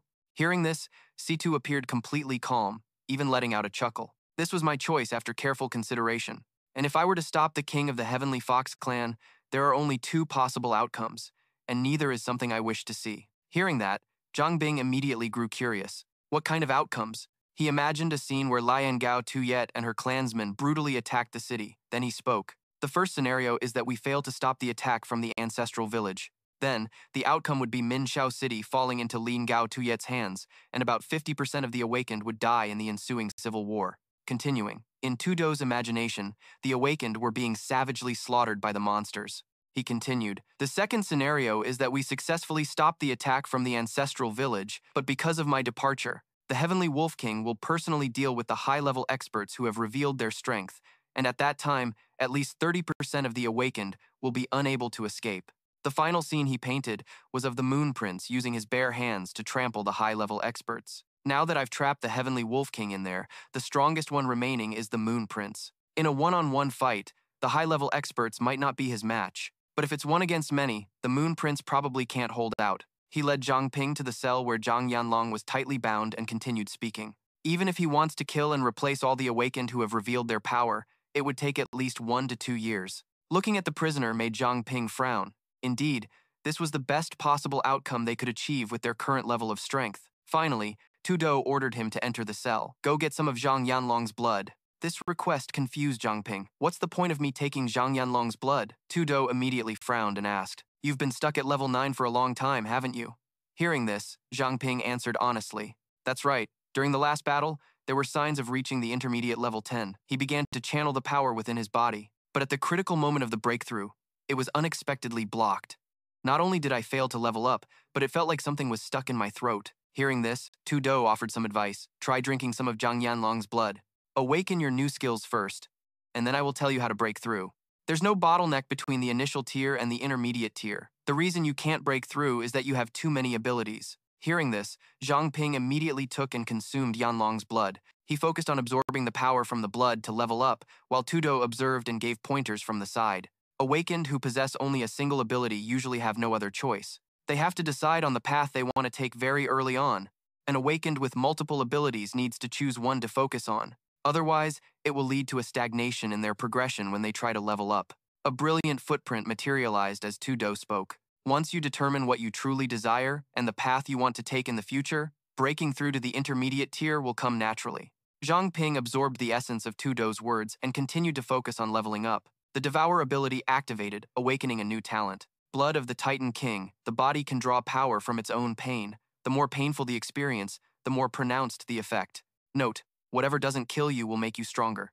At this moment, Zhang Ping delved deep into his consciousness, seeing a brilliant torrent of power before him, accompanied by the echoing voice of Tudo. Right now, you need to utilize your new talent and sense the changes among the other talents within your body. Carefully perceive each of your abilities and keep them in a state of being active but not fully triggered. Then you need to look into your own heart, clarify the path you wish to take, and understand your truest desires. Your abilities will naturally respond to your innermost thoughts. At this moment, as his appraisal eye activated the powers of the Covenant Gem Nightwalker, Netherfog Source Sealer Transplanter, Body of Netherfog Devourer, Body of Pure Water, and Body of Pure Blood began to envelop him. When Zhang Ping opened his eyes, he frowned. Covenant Gem Transplanter. Just then, C2 spoke up from behind him, asking, How do you feel? Have you made your choice yet? Zhang Ping was brimming with power, but his heart was filled with hesitation. There are too many choices. Is there no way to have the best of both worlds? Hearing this question made C2 feel helpless as he said, For that you must look into your own heart. I can't make that decision for you. Hearing this, Zhang Ping looked at his hands, which were emitting a powerful aura, and began to ponder. In truth, the thing I'm hesitating over the most is the choice between the Covenant Gem and Transplanter. The Covenant Gem is my foundational ability. In fact, most of my abilities originate from it. With that thought, he closed his eyes and began to use the power of fire and a bizarrely colored energy to surround the blue gem. He hesitated again, but Transplanter is the ability that helps me nurture all my other powerful abilities. Finally, he erupted with 3 types of power, fire, water, and darkness, whether it was the body of Netherfog, the body of pure water, the body of pure blood, or the blood of the old king. These skills are all of the most powerful type, but it must be said that even though Transplanter originates from the Covenant Gem, its potential is no less than the Covenant Gem itself. In the end, Zhang Ping's body erupted in a brilliant blue light. He had made his decision. What I need to do now is choose one of these two abilities as the core for my advancement. C2, watching the aura of power radiating from Zhang Ping, was extremely satisfied. It seems you have your answer. A system notification popped up. Advancement successful. Zhang Ping level 10 intermediate rank awakened. Zhang Ping noticed that the commotion around him had suddenly stopped and felt puzzled. Did I level up? Appraisal. The system displayed a notification. Appraisal successful. The status window appeared showing that Zhang Ping had now reached level 10 and his intermediate rank Covenant Gem had awakened to level 7. Furthermore, an advanced intermediate rank skill was also unlocked. Intermediate rank Covenant Limited Type 1, Covenant Gem Martial Pact. The second type, the Protective Contract Gem. The third type, the Mastery Contract Gem. Zhang Ping looked at the attributes and skills, a little surprised. Even though he only went up one level, the difference between an initial rank awakener and an intermediate rank awakener was on a completely different scale. Just then, Zhang Ping raised his hand and controlled the flames with surprising proficiency. His stamina and spirit had both improved significantly. He could unleash the Fire Eater's flames with precision, and his control over the ability was much more meticulous. Tudo watched Zhang Ping skillfully control the flames and spoke with satisfaction. So you successfully leveled up, huh? He also replied cheerfully. Yes. Zhang Ping looked at the flame in his hand, extremely excited. Henry only gained combat readiness after reaching the intermediate rank. It turns out that after reaching the intermediate rank, one's control is upgraded so drastically. In just a flash, a red stone formed from the flames he created, a martial contract. Unexpectedly, a moment later, the stone transformed into a sharp weapon. He immediately took it and scraped it on the ground, creating a crack, and thought to himself, with just an advanced skill, even a useless transparent gem can be utilized. Zhang Ping observed the weapon for a moment, then praised it out loud. The hardness of this intermediate rank gem is definitely comparable to the Dao Ming Pearl, an item that I always carry and isn't easily damaged. Hearing this, Tu Do laughed. Just as I predicted, you didn't choose the Anomaly Eater, but instead chose the Gem Contract as your core enhancement. Zhang Ping looked at the object in his hand, his expression showing he was also a bit surprised that he'd chosen the Gem Contract. I also considered choosing the Anomaly Eater, but I vaguely felt that it wasn't a good fit for me. I'm glad I didn't choose the Anomaly Eater. You gain abilities, but the price you pay comes with many risks. As he spoke, he imagined his body bursting into flames and turning to ash. Hearing that, Tudu found it very reasonable. When Anomaly Eaters awaken new abilities, cases of side effects, backlash, and even death are all too common. Zhang Ping added, besides, even though the Gem Contract's awakening speed is a bit slow, every new talent it awakens is an indispensable necessity, like getting charcoal on a snowy day. Just then, a voice suddenly rang out, in the name of the patrol team, special recruitment for awakeners, painstakingly deciphering the text, taking a year to uncover the hidden threats. This voice stunned Zhang Ping, because he knew who it belonged to. It was Fang Zi. Following that, Zhang Ping and C2 returned to the meeting room, where C2 began to lay out the plan. According to Zhang Ping's intel, the Moon Prince is accelerating the elimination of masters in Minchao City. He's using the patrol team's name to recruit a large number of awakened ones.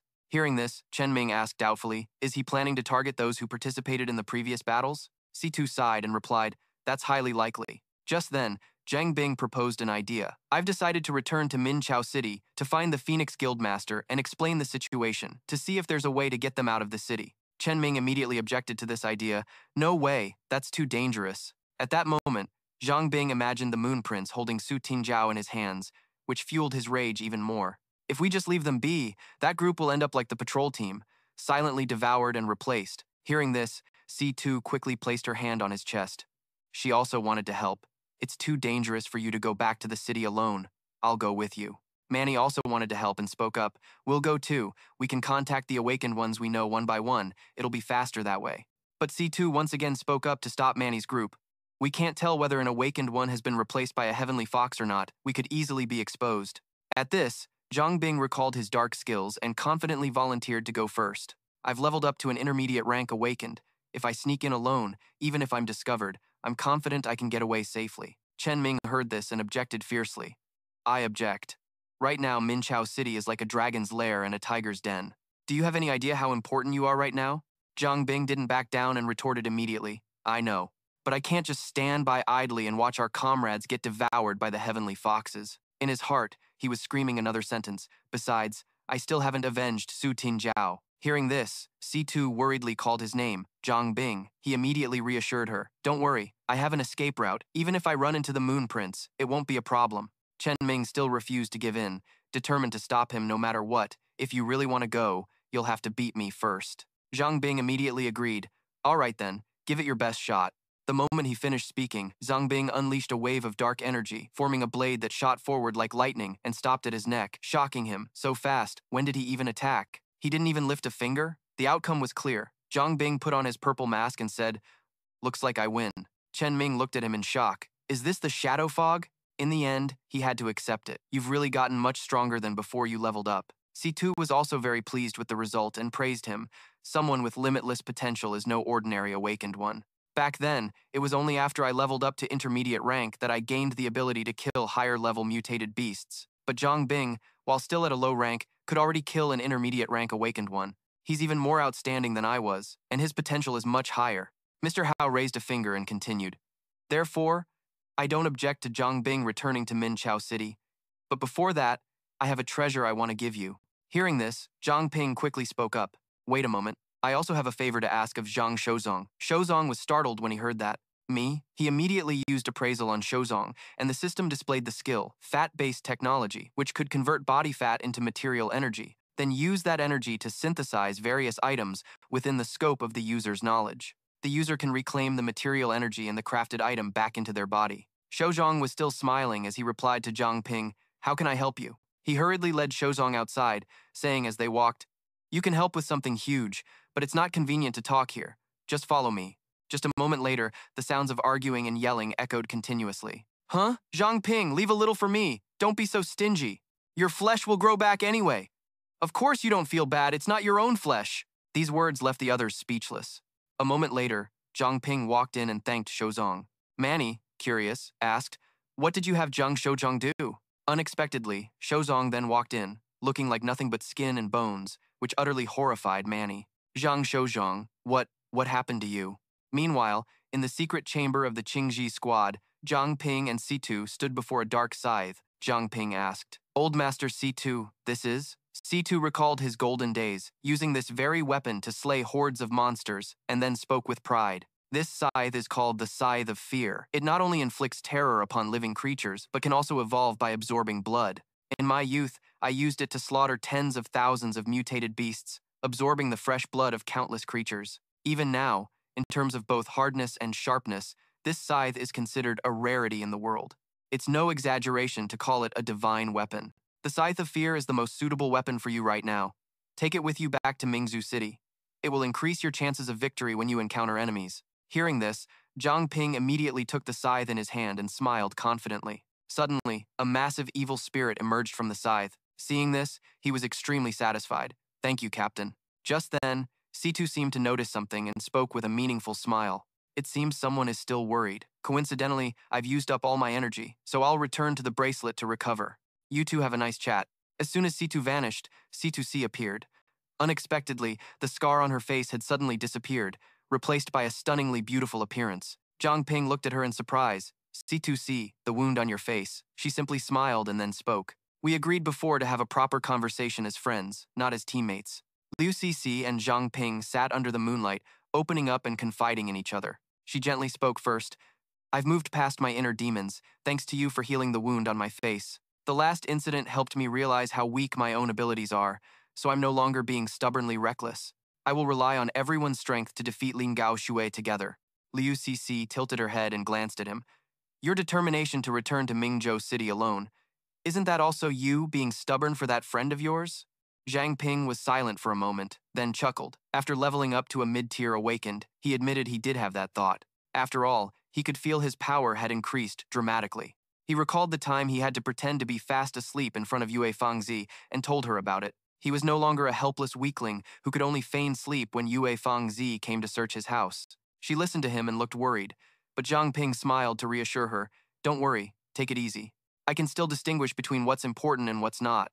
This time I'm returning to Mingzhou City mainly to save people." Zhang Ping frowned seriously. "As for the score with Su Jingjiao, if the right opportunity doesn't arise, I won't act rashly." Lu Cixi leaned back, glancing at him. "But you're going back alone. I'm still not entirely at ease." Zhang Ping showed her the item in his hand. I also have a secret weapon from Zhang Shoujiang. Nothing will happen. Inside Mingzhou City, a place where many monsters roamed freely. Zhang Ping, dressed inconspicuously, carefully observed his surroundings, thinking that the Tian Cheng faction in the city had clearly increased their patrols. He hid in a corner, watching a Tian Cheng member scolding citizens were temporarily sealing off Mingzhou Square. Unauthorized personnel are not allowed to enter. A voice suddenly appeared behind him and asked softly, "You don't need to worry about me. That old fox won't be able to do anything to me for a while. On the contrary, have you thought of a way to handle this?" Zhang Ping's eyes turned sharp. "I have." In the study at the Beast King Club, Wang Feng Lai Xian was focusing on his work when he noticed mist seeping into his room. Once inside, Zhang Ping immediately revealed himself. "Clubmaster Feng, it's me." Seeing it was him, Wang Feng Lai Xian stood up, overjoyed. "It's you, brother Zhang Ping. Where have you been these past few days?" "Ever since that day, I've wanted to thank you in person, but I haven't been able to find you." He gave a forced smile. "It's a long story." After a long and winding explanation, Zhang Ping concluded, "So that's the general situation. I wonder if Clubmaster Feng would be willing to help me." He crossed his arms and looked at him seriously. "According to you, the city lord abandoned Mingzhou City a long time ago. The ones in actual control right now are the Tiancheng foxes, and what you're saying is truly hard to imagine." At that moment, a voice reported, "Monarch, Captain Lin of the patrol team is here to see you." Wang Feng Leixian ordered, "Lead him to the reception room. I'll be there in a moment." The man acknowledged the order, and Zhang Ping looked straight into his eyes. "The patrol team has already been replaced by the Tiancheng foxes. Phoenix Hallmaster, you only need to take one look to determine whether I'm telling the truth or not." In the reception room, the group was ushered inside as instructed. Wang Feng Leixian cheerfully entered to greet his guests. "My apologies. My apologies. I didn't expect Captain Lin would have the time to stop by." Long Ketty crossed his arms, smiling confidently at him. "I've come to congratulate you, Phoenix Hallmaster." He immediately went on guard. "I wasn't aware I had any good news to celebrate." Long Ketty, with several Tiancheng foxes behind him, said to him in a tone that was anything but playful, "The city lord has decided to appoint you, Phoenix Hallmaster, as the vice city lord of Mingzhou City, and the announcement will be made to the entire city in a couple of days." He glanced at the monsters behind them, thinking to himself, "So this is the true form of the Tiancheng foxes?" Wang Fenglatian gave a polite, light smile. "This humble one sincerely thanks his lordship, the city lord, for this great honor." Having completed his task, the man immediately turned to leave. "The message has been delivered. I will now return to report." He clenched his fists, his anger boiling inside him. "I've troubled you, Captain Lin. Please convey my gratitude to the city lord for me." In his heart, he was cursing them to hell and back. How dare these beasts? Zhang Ping had used his pure blood body's visual resonance to secretly observe the entire conversation. When he saw them leave, he immediately revealed himself, and the Phoenix Hallmaster looked at him with a reassuring glance. "Don't worry. I won't act recklessly when the power gap between us and the enemy is this wide." Wang Fenglaixian opened a door, leading him somewhere else to talk privately. "You must have a plan already, coming to me like this." He got straight to the point. "Speak. What do you need from me?" Zhang Ping immediately laid out his request. "I hope you, Phoenix Hallmaster, can use this promotion to Vice City Lord as an opportunity to host a grand banquet for the Awakened who helped defend Mingzhou City." As they walked, he continued, "We will inform everyone who hasn't been replaced by the Tiancheng foxes about the situation." Wang Fenglaixian led Zhang Ping to the main training grounds, where Zhang Ping continued to lay out the details of his plan. "Anyone willing to leave with me will exit the city through the cargo gate. Even those who don't want to leave will know the Tiancheng fox's plan, so they can at least be on their guard and avoid being easily controlled." The Hallmaster concluded thoughtfully, "Indeed, some people have families and attachments here. I'm afraid they won't necessarily choose to leave." He nodded in agreement. "In this dire situation, there's only so much we can do." From Zhang Bing's perspective, it seemed like everyone in the gym was a heavenly fox demon in disguise. He scanned the room and then whispered his report to the old man. Quite a few students in his boxing gym had also been replaced. Wang Fenglaixian looked down at the floor in frustration. "To think my little boxing club was hiding so many of those beasts." He turned to look at him. "What you've done is more than enough. In a situation where it's hard to tell friend from foe, no one can protect everybody." Wang Fenglaixian patted his shoulder encouragingly. "Do it your way. I'll cooperate to the best of my ability." Zhang Bing bowed his head. "Thank you, Master Feng." The old man turned away. "We're the ones who should be thanking you. At least you've given us hope of exterminating those beasts." Just then, a familiar figure passed by, instantly catching his eye.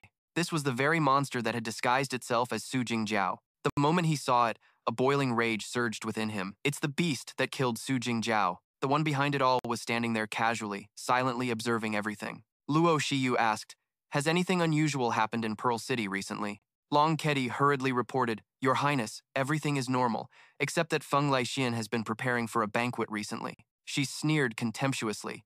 He just became the Vice City Lord and is already in a hurry to show off? This Feng Laixian is nothing special. Su Jingjiao stepped forward to ask, Your Highness, should we send someone to keep an eye on him? She glanced at her. No need. He's just using this as an opportunity to rake in some gifts. A man like him poses no threat to me at all. Luo Shiyu admired her hands. We should be seriously investigating the movements of those rats from the sweeper team instead. She spoke with a savage grin, revealing her hideous monster form, especially that one named Zhang Ping. The two of them immediately responded, Understood. At Wang Feng Laixian's banquet, people flocked to congratulate him. Congratulations, Master Feng. Oh wait, it should be City Lord Feng now. We'll be in your care from now on, City Lord Feng. That's right, please look out for us, City Lord Feng. Wang Feng Laixian smiled gently. You're all too kind. Just then, one of his underlings approached and whispered, Master. He whispered something to him, his expression extremely grave. After hearing him out, he quickly excused himself from the crowd. Everyone, I have something to attend to, so I must take my leave. My apologies for not being able to stay. Wang Feng Laixian forced a smile. Please forgive my poor hospitality. I hope you all understand. Fortunately, everyone there was polite and told City Lord Feng to go ahead if he had urgent matters to attend to. Seeing him leave, Long Kedi gave a disdainful look and didn't bother to follow. Let's go. This Feng Laixian guy is just as Ding Xia predicted. He's just using this as an opportunity to line his own pockets. Just then, a tall and slender figure caught Su Jingjiao's eye, and she couldn't help but exclaim that the girl's looks were truly top-notch. He glanced over too, asking, You're into her? Long Kedi wasn't interested and started to leave. So you can stay here and have fun. But remember, this place is crowded and the walls have ears. It's best if you wait until the party is over before you make a move. Su Jingjiao gave a perverse nod. Yes, Feng Laixian had gathered several important people for a private discussion. Baide asked, City Lord Feng, for what reason have you summoned us here today? He looked around at everyone. I've called you all here because there is indeed an urgent matter we need to discuss. As for the specifics of the situation, I should let him explain it. The effects of the Shunshui Jiti wore off, and Zhang Ping appeared before everyone, looking dignified and impressive. Hello, Instructor Bai. Baide and the others were stunned to see him, their jaws dropping in surprise. After Zhang Ping finished explaining the situation clearly, everyone erupted into a heated debate. How can this be? Exactly. If what you're saying is true, doesn't that mean Bingzhou City fell to the enemy a long time ago? I've interacted with Long Kedi and some other members of the patrol team, and I have noticed that they've been acting a little unusual lately. Chen Weihua agreed as well. That's right. The city lord hasn't made a public appearance in a very long time. Feng Laixian gave a light cough, drawing everyone's attention. He spoke up. Everyone, please listen. Everything is just as our brother Zhang Ping has described. I have personally confirmed the existence of the heavenly fox. Feng Laixian continued. These beasts are masters of disguise, making them very difficult for us to identify. Right now, among the guests at the party outside, quite a few have already been replaced by the heavenly foxes. He clenched his fist and pressed it against his chest. Everyone present here has been my friend for many years. If you trust me, Feng, then I hope you will all lend me your aid. Tran Vai Hoa immediately agreed. What do you need us to do? Just give us the order, Master Feng. Bai De also agreed. But of course, Zhang Ping is my student, and besides, we've fought side by side. I trust you both. Seeing that everyone had agreed, Zhang Ping felt much more relieved. To deal with the Sky Foxes, we need to lay low for the greater good and conserve our strength for now. He took out his small piece of paper. The people on this list haven't been replaced by the Sky Foxes yet. We can split up and inform them about the current situation. Everyone took their piece of paper, he continued. In a little while, the patrol team will activate the teleportation circle here. Zhang Ping explained his plan clearly. If they're willing to leave with us, tell them to return here after exiting the main gate and leave through the teleportation circle. Chief Su was still hesitant. Is it that urgent? What about our families? Wang Feng Laixian placed a hand on Chief Su's shoulder. This is a last resort. Right now, Zhang Ping is the only one who can distinguish the disguised Sky Foxes. Among the families of those on this list, we can't quickly determine if there are any Sky Foxes among them. He glanced over at the others. If this information gets out, the Sky Foxes might accelerate their plans and slaughter the Awakened. So, if you decide to stay, you must be wary of any unusual staff around you, or take your families and temporarily leave the patrol team's jurisdiction. Bai De shook his head helplessly. He's right. With so many personnel, it'll be quite difficult to ensure the information doesn't leak. Zhang Ping summoned a small, shimmering flame in his hand. I will observe in secret. If any skyfox at the party acts suspiciously, I'll use this flame to signal everyone. Seeing the plan was settled, Wang Fenglaxian prepared to act. All right, I'll be counting on everyone for what comes next. When the party ended, everyone cheerfully said their goodbyes. Well, Mr. Baida, I'll take my leave now. Let's grab a drink together when we have some free time. Thank you. I'll be sure to host a feast for you next time. We'll catch up then, City Lord. I'll be taking my leave as well. Wang Fenglaxian bowed to the departing guests. If my hospitality was lacking in any way, I hope you will all forgive me. Zhang Ping stood to one side, watching everyone leave one by one, thinking to himself that he had already notified most of the people at the party. It seems the Sky Foxes haven't noticed anything unusual yet. Just then, the real Su Jingjiao suddenly appeared and warned him, Zhang Ping, be careful. Hearing her warning, he immediately became alert and scanned his surroundings. What is Su Jingjiao warning me about? At that moment, his gaze fell upon someone. The imposter Su Jingjiao was approaching step by step. Zhang Ping's heart sank, so that beast had finally arrived. It seemed to be targeting Zhen Weihua. He quickly racked his brain. He had to think of a way to lure it away. Otherwise, if it discovered even a single clue, the entire plan would be ruined. Su Jingjiao began to approach Zhen Weihua. Sister Weihua, where are you going? Hearing the familiar voice, Zhen Weihua turned around. Oh, it's you, Su. Is something wrong? Su Jingjiao smiled gently and made an offer. I happen to be going the same way, and since I saw you were alone, I thought I'd walk with you. Is that all right? She nodded immediately without the slightest suspicion. Zhang Ping grinned in amusement, thinking to himself that this filthy fox had dared to show its face, giving him the perfect chance to make his move. Just then, he suddenly jumped out, interrupting their conversation. What a coincidence. The concealment suit was already tucked away in his golden bracelet. Zhang Ping strode forward, officially confronting the imposter. Su Jingjiao, long time no see. Zhang Ping glanced at Zhen Weihua and mouthed a message to her. Go find Headmaster Feng, tell him I'm in trouble, and have him meet me in the west district of the city. The imposter Su Jingjiao was momentarily stunned to see him appear. Zhang Ping, what is he doing wandering around the city? She let out a cunning smile. It's like a big fish swimming right into the net. I was just planning on a small appetizer, but I ended up catching such a big prize. If I can bring him back, His Highness will surely be immeasurably pleased. Before she could act, Zhang Ping shot off faster than the wind. Seeing him escape, Su Jingjiao frantically chased after him. Zhang Ping, where do you think you're going? He didn't bother to reply, activating Nether Mist Walker to push his agility and speed to their absolute peak.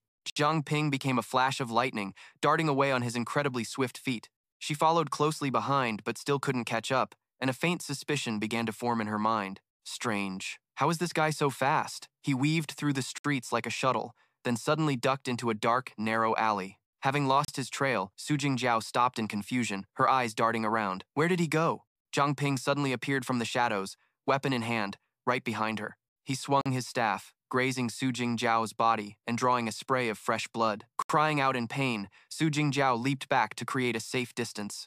Zhang Ping rested the staff on his shoulder, giving her a contemptuous look. Are you going to keep pretending? Don't worry, I won't let you die too quickly. The true form of the imposter, Su Jingjiao, was the horrifying monster known as the Celestial Fox. It watched him warily, not daring to be careless. It seems His Highness was right. I don't know what method you used, but you can truly see through my clan's disguises. He wasn't about to let her ramble on.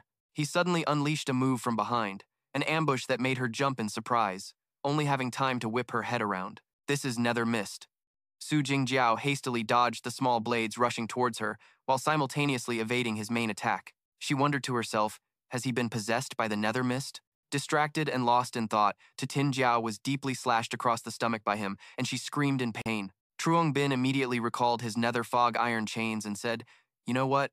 He leaped high into the air, the chains wrapping tightly around her limbs while he continued to mutter his tale. Although I haven't known her for long, it's because of her that I've come to accept who I am now. Truong Bin slowly continued. She helps me remain calm, free from worry and anxiety.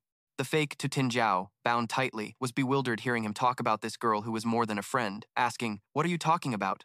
Truong Bin began his torture, unleashing countless small blades that riddled her body, making her scream in utter shock. When did Truong Bin get this strong? He calmly walked closer, saying, To me, she was my childhood friend and the most important person in my life. Truong Bin plunged the blade deep into the fake Thien Jiao's flesh, making her shriek in agony. Stop! Stop it! Truong Bin completely ignored the monster's pleas. She just wanted to follow her own ideals. He furiously swung the blade down, splattering the monster's blood everywhere. Why did you have to hurt her? Dark purple blood, clearly not human, gushed out and pooled on the ground. The fake Su Jingjiao, though trembling, still tried to look at him with contempt. So that's what this is about, huh? Too bad you'll never find out. She opened her mouth, rubbing salt in his emotional wound. Her expression as she faced death was one of pathetic desperation. Hearing this, Thuong Bin's blood boiled, and he began slashing at it furiously and relentlessly. The monster's ear-piercing screams echoed all around. It was tormented by the pain, but still barely clinging to life. It shrieked in agony, "Kill me! Just kill me!" It hurriedly reverted to Thien Jiao's form to try and placate him. The sight was repulsive to Thuong Bin, and he mercilessly ripped off the mask, causing the creature to recoil in terror. "Don't." Feeling his revenge was complete, he then drew the sword from his back. Thuong Bin frowned, glaring at the monster. He then mercilessly slashed it to pieces, leaving not a single fragment intact. This damned fox. He had finally avenged his childhood sweetheart. Thuong Bin gently lifted Thien Jiao's face with both hands. Just when it seemed everything was over, Lac Thi Vu sensed the disturbance and rushed to the scene. "To think you defeated a Moon 26 all by yourself? Your power has improved quite a bit, hasn't it?" Hearing a familiar voice, he immediately spun around as she called out his name. Zhang Ping saw Luo Shiyu with her arms crossed, looking him up and down with an arrogant expression. "I can't believe you dared to come back. Do you have a death wish?" Zhang Ping stood his ground bravely, staring at her intently and thinking, "How does she know I'm not prepared?" He repeatedly commanded the system to appraise her, but it kept failing. He tried to appraise her again and again without success, and seeing him standing there frozen, she sneered. "You're about to die, and you're still trying to struggle?" Luo Shiyu revealed her hideous true form. "All right then, I was planning to go all out on you anyway, so I'll make sure you die knowing exactly why." Just then, his system's appraisal finally succeeded, and her attribute panel immediately appeared. Beastification, Heavenly Moon Fox Prince, Insectoid Race, Mutated Fox, Talent, Perception Distortion. Has the ability to alter a target's perception and force the target to be unable to recognize any abnormalities. Illusory thousand-tailed fox king. After maturing, its tails can change at will and have many special functions. The scale of change and the type of functions are related to its level. Luo Shiyu whipped her tails around, launching an attack at Zhang Ping's back, but he quickly activated his nether fog body, creating a shield to block the blow. The ferocious attack depleted 20% of the shield, sending him flying back with a strong gust of wind. Zhang Ping quickly drew his weapon to counterattack and unleashed its power. He gripped his weapon tightly, successfully parrying her blow, then roared out its name like a gambler going all in. Terrifying twin-bore scythes. The momentum sent Zhang Ping flying backward. He was shocked that he couldn't even block one hit, thinking, "Is this the limit of my nether fog?" Zhang Ping dropped to one knee, carefully observing his opponent's attack. The appraisal just now showed that its main method of attack is its tails. He quickly transformed into his liquid form to slip through the dense barrage of attacks. The flowing water body can avoid physical damage, so its attacks were completely ineffective. Luo Shiyu was astonished to see his diverse range of skills. "So, your abilities aren't limited to just one type, are they?" Of course, she also had a technique to deal with him, but don't think you can escape just like that.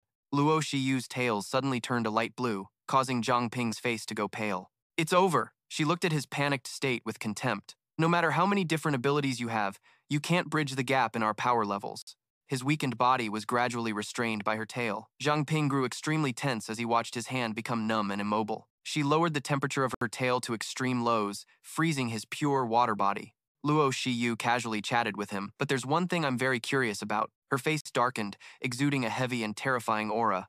Not even Sido Shibai could see through the king's illusion. "So, what method did you use?" Zhang Ping remained completely silent. He wasn't stupid enough to tell her. He was thinking that although he couldn't use two talents at once, Luo Shiyu had already landed on the ground. Seeing the glow beneath her feet, she was strangely calm. The Crimson Gem? The moment Luo Shiyu's feet touched the ground, Zhang Ping had already activated his skill. The Weapon Pact can compensate for this. Weapon Pact, a pact of truth and falsehood, allows one to temporarily compress attack power into a gemstone, and all the power inside will explode in a single burst when it is destroyed. His attack kicked up a thick cloud of smoke that lingered after the skill faded. Luo Shiyu retracted her tail, giving him a cold, appraising look. "A cheap trick," she turned, her eyes filled with confusion as she looked at him, but it did indeed help him get out. "Why aren't you going to continue?"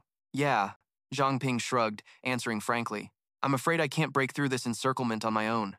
His eyes flashed brightly as he glanced behind him. "That's why I chose to call for reinforcements."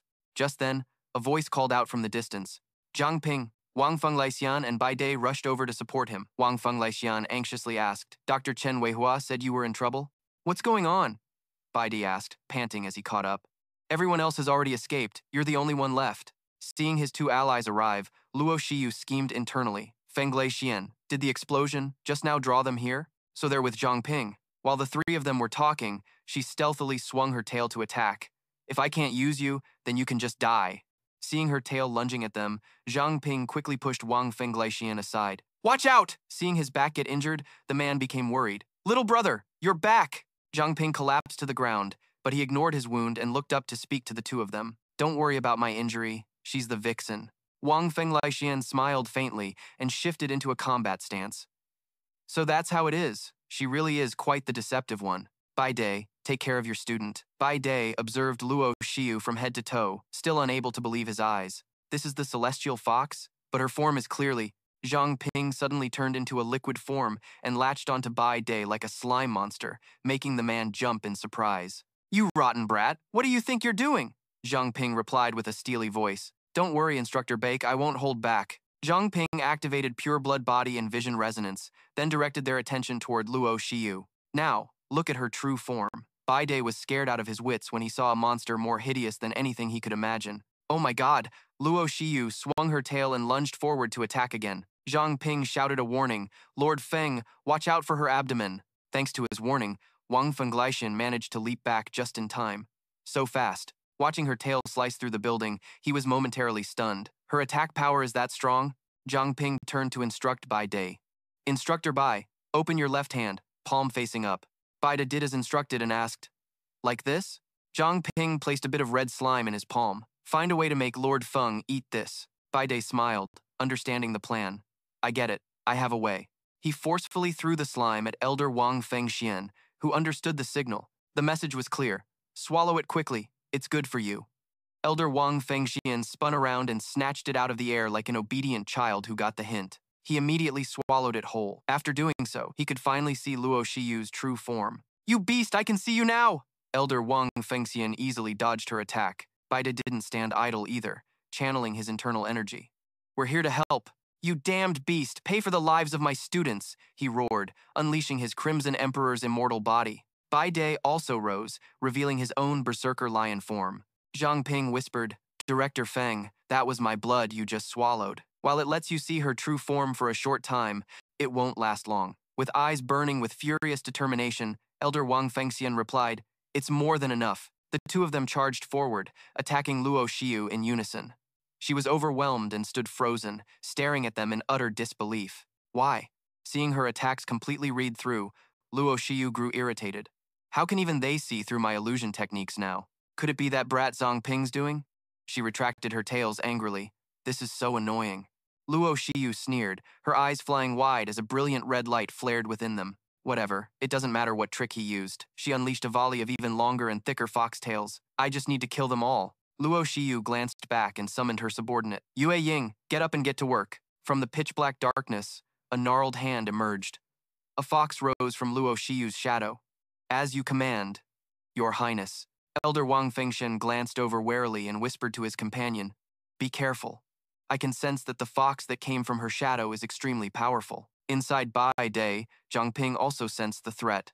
It's not an illusion. How could that seemingly ordinary fox hide in her shadow without us detecting it at all? He let out a helpless sigh. Damn it. I can't use my appraisal skill in this pure blood state. What the hell is that fox's power level? Zhang Ping emerged from Bai Day. Director Feng, these are the last of my snake scales. The director looked at him hesitantly, but even if I enter the Sunflame form, I'll still have a hard time fighting them. He handed the scales to the director, offering words of encouragement. Don't worry, Director. I guarantee we can all escape from Mingzhu City. All I need is for you two to buy me some time. Taking his word for it, Elder Wang Fengxian popped the scales into his mouth and crunched down on them like potato chips. If you say so. Instantly, his body temperature soared to 4,000 degrees, and his vitality, strength, and agility stats skyrocketed. Elder Wang Fengxian put his complete trust in the young man. We're putting our lives in your hands. The fox couldn't wait any longer and lunged forward. I'll kill one of them first. It targeted Bai Day first, starting with you. Baida didn't have time to dodge and could only throw up his arms to protect himself. He counterattacked by leaping onto the fox. The two beasts immediately began tearing at each other with fangs and claws. Bai Day was wounded on the chest, with 2 claw marks from the fox demon. The fox dug its claws in to stop itself from being sent flying too far. Seeing he was injured, Zhang Ping immediately rushed to help. Instructor, let me heal you. It seems this fox can use your shadow to attack you. Bai Day, hold still so I can heal you. Meanwhile, Wang Fenglaixian skillfully dodged Luo Shiyu's tail as it closed in on him. As he struck her tail, he secretly devised another plan.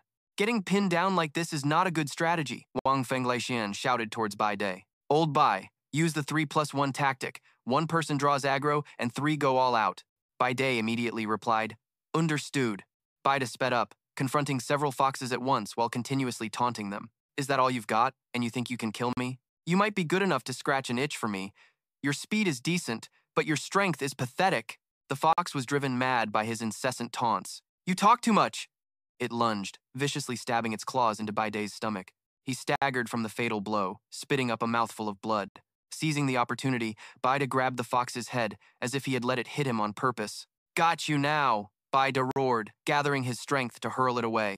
He hurled the fox with all his might towards Wang Fenglaixian. Master!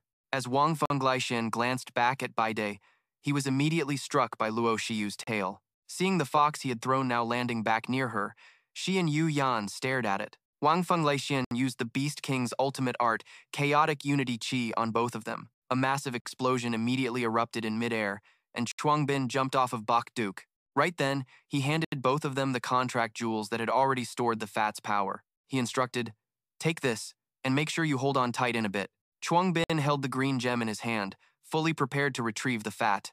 Both of them shouted, Wind Stone! He immediately launched all 3 of them into the air.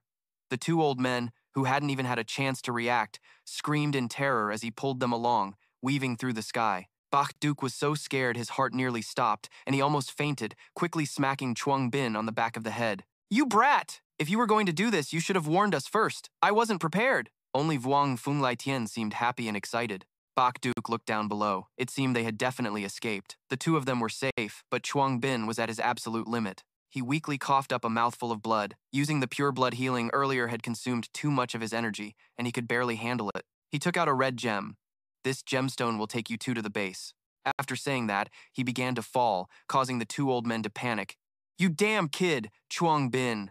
Outside Minchao City, in a desolate part of the forest, it was now pitch black. Chuang Bin lay deathly still in the forest, completely unconscious. When a falling leaf landed on his face, he groggily opened his eyes, waking up in a daze. He looked up at the pitch-black sky, hearing only the rustling of leaves in the wind.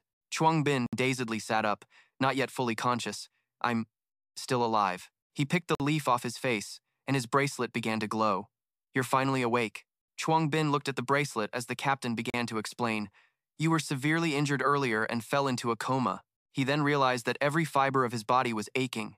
It hurts so much. The captain's voice continued. I did my best, but I could only temporarily stop the bleeding for you. But right now, I'm also reaching my limit. I'm sorry. I need to rest for a while. Chuang Bin winced as he moved his injured body. Captain, there's no need to apologize.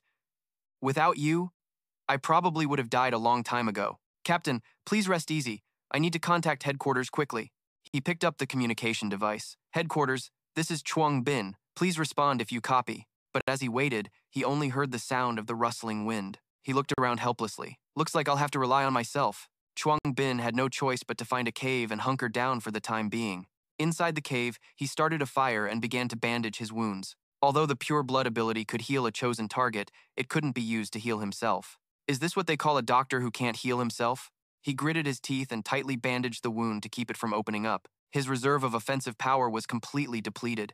If he ran into a mutated beast now, he'd be in deep trouble. Fortunately, this cave seemed to be safe. He decided to rest here for a while, when a system window popped up reporting his remaining item quantities. Flames, 2 out of 300.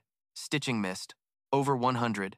Truong Bin's mind raced with worry, realizing he must have unknowingly dropped something. This forest was a maze. Even if he waited until tomorrow, in his current state, it would be extremely difficult to find his way out. His only hope was that his teammates would find him soon. He turned to look at the item he had just dropped. It was Su Jingjiao's hairpin. Seeing her keepsake, he couldn't stop his mind from replaying the scene where he killed the monster that had disguised itself as her. Those memories were like rubbing salt into his wounded heart. To Thien Thuong Ho, he gripped the hairpin tightly. After everything we've been through, I finally avenged you. But why don't I feel any joy at all? Full of anguish, Truong Bin slammed his fist into the ground. I told myself it was for you. But in the end, It was just my own obsession. He lifted his hand, revealing a fist bloodied from the powerful impact. He always claimed to harbor noble intentions, but he was just pursuing worldly fame and fortune. Truong Bin gritted his teeth. He didn't even know what he was doing anymore. So what if he got his revenge? In the end, the dead can't come back to life. Not even the greatest healer in the world could change that. He suddenly froze for a moment. Wait a minute, could I possibly resurrect to Jingjiao? He recalled how he had once used his pure blood body to heal Sister Thuong, even making her severed arm grow back. According to Senior Chan Min, the new arm was in perfect condition, and Sister Thuong's body showed no signs of rejection. In fact, it looked almost identical to her original arm. And when he had merged with the Phoenix Master's body, he found he could even replace organs to keep him alive. If his theory was correct, then perhaps he really could resurrect to Jingjiao. With that thought, full of hope, he placed the piece of her facial skin on the ground.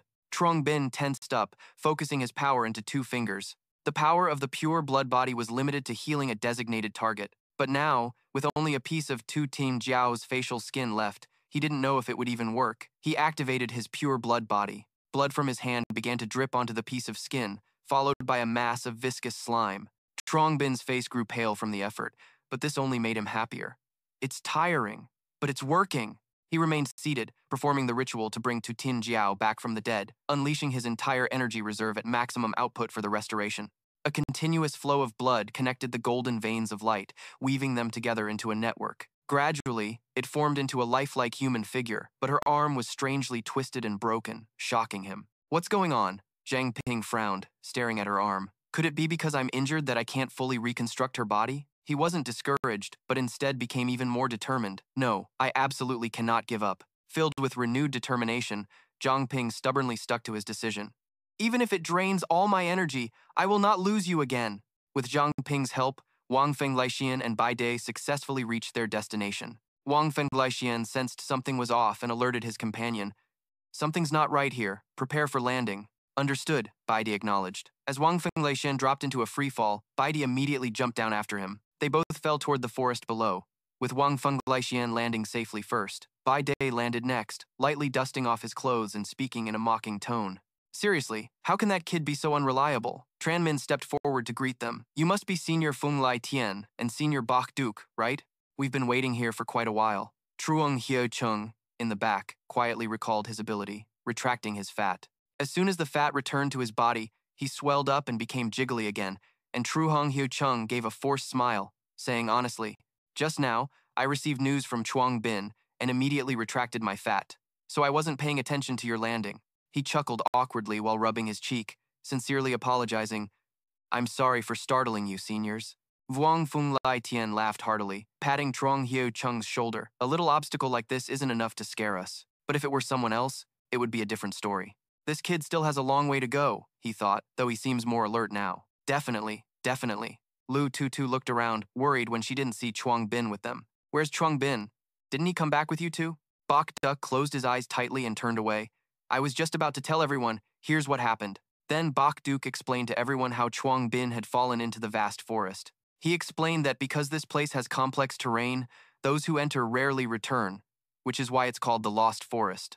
The two of us lack a sense of direction, and if we had suddenly jumped into the vast forest to find Chuang Bin, I'm afraid we couldn't have even guaranteed our own safety. Tran Min raised a hand to his chin and thought, the Purge team's badges have a tracking function. After we enter the forest, we can find our way back at any time.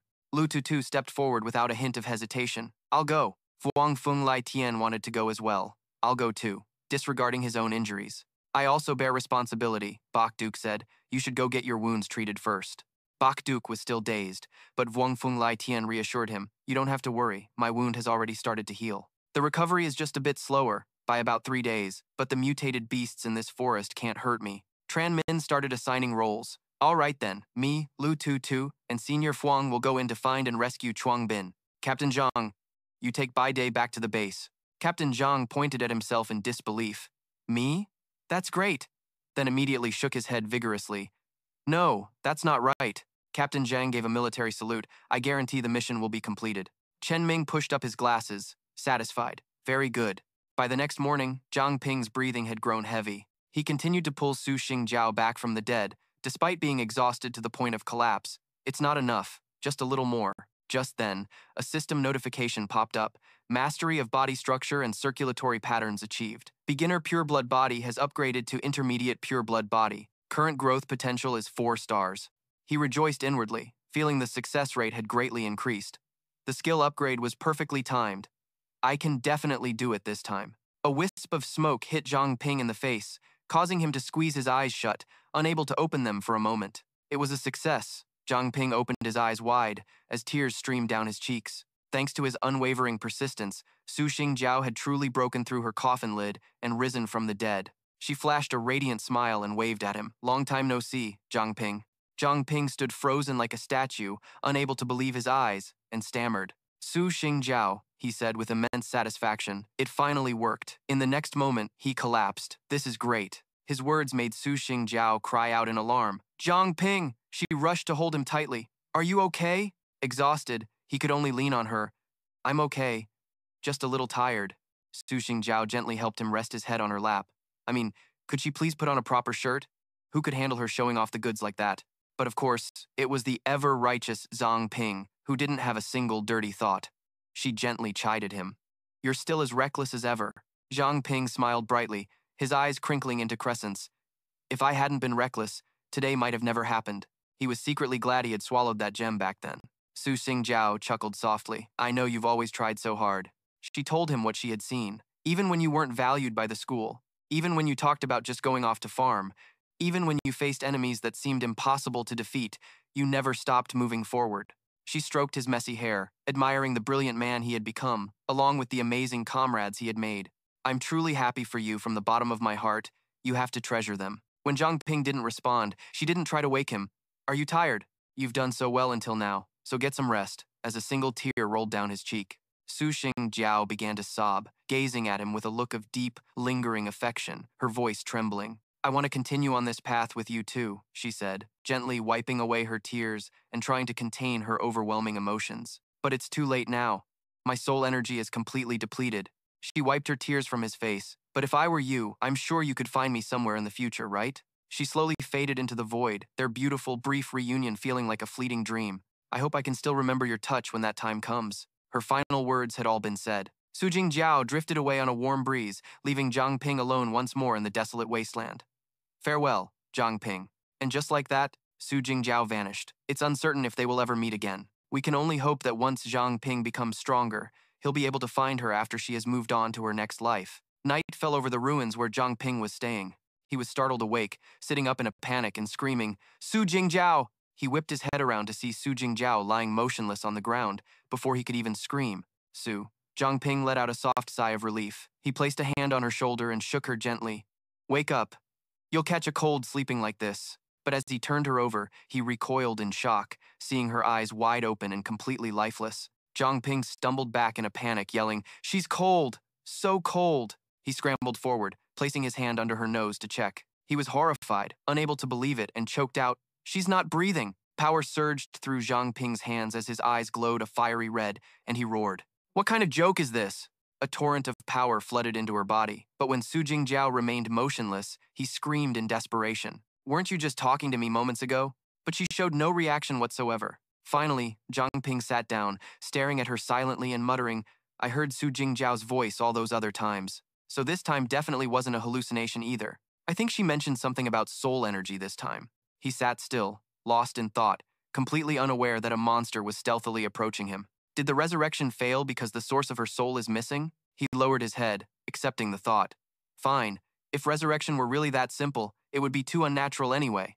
If she were forcibly resurrected, would she even be the same person? But according to what she said, as long as I can find her soul, there's still a chance. Suddenly, he grew suspicious when he saw a giant ant stumbling past him. Zhang Ping thought to himself, a mutated beast. It finally passed out, its eyes rolling back. At the edge of a rock, where a small fire flickered, a swarm of giant ants crawled over. Zhang Ping sat still, watching the ant in front of him, and when he saw it open its eyes, he asked with concern, You're awake? It made a sound in response. He opened his palm and placed a small piece of food in front of the ant. Here, I see you're very weak. You must be hungry, right?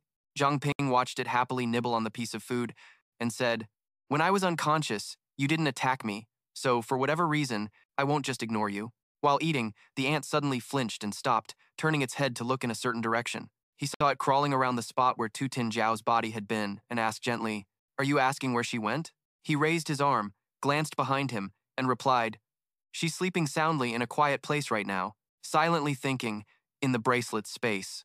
He looked at the ant and said, "But you look like you've just hatched, so you probably don't have a concept of death yet, huh?" Zhang Ping saw the ant push the piece of food towards him, pointed to himself, and asked, "Is this for me?" His eyes softened as he watched it, thinking this was the first time he'd ever met such a friendly, evolved beast. He remembered the last time he had rested his head on Su Jingjiao's lap, pondering, "Does this mean I should cherish the present?" He was right. Staying depressed wouldn't change what had already happened. He turned to the ant and asked, "Hey, I still don't know what kind of ant you are," then silently commanded in his mind, "Appraise." A notification sound rang out. Appraisal successful. Attribute panel, evolved beast, mobile cannon ant. Queen ant, evolved ant insectoid, 8-star potential, tier 1, evolved beast, talent, steel cannon. Extremely high body hardness, its defense increases with its body size, and its body size grows with its rank. Its abdomen contains a storage space, which expands as its body grows larger, he exclaimed in shock. A monarch-level talent. Another notification appeared. Majesty of the Ant Queen. After maturing, it can reproduce asexually, birthing evolved ants within its storage space. It can control its subordinate ants and possesses a powerful intimidation ability against other ant species, with the effect scaling with its body size. He closed his eyes and chuckled softly, thinking, "I can't believe this tiny thing has the potential to become a monarch. I just escaped from the moon monarch, and now I've run into another one. I wonder if you could call this fate." He glanced at the massive swarm of ants, forming a sprawling black patch over there, and asked in confusion, "Huh, what is that?" He thought to himself, "Appraise." Instantly, an information panel appeared. Appraisal successful. Attribute panel of the mutated beast Black Mountain Worker ant, mutated ant insectoid race. Power level 1 star, mutated beast rank tier 5 master level, talent. Black Mountain Legion. The carapaces of the individual ants have sharp spikes, high defensive capabilities, the ants' corrosive acid is extremely potent, and the colony can share information to coordinate their movements, he exclaimed in surprise. Mutated ants. Trung Bin looked at the ant beside him, smiled and said, "Little guy, your comrades are here to get you." He reached his hand toward the trembling ant and asked with concern, "What's wrong?" He lifted it up with his hand and looked over at the swarm, which was a pitch-black mass forming a long line crawling into a cave. Meanwhile, Trung Bin transformed into his pure water form and crawled a good distance away. His upper body reverted to normal, and propping himself up, he looked at it and shouted, "Looks like you're not very popular, huh? The wounds on your body weren't caused by them, were they?" Suddenly, the ants crawling past tilted their heads, their crimson eyes glaring right at it. Trung Bin grabbed the ant and bolted, fleeing from the pursuing swarm while shouting, "This is bad, we've been spotted." He thought, this queen ant's royal aura talent is supposed to intimidate the swarm, maintaining order and the safety of the colony. Gripping the ant with both hands, he leaped up and wondered, but because its level is too low, are they seeing it as a provocation instead? Trung Bin looked at the weak ant in his hands and said sadly, "Little guy, it looks like your royal aura talent still needs time to be honed." In front of him was a giant brown bear. He looked back and thought, "I have to find a way to hold them off." An idea struck him, and he touched the brown bear's back with his hand, exclaiming, "I've got it!" As the bear, enraged at being woken up, turned its head to look behind, he had already safely leaped forward. The enraged bear roared loudly at the ant swarm, and Trung Bin thought to himself, "That should keep us safe for now." Suddenly, Trung Bin saw something that made him jump back in shock. His eyes glued to the bear, which turned into a white skeleton in the blink of an eye. He yelled, "What the hell, are these really ants?" The birds in the forest canopy were startled, scattering and flying high into the sky. Trung Bin leaped onto a high branch, glanced behind him, and thought, luckily these bugs can't fly, so moving through the high ground is a better bet. He watched as the ancient trees behind him toppled one after another and whispered, "But this pursuit is absolutely terrifying. They're just knocking down every single tree in their path." He landed on a branch of a massive ancient tree, grabbing the trunk to steady himself against the shaking, and thought, "What's that commotion now? Is this an earthquake?" Trung Bin stared in horror at the scene before him, his jaw dropping as he cursed, "Holy, holy hell," right in front of him. A colossal tree trunk, many times his size, suddenly appeared, making him exclaim in shock, "What in the world is this thing now?" That tree trunk lifted a leg high towards the ant swarm and asked in a deep voice, "Where did you vermin come from?" He stomped his foot on the ground and yelled, "How dare you disturb this old one's rest?" The swarm of ants didn't back down, wriggling as they swarmed up to cover his leg. Roots glowing with green power shot down, piercing violently into the giant ant swarm. But those roots quickly wrapped around the tree's leg, and a wave of power erupted from it, blasting the ants away. Zhang Ping, who was on a nearby tree trunk, saw this and thought, it can actually speak human language? So plants can also mutate like beasts? But luckily, it drove away the Crimson Mountain ants, so I should take this chance to retreat quickly. He raised his hand to activate Shadow Walker. Just as he was about to leave, dozens of slender tree trunks shot out and wrapped around his waist. The old man's voice rang out, "Wait, you human over there." His eyes glowed with a bright red light as he shouted, "Don't be in such a hurry to leave." He was shocked and thought, my stealth was discovered? Zhang Ping turned to face him, thinking, even my missed night walk was detected. This tree person must be at a very high level. He shouted, "Appraisal." A voice announced, "Appraisal failed, appraisal failed." The tree creature let out a loud laugh and said, "Don't worry, little friend." Just then, a voice announced, "Appraisal successful," showing a status window with his identity, Ye Changchun, race, human, fallen 1, stamina, 0, growth value, 0, rank, peak level 35, awakened being, talent. Mutated vegetalization, can transform into a plant-like body, possesses various plant abilities, and will continue to evolve indefinitely with age. He looked up and listened as the old man spoke. "I only noticed you after being woken up by that swarm of ants." He thought to himself, "A fallen one?" The old man's voice continued, "I haven't seen a living person in so long. I got a little excited." He recalled the two he had met before and thought, "Every fallen one I've met before was a total psycho. Why is this one so clueless? This tree person seems pretty friendly." Zhang Ping scratched his head in confusion, laughing awkwardly as he asked, "Oh, so that's how it was?" He calculated in his head, "Well, I can't leave right now anyway. Might as well talk to him. There's no harm in it."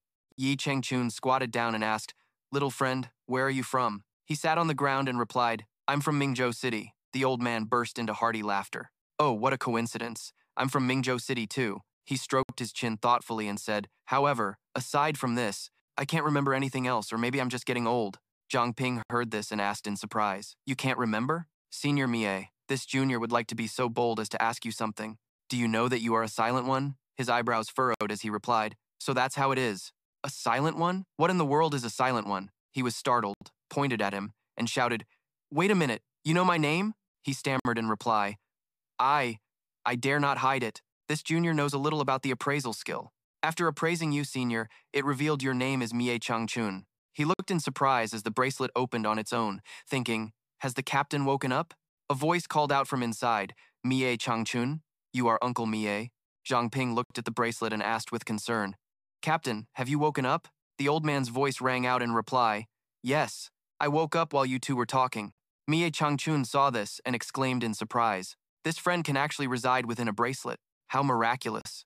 From the sound of your voice, it seems you know me, don't you? Can you tell me about my past?" A golden light emerged from the bracelet, wrapping around his arm, as the old man's voice began to recount. "In the beginning, to overthrow the tyranny of the Chu family, we formed a resistance army together. You not only possessed great strength, but were also extremely skilled in disguise. Because of that, you infiltrated the Chu family and took on the role of a spy." Situ's voice lowered as he said, "During one undercover mission, you were discovered by the Chu family and unexpectedly met with disaster. I never thought I would be able to meet you here." Mie Changchun looked down and asked, "A resistance army? That sounds pretty cool. But I don't remember any of the things you mentioned at all." Situ's figure emerged from the bracelet, appeared behind him, and said, "Zhang Ping, I want to ask you for a favor." The old man stood straight, looked at the other man who was playing with the birds, and said, "What you call being fallen is actually a kind of spiritual disorientation. Just like Senior Ye here, he has lived in the form of a treant for far too many years. His consciousness gradually adapted to this new normal and accepted it as his everyday life. His human memories also began to fade, and this state even caused him to unconsciously forget his former self." The old man just frowned as he let a bird relieve itself on him, then coughed. "Furthermore, the fallen are no longer ordinary people, and their spirits have transcended those of mortals. Any conventional method of mental control is ineffective against them. Therefore, there has never been a precedent for a fallen being cured." Situ's figure appeared behind him and continued, "But you are different." Zhang Ping looked up at Ye Changchun. "So what you mean is, you want me to have Senior Ye eat the contract gem?" He lowered his head and asked excitedly, "Can you people really free me from this fallen state?" A level 7 contract gemstone appeared in his hand as he explained, "Its effect has not yet been activated. Yes, the theoretical method is to eat this gemstone. However, for the spiritual power of a fallen to be restored, there must be external guidance. This also means that you, senior, will have to grant this junior full control over your body. He used a thin vine to grab the gem, and here I thought it was going to be some big deal. Ye Changchun tossed it into his mouth and said, "What's so difficult about this?" A crack appeared on his trunk and swallowed the gem. He was startled, watching as the old man's entire body emitted a green light and couldn't help but cry out. He already swallowed it. A notification sound rang out. Contract successful. Contracted beast. Ye Changchun. Zhang Ping was shocked, thinking with his mouth agape. He swallowed it just like that. So decisively? Moreover, the contract is already complete. His whole body glowed green as he raised his hand and said, "I'll try giving a command." "Yi Changchun, I command you now." He raised his hand, and the stream of light entered Ye Changchun's chest. He gave the command to reverse the fallen state, and the man's eyes lit up as he screamed in pain. He thought in confusion, I just tried it on a whim. Did it actually work? His figure leaped into the air and quickly descended, transforming into a human form. He cried out internally, "Holy cow, he really reversed the fallen state that easily?" Yi Changchun looked at his hands and shouted in shock, "Mingzhu City, the Beast Tamers. I remember now. I remember everything." A notification sound rang out. The additional effect of the flowing contract gemstone has been activated. The new contracted summon beast has been activated. He looked at the man and thought to himself, activating a contract is just like awakening an ability. You can get unexpected effects from consuming a gemstone. This is the first time I've ever heard of this. He held his face in his hands, screaming internally with his mouth wide open. But in this case, I wonder if I can awaken new abilities through a level 7 contract gemstone? Zhang Ping sighed softly, looking at the man's innocent smile, then shook his head in resignation. "Oh well, I'll just chalk it up to doing a good deed and wait for the gemstone to level up to 8. Seeing how happy the old man was, Ye Changchun looked at him seriously and suddenly remembered to ask, "I still don't know your name, young friend." He calmly introduced himself. "My name is Zhang Ping." The old man reached into his clothes, fumbling around, and then spoke about how he could lift a soul from the state of damnation. "And yet, your name is so humble." A purple flame appeared in Ye Changchun's palm as he exclaimed, "This old man has lived in the wilderness for many years and has nothing on me to repay you with. If you don't mind, please take this. This thing seems to have the characteristics of both a living and a non-living thing. I found it interesting at first, so I kept it." He was startled. "Is this nether fog essence?" he exclaimed inwardly, and used Appraisal. A system notification rang out. Appraisal successful. Hearing this, he thought to himself, I don't know if it was because of the last appraisal, but this one went surprisingly smoothly. The information panel appeared. Nether fog essence, quality, question mark, question mark, question mark. It's an energy essence stored in the gallbladder of a nether fog black bear. Consuming it will produce very surprising results. Zhang Ping held it with both hands, thinking, so it's a bear gallbladder this time, huh? But at least it's better than that other gallbladder. The old man sighed. I'm embarrassed. I wish I had something better. Hearing this, Zhang Ping replied, Don't worry about it. Senior Ye, this is actually very useful to me. Besides, I helped you willingly. His expression darkened as he looked at the nether fog essence and started calculating. Tutu had said before that netherworld creatures are basically like parasites. As long as you don't let them take over your consciousness, it's not a huge problem. An image of his previous confrontation flashed through his mind, and he thought, with my past experience, I can definitely handle it this time. A master-level nether fog who couldn't even harm the moon prince, so if I want to defeat it, I still need to get much stronger. He closed his eyes, tossed it into his mouth, and shouted inwardly, Here I go! Instantly, his entire body erupted in a purple light, and he screamed. He gritted his teeth, his whole body trembling, as he told himself, I can do this. I can do this. An incredibly dazzling purple light burst forth from his legs. A notification sound rang out. Successfully absorbed the nether fog essence. Body of nether fog master level has been upgraded to body of nether fog grandmaster level. You can now replenish nether fog by absorbing rage. Current nether fog storage, 199 out of 300. Hearing this, he patted his chest and sighed in relief. A notification panel appeared. Current growth value has increased. Level up by 1. The contract gemstones level has been raised to 9. Chuang Bin looked at the dark purple power emanating from his hand, thinking to himself, as expected, it's exactly like last time. But how did I jump 3 levels at once? This is a truly unbelievable surprise, and even my gem was upgraded too. Diep Trung Xuan's eyes went wide, and he exclaimed in shock, the Qing Ming Pearl technique. To think that event would give birth to such a talent, who could have imagined that thing was actually meant to be eaten? He lowered his head, thinking to himself, because I'm probably the only one who ate it and survived. He turned his head to look at the mask on the ground and said, Old today, you've been watching for a long time. Don't you intend to come out? He turned to look and saw the man snort coldly, saying he was too quick to trust others. Chuang Bin cried out in alarm, "Damn, there's another master here?" Yi Changchun put his hands on his hips, laughing loudly as he said, "We're both just old-timers. What's there to be scared of?" "But old man Su, do you really plan to stay stuck like this forever?" He retorted irritably. "So what if I am? Isn't our current life pretty carefree as it is?" Ye Changchun sighed wistfully. "It seems you've forgotten a lot of important things." He was startled as he heard him ask, "Don't you really want to see your family again?" The ground where his face was began to rise as he muttered, "My family?" He watched in shock as the man transformed into a giant golem, triggering an appraisal. A notification sound rang out. "Appraisal failed. Appraisal failed." He mumbled, "My family?" A sound rang out. "Appraisal successful. Status window name, Su Jingjiao. Race, human. Title, The Fallen. Stamina, N-A. Growth value, N-A. Awakening tier, appraised, level 35. Innate talent, super imitation, body mutation. Can merge with natural inorganic substances and acquire their properties. Characteristics include the inability to merge with objects smaller than itself." Zhang Ping exclaimed, "Su Jingjiao!" Ye Changchun pointed at Su Jingjiao and yelled, "Look at yourself. Look what you've become." Standing to the side, he muttered, "I feel like I've heard that name somewhere before." He glanced at his bracelet as C2 began to explain, "It's not surprising that you've heard of him. He was one of the founders of the investigation team and a legend in Mingzhu City. But he disappeared many years ago.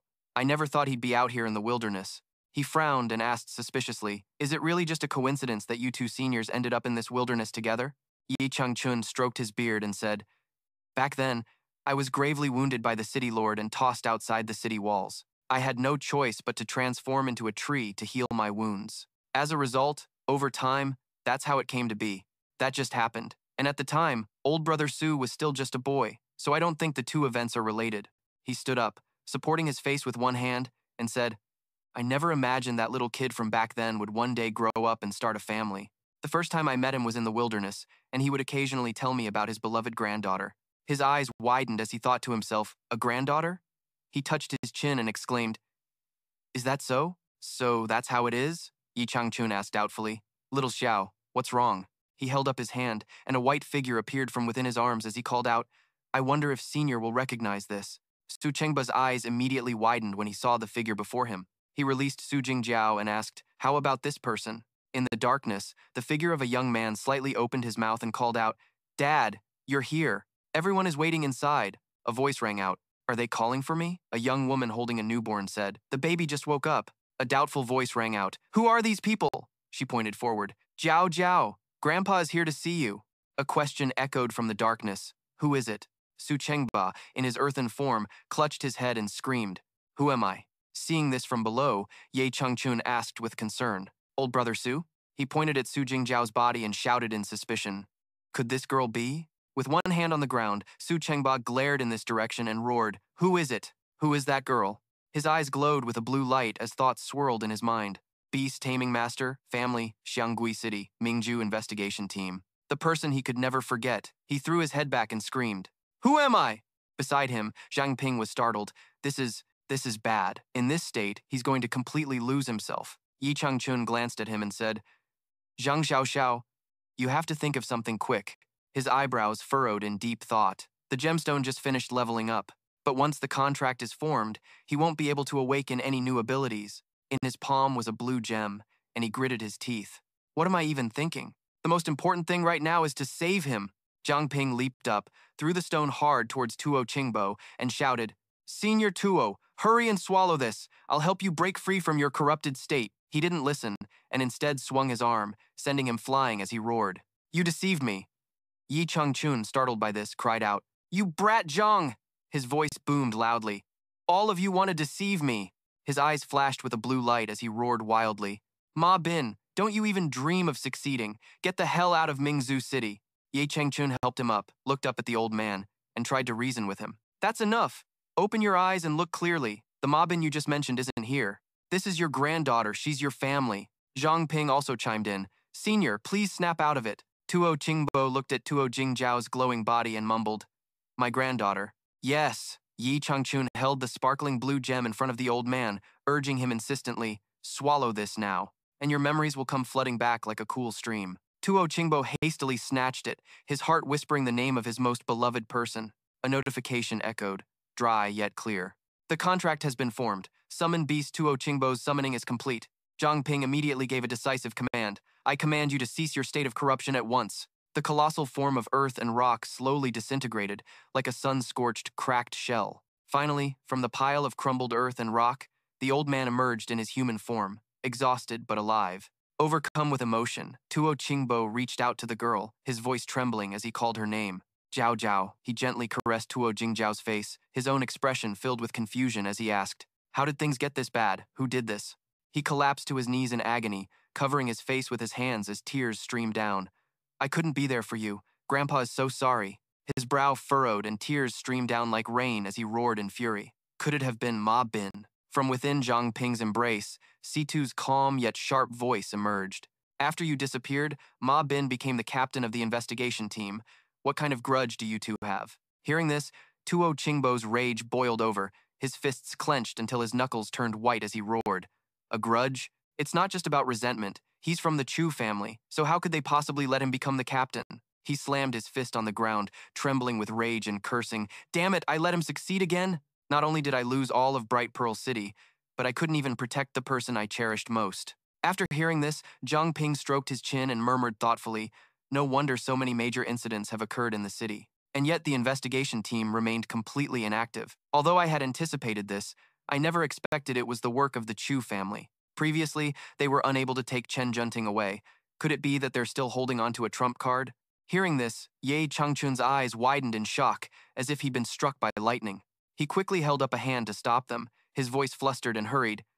Young friend Zhang, what are you all talking about? Why can't I understand a single thing you're saying? Zhang Ping's expression hardened as he explained clearly, Seniors, although you have both just regained your memories, I must tell you some extremely bad news. Bright Pearl City is now in grave danger. He looked them straight in the eyes and recounted the events. It's like this. I was severely injured while going for reinforcements, so I had to stay in this forest to recover. Zhang Ping smiled, stroking the head of the ant queen nestled against his chest, and said warmly, if Senior Ye hadn't helped me, this little one and I would have likely lost our lives here by now. Yi Changchun slumped to the ground, his voice filled with awe. So all of this really happened? Su Qingbo crossed his arms and stood motionlessly, asking in a low voice, did you just say that you've heard Jiao Jiao's voice multiple times and have even seen visions of her? Zhang Ping's voice was firm as he replied, yes, sir. Sometimes it felt like she was guiding me, he added, his voice filled with excitement, but I definitely saw her. Su Qingbo raised a finger, his voice firm and resolute. In that case, it couldn't have been a hallucination. Zhang Ping flinched and shouted in horror. What? Su Qingbo remained composed, analyzing calmly. Jiao Jiao was exceptionally gifted from birth and had already awakened her ability. Her ability's effect is similar to soul projection, and what's most astonishing is that she can even enter the dreams of others. His voice echoed thoughtfully. I suspect that before she was killed, her soul was already separated from her body, and the vision you saw was, in fact, created by her ability. Therefore, it's very likely that Jiao Jiao is not actually dead. Su Qingbo frowned, his voice heavy with sorrow. But because her physical body was destroyed, she's forced to remain in her soul state. But after wandering for so long without an anchor, I'm afraid her soul has now. Zhang Ping jolted and cried out in alarm. Su Jingjiao! She's on the verge of fading away! He recalled the image of her as a blue, ethereal figure and thought, so when she said those words, did she mean she didn't want to get me involved? He touches his forehead as tears stream down, forcing a self-deprecating smile. Mangyao, you're such a fool. You helped me so much in secret. So why would you ask me to give up in the end? Zhang Ping pulls her body into his arms, his resolve hardening, but how could I possibly give up? Of course, once everything is settled, I will definitely come find you. He looks at the two elders, smiling as he asks, Elders, so what do you two plan to do now? A faint blue light emanates from their bodies.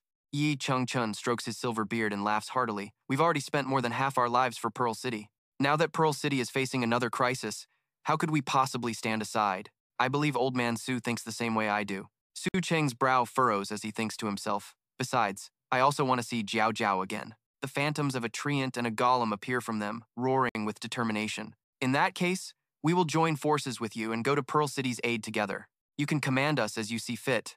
Elsewhere, the trio of Wang Fengleixian, Chen Ming, and Liu Sisi are dashing through the dense forest. She grips the communicator tightly, her brow furrowed, listening to the urgent report. What happened? Zhang Ping's communicator signal was lost right near your location. Chen Ming turns his head to look back, his voice certain. It seems to be right around here. Wang Fengleixian frowns, his voice filled with worry. That kid was so badly injured. Where could he have possibly run off to? Liu Cixi raises an eyebrow, her eyes stopping on a blood stain in the bushes, and she lets out a questioning sound. She parts the leaves and steps deeper inside, her eyes widening in shock. Wang Fengleixian exclaims in surprise, "This is..." Looking at the wreckage of trees inside, he continues, "What happened here?" Chen Ming calmly analyzes the scene. These are the traces of Xing Jun, Yue Shan, and Pei Yi.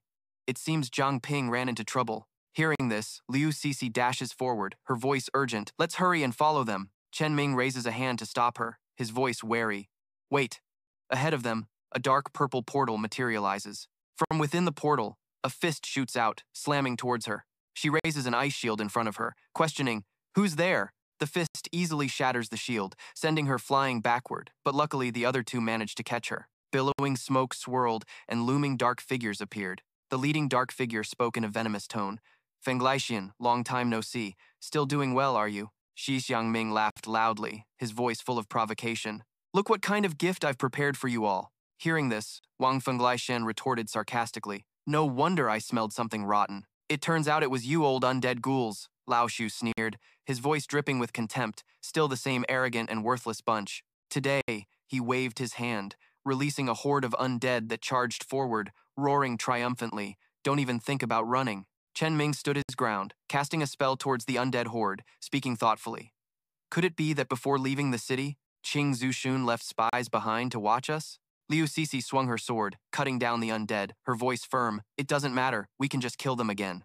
Wang Fengleixian cleared out a wave of undead, saying urgently, "His target is me. You all find a chance to escape."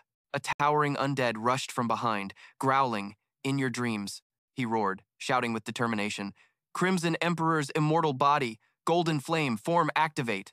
A pillar of golden light shot down from the sky, raising his body temperature to 1,000 degrees, increasing his stamina value, increasing his strength, and increasing his agility. He grabbed the creature's fist and delivered a powerful counterpunch, his voice resolute. "I already told you." His brows furrowed as he bellowed furiously, "The next time we meet, I will kill you." He swung his arm, throwing it to the side, and a dark purple portal swallowed it whole. Then it suddenly reappeared behind him. Wang Fengleixian didn't see it, questioning in a doubtful tone. Was it teleported away? He sensed the danger and immediately spun around, crossing his arms to block the punch from the towering undead. A small purple portal flickered open, and a giant arm emerged from within. That arm suddenly appeared behind him, landing a devastating blow that made him grunt in surprise. Liu Cixi, who was fighting another undead, saw this and shouted worriedly, "Director Feng!" Wang Fengleixian could only raise his arms to block the fists that emerged from portals in all directions to ambush him. He gritted his teeth, cursing inwardly. What a tricky opponent. Wang Fengleixian clenched his jaw, quickly assessing the situation. That punch was as hard as black iron and even pierced through space. It was clearly not from a single attacker. He tried to suppress the intense pain as the fists landed, a guess flashing through his mind. Those two women haven't moved from the beginning. Perhaps they can manipulate the teleportation portals? Without hesitation, he used the Dragon's Five Fists style, unyielding finger form, sweeping the undead into a blazing golden vortex. A loud whoosh echoed through the air.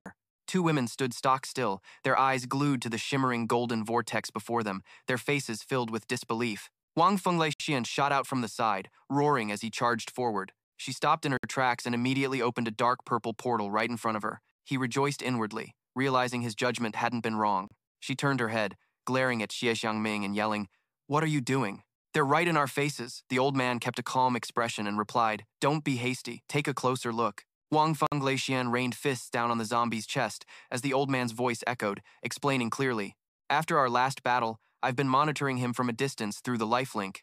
This zombie has no vitality left now," the old man continued. "As soon as there's no sunlight, his body temperature will just keep dropping." The old man's voice was full of confidence. He can never enter that white state again. Wang Fengleixian gritted his teeth as a notification rang out. Body temperature 600, stamina decreased, strength decreased, agility decreased. The old man opened his mouth wide, revealing his sharp teeth. This is also why after he left the city, I deliberately waited until night to make my move. Watching them fight, the old man roared, "Just lie down and die." Not far away, Zhang Ping saw the brilliant golden vortex and shouted, "That's Director Feng." Liu Cixi swung her sword, slashing the zombie in front of her and said, "I'm almost done over here." Chen Ming, standing nearby, chanted an incantation without stopping and said, "Same here." From the mouth of a fallen zombie, a stream of green gas spewed out, spreading a thick fog everywhere. She quickly covered her mouth, shouting a warning. "It's corpse poison again! Chen Ming, hold your breath!" On the other side, Wang Feng Laixian was completely surrounded, as portals took turns launching sneak attacks on him. Xie Xiangming lunged forward, extending his claws from behind him, and growled, "Obediently become this old man's living corpse." He ducked down and sent the old man flying with a punch, yelling, "In your dreams!" He clenched his fist as brilliant flames erupted, shouting, "You think you can hit me with the same trick twice?" The old man collapsed to his knees, a horde of zombies behind him, and scoffed, "I didn't expect you to fall for it that easily anyway." The corner of his mouth curled into a smirk, "But I'm afraid your companions won't be so lucky." Wang Fenglaixian turned his head and saw a dark purple portal looming behind Liu Sisi, immediately yelling, "Watch your back!" From inside it, a zombie stepped out and punched her hard in the back. She only had time to let out a cry of surprise as the portal quickly vanished. Chen Ming quickly turned around and asked anxiously, "Team leader, are you okay?" She turned and replied, "I'm fine, watch your back." He stood his ground, waving his hands to control the twin swords, and shouted, "Sword art! Swarming style!" The zombie grunted, crushing the two swords underfoot and scoffing, "All show and no substance." Wang Fenglaixian rushed forward, thinking to himself, "I need to get there fast and help them out." Shi Xiangming pointed at him, commanding the zombies to close in, and sneered coldly, "And you're still worried about someone else?" He swung his arms, smashing the zombies to pieces and roaring, "You damn bastard!" The green stone in his chest flared, unleashing a torrent of green energy as he laughed maniacally. "It's time to wrap this up." Suddenly, from behind, Ye Changchun, in his giant treant form, raised a foot and stomped down on him, sending him into a panic. He brought his foot down with immense force, causing a thunderous explosion. The old man scrambled to the side to dodge, asking in shock, "What in the world is that?" Wang Fenglaixian rushed over to Liu Sisi and asked worriedly, "Are you kids all right?" She turned and replied, "We're fine." A voice suddenly rang out, "Director Feng, Sisi, I finally found you all." Startled, she turned her head, and upon seeing him standing on the treant, she cried out, "Zhang Ping!" She smiled radiantly. "This is great. I'm so glad you're safe." Xie Jiangming panicked. More backup? He was completely unaware that Su Qingbo had already snuck up behind him. His hand pierced through the old man's chest, who looked back in horror and muttered, "Since when were you?" He turned his head to see the giant zombie charging at him when a voice warned, "Be careful, he possesses an immortal body." Before the zombie's confused gaze, he activated his vaporization ability and vanished into thin air. As he zipped away, he thought to himself, "This guy's a real handful." Wang Fenglaixian warned him, "Be careful, the enemy is a fallen one." He looked up at the bright morning sun, thinking, "Good, it's daytime now." "You shameless old geezer, what other tricks have you got?" Flames erupted from his hands, his body temperature soaring to 800 degrees, while his stamina, strength, and agility stats shot up. Zhang Ping's entire group lined up, ready to fight at their full power. He arrogantly challenged, "If you have any more tricks, bring them on." The pink-haired girl frowned, quickly weighing her options. "These reinforcements are no joke. And besides, we've already missed the golden opportunity to capture Wang Fenglaixian." Carrying the blue-haired girl on her back, she turned to Xie Xiangming and said, "This isn't looking good. We have to retreat now." The old man roared, "No!" Blue-green flames flared from his hands as he yelled, "I'm so close, just a little bit more." The old man was sucked into the portal, only managing to let out a single scream. Her voice boomed, "Stop wasting your breath." She held the little girl tightly and sneered, "Consider yourselves lucky this time." Wang Fenglai shot forward in pursuit, yelling, "Don't even think about running." Zhang Ping ran after him, pleading, "Director Feng, please don't be reckless." Watching the portal shrink before them, he turned his head and said, "Listen to me. We still don't have clear information on the enemy, so if we pursue them like this, we could fall into a trap. Let's first return to the base to regroup with everyone. Besides, the people from our guild are waiting for you." A voice rang out in response, "All right then." Liu Sisi led the three to a stop in front of a giant tree and said, "We're here," Zhang Ping asked in surprise. "Why doesn't this place look like it did before?" She waved her hand, sending a crimson flame toward the tree trunk, and replied, "Of course, because we've converted it into a stronghold. This place used to have limited capacity, but now it can not only hold more people, but is also very close to the trial grounds, making departures much more convenient." A vibrant purple circle of power appeared, enveloping the four of them. In the blink of an eye, they appeared inside the base. She smiled and introduced it. "This is secret base number 0 to 8, located 1,800 meters underground. The space can accommodate up to 2,000 people and has a total of 164 rooms. Feel free to look around. Zhang Ping was utterly amazed. It's huge! Adding this base to the previous safe house. Then how many strongholds like this has the captain prepared over the past 200 years? Situ's figure appeared, smiling as he said, "It's always good to be more prepared." Liu Cixi glanced back. When I was serving in the investigation team, I learned that they had established many strongholds outside the city. One of them was very close to the trial grounds, but I don't know if it's still in use. Hearing this, Tu Chengba asked, "I heard the current captain of the investigation team is Ma Bin, right?" She hesitated before replying, and he was also his most trusted disciple back then. The old man turned to look at him and asked, "Old brother Su, you mentioned in your delirium that Ma Bin seemed to be one of the Zhu family's people. What exactly is going on?" He let out a heavy sigh. He opened his mouth. "This story goes back 10 years. His voice began slowly, like an ancient stream weaving through boulders, recounting every detail. "I remember when Vice City Lord Huang Zemming suddenly summoned us to the City Lord's mansion. He said an informant had discovered the main headquarters of the Zhu family remnants, but as the captain of the investigation team, I knew nothing about this so-called informant, and suspicion gradually grew in my heart. Fragments of memory flooded back, hazy like the morning mist, as he whispered, when I asked about the informant's identity, the Vice City Lord simply said the man was a member of the cleanup crew and didn't show up often. At the time, I was eager to deal with the remnants of the Zhu family, so I didn't press the matter further. An image from the past flashed in his mind, him leading his subordinates along a treacherous cliffside, his voice as heavy as a rolling boulder. After that, I led the team members, following the clues and driving for a whole week before we finally found their headquarters." His voice suddenly rose with agitation. "Just as we were discussing the plan to storm the enemy camp, the Zhu clan suddenly attacked us. At that moment, I was still wondering how our location had been exposed. Looking back now, it was clearly a trap they had set." Tu Chengba frowned, his voice full of frustration. The surprise attack and the exhaustion from the long journey left the team members depleted, leading to heavy casualties. Just when I felt something was wrong and was about to order a retreat, he recalled that chaotic moment, only catching a glimpse of a gleaming blade, then continued with a shudder. "Ma Bin suddenly attacked me, and I couldn't dodge it. He pictured a gruesome scene of blood and gore, filled with agonizing screams. It was an incredibly malevolent dagger. It pierced the body, causing all abilities to be nullified. I had to endure so much under their torture. During that time, I also heard them address Ma Bin as Sir." His voice dropped low, but fortunately, the dagger's continuous effect wasn't permanent. "After realizing this, I tricked them by playing dead. I was then thrown into the river, and I managed to escape by hiding underwater, letting my body be carried away by the current. But my severe injuries caused me to quickly fall unconscious, and I was asleep in the darkness for who knows how long. Those painful memories gradually began to fade." Yi Changshan nodded, his voice full of sympathy. "No wonder you were so wary when we first met. It turns out you were hiding such a secret. Every time I asked you, you never had an answer. Perhaps your spirit was slowly starting to break down." He stroked his chin, his eyes flashing with sharp contemplation. "So it's Huang Ziming again. From this perspective, it proves the investigation team has been under their control for 10 years already. It seems the Zhu family's conspiracy is far more intricate than we ever imagined." Liu Cixi suddenly recalled the dangers that had once surrounded her, thinking to herself, if the captain hadn't promoted me from the beginning, staying in the investigation team would have meant more harm than good. Manny appeared with Chen Luowei and Xu Kui. She flashed a bright smile and asked, "Why is everyone still here?" She pointed at Ye Changshan and Su Qingbo and asked, "These two must be the seniors that Zhang Ping met at Huangjia, right? I've heard so much about you. It's an honor to finally meet you today." "Oh, this little thing?" Zhang Ping replied softly. "This is something I found at Huangjia. Although it's small, it has the potential to become a monarch." He smiled and introduced it. "Plus, it's very friendly and shows no hostility towards us. In the future, it might just become a great partner for us."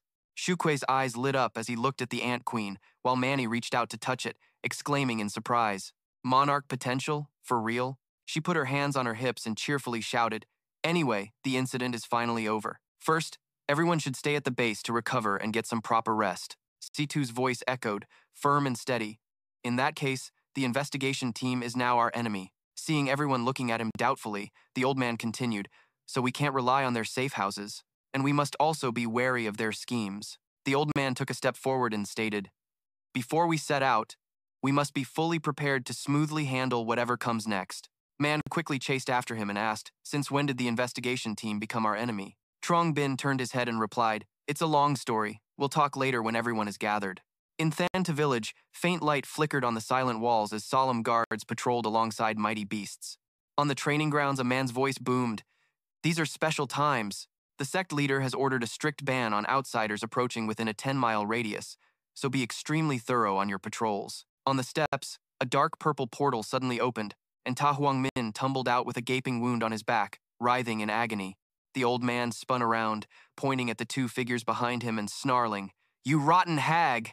He glared at the two of them and yelled, "Why did you have to ruin my plans? If I had known earlier, I would have refined you first." A cold, sharp voice echoed, asking, "It seems someone is making a ruckus here?" Lai Gao Tuet raised a hand to her hair and said, "Calm down, old man." Seeing her, the crowd knelt in unison and shouted, "All hail the sect leader!" The old man yelled at her, "This isn't what we originally agreed upon. I let you command my army of living corpses.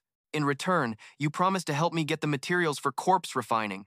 Are you trying to burn the bridge now that you've crossed it?" she snapped, her eyes sweeping over the old man. "I, Ling Yao Tuyet, always keep my promises and will never let you suffer any loss.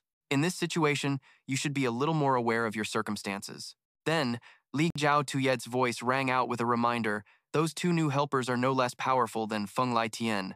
If you want to get past them and capture Feng Lai Tian alone, your chances of success are slim." She crossed her arms, walked closer to the crowd, and said, "Besides, the sun has risen, and Feng Lai Tian can transform into that white form at any moment. Don't worry, capturing Feng Lai Tian is only a matter of time." She thought of Tran Quan Din in the room and said, "Now that the Holy Maiden has returned to the village, if I borrow her power, I believe it won't be long before I can break through to the king level." Her eyes flashed with a golden light as she shouted, and the first 4 people kneeling before her immediately dissolved into a pool of blue liquid. She said, "You can use these high-level awakeners for your refining." Ling Gao Tuyet turned her head and said, "Next, I will be entering seclusion for a while." Her eyes flared with a threatening golden light. "So you'd better know your place, understand?" Ta Huang-min immediately fell to his knees, his face pale with fright as he stammered a reply. "Ah, I understand." 1 week later, from a room behind a door, the sound of fierce impacts echoed. Truong Bin and Vuong Kuyet Man, one attacking high and one low, charged forward simultaneously. The bald man, Bai Day, reached out, grabbing her leg in his hand. He said, "Your technique is too weak. Have you two not eaten or something?" He leaped high into the air, leaving her to face the old man alone. He swung his arm, creating a stream of nether fog power from his wrist. Truong Bin used the Beast King fist technique, stubborn bull body, as the nether fog formed a dark purple vortex and shot towards Bai Day. The old man held out one hand, effortlessly blocking it and taunting, all style and no substance. Vuong Kuyet Man grabbed the old man from behind and shouted, "Beast King fist technique." The dark purple vortex swallowed them both as a voice roared, "Tao Ti's deceitful summit style."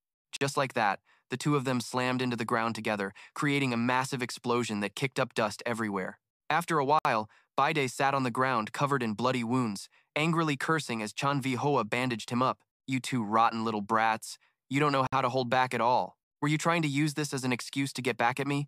My old injuries haven't even healed, and now you've given me new ones." Truong Bin pouted and muttered defiantly, "Well, you're the one who said our attacks were too weak." Beside him, a flustered Vuong Kuyet Man quickly said, "I'm sorry, instructor. I couldn't pull back in time." The old man shot up in a rage, raising his fist. "What did you just say? You rotten brat, feeling bold now that your wings have grown in, huh?" Chan Vi Hoa grabbed his arm and advised, "Your wounds will get worse if you keep moving around like that. Please don't create more work for me." He squeezed her hand, pulling her away as his whining voice rang out, "Let's go eat. I'm hungry. I'm hungry." The old man rubbed the painful lump on his head, crossed his arms, and let out a warm smile. He marveled to himself that in just a few short days, the young pair's fist techniques had improved so dramatically. Truong Bin's power was undeniable, and Vuong Kuyet Man was also silently closing the gap between them. It seemed he had underestimated the girl's hidden potential before. Just as Truong Bin and Vuong Kuyet Man entered the room, a familiar voice called out from within, "Truong Bin, is training over?" He immediately replied cheerfully, "Team leader Kimba, are you here to train today too?" Kimba lifted a pair of heavy dumbbells and laughed. "That's right, I was bored stiff in the hospital room, so I came here to get some exercise." Vuong Feng Lai stood before the rows of trainees, lifting a barbell and counting rhythmically. 997, 998, 999. Then he hoisted the barbell high and shouted energetically, "Good, take a short break and then we'll do another set." The crowd immediately thrust their weights into the air, letting out a thunderous cheer. After that, the two of them headed straight to the cleaning crew's room, where he poked his head in and called out awkwardly, "Hyo Chung, sorry to bother you today." Trung Hae Chung grinned and said, "Huh? Don't tell me you two broke the training room again? Vuong Kuyet Man clasped her hands, her face flushing as she forced a laugh. We're so sorry, causing him to scratch his head and sigh. You two are really hopeless. She quickly chased after him, her voice filled with worry. Where are you going? You're not going to cause trouble, are you? Zhang Ping turned around and said, You go on ahead, I still have something I need to do. She exclaimed in surprise, Oh, as he walked up to the door of the meeting room. C2, sitting imposingly in the head seat, called out, Zhang Ping, you've arrived. Perfect timing, the old man said calmly, continuing, I was just about to tell you a few things to keep in mind for the trial grounds. His eyes flashed with a faint green light, accompanied by a low, echoing whisper. Elsewhere, in a room dimly lit by torches, a piercing scream tore through the air. Why hasn't the core emerged? The black-robed figures gathered around a round table where a dark figure lay motionless. The leader spoke in a cold voice. The Saintess has already been taken, and yet you still have the nerve to come back here? The second elder roared. You! The great elder, resting his chin on his hand, whispered, Just let it go. Zhu Zimin unintentionally awakened the Saintess, which indirectly caused the Moon King to fight with C2 Shibai. I'll take that into consideration and spare you just this once. Zhu Zimin kowtowed, his forehead to the ground, his voice thick with emotion. Thank you, great elder. The great elder turned to the side, his voice deep and probing. If that Zhang Ping is truly an infinite-level ability user, then he will most certainly come to the trial grounds. Zhu Yanbing, do you have any news from your side? Zhu Yanbing, also known as Ma Bin, replied with a cigarette dangling from his lips and his feet propped arrogantly on the table. Great elder, rest assured.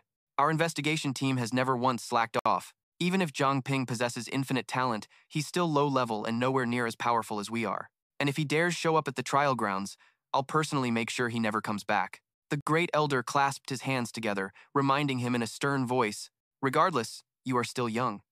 Underestimating an enemy is forbidden. The truly terrifying thing about infinite-level awakeners is their potential to eliminate enemies of any level. Back then, C2 Shibai forced us into one defeat after another. Do not underestimate an opponent like that. The second elder at his side roared. The biggest problem right now is that the sacred ancestor village has taken the Saintess. We already lost a great deal of manpower in Mingzhu City when they took the Saintess. If the sacred ancestor village manages to obtain the power of Fang Jiaji Li one step ahead of us, Zhu Hongfang, clad in a black robe, shot to his feet, his voice full of cunning. My two elders, have you forgotten about the Zhu family's trump card, Zhu Yinglong? The second elder slammed his fist on the table furiously. Don't bring up that ungrateful wolf again. We poured everything we had into raising him, and yet he stubbornly clings to that ridiculous sense of justice. A voice echoed with emotion.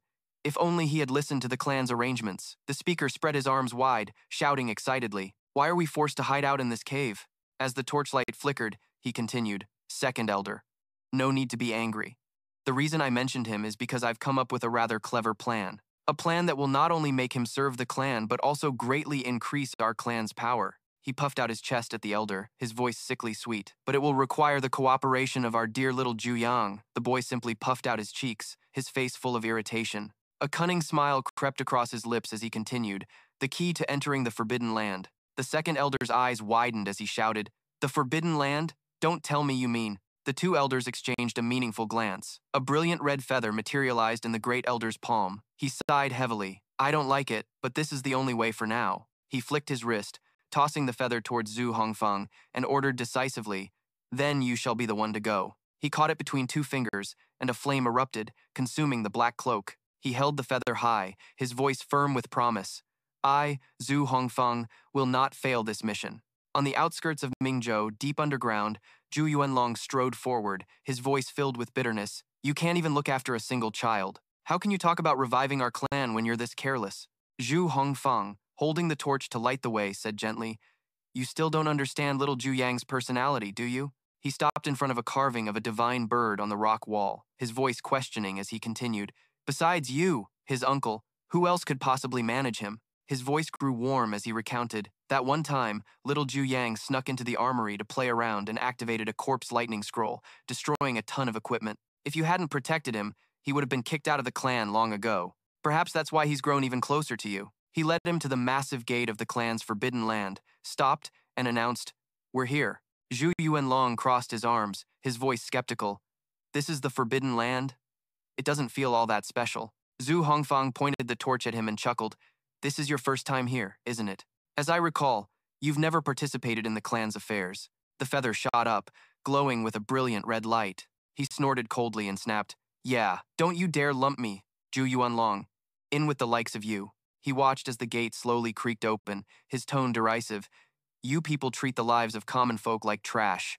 Do you really think things will end well if you keep this up?" He crossed his arms and declared, "It's because of you people that the clan has fallen into ruin.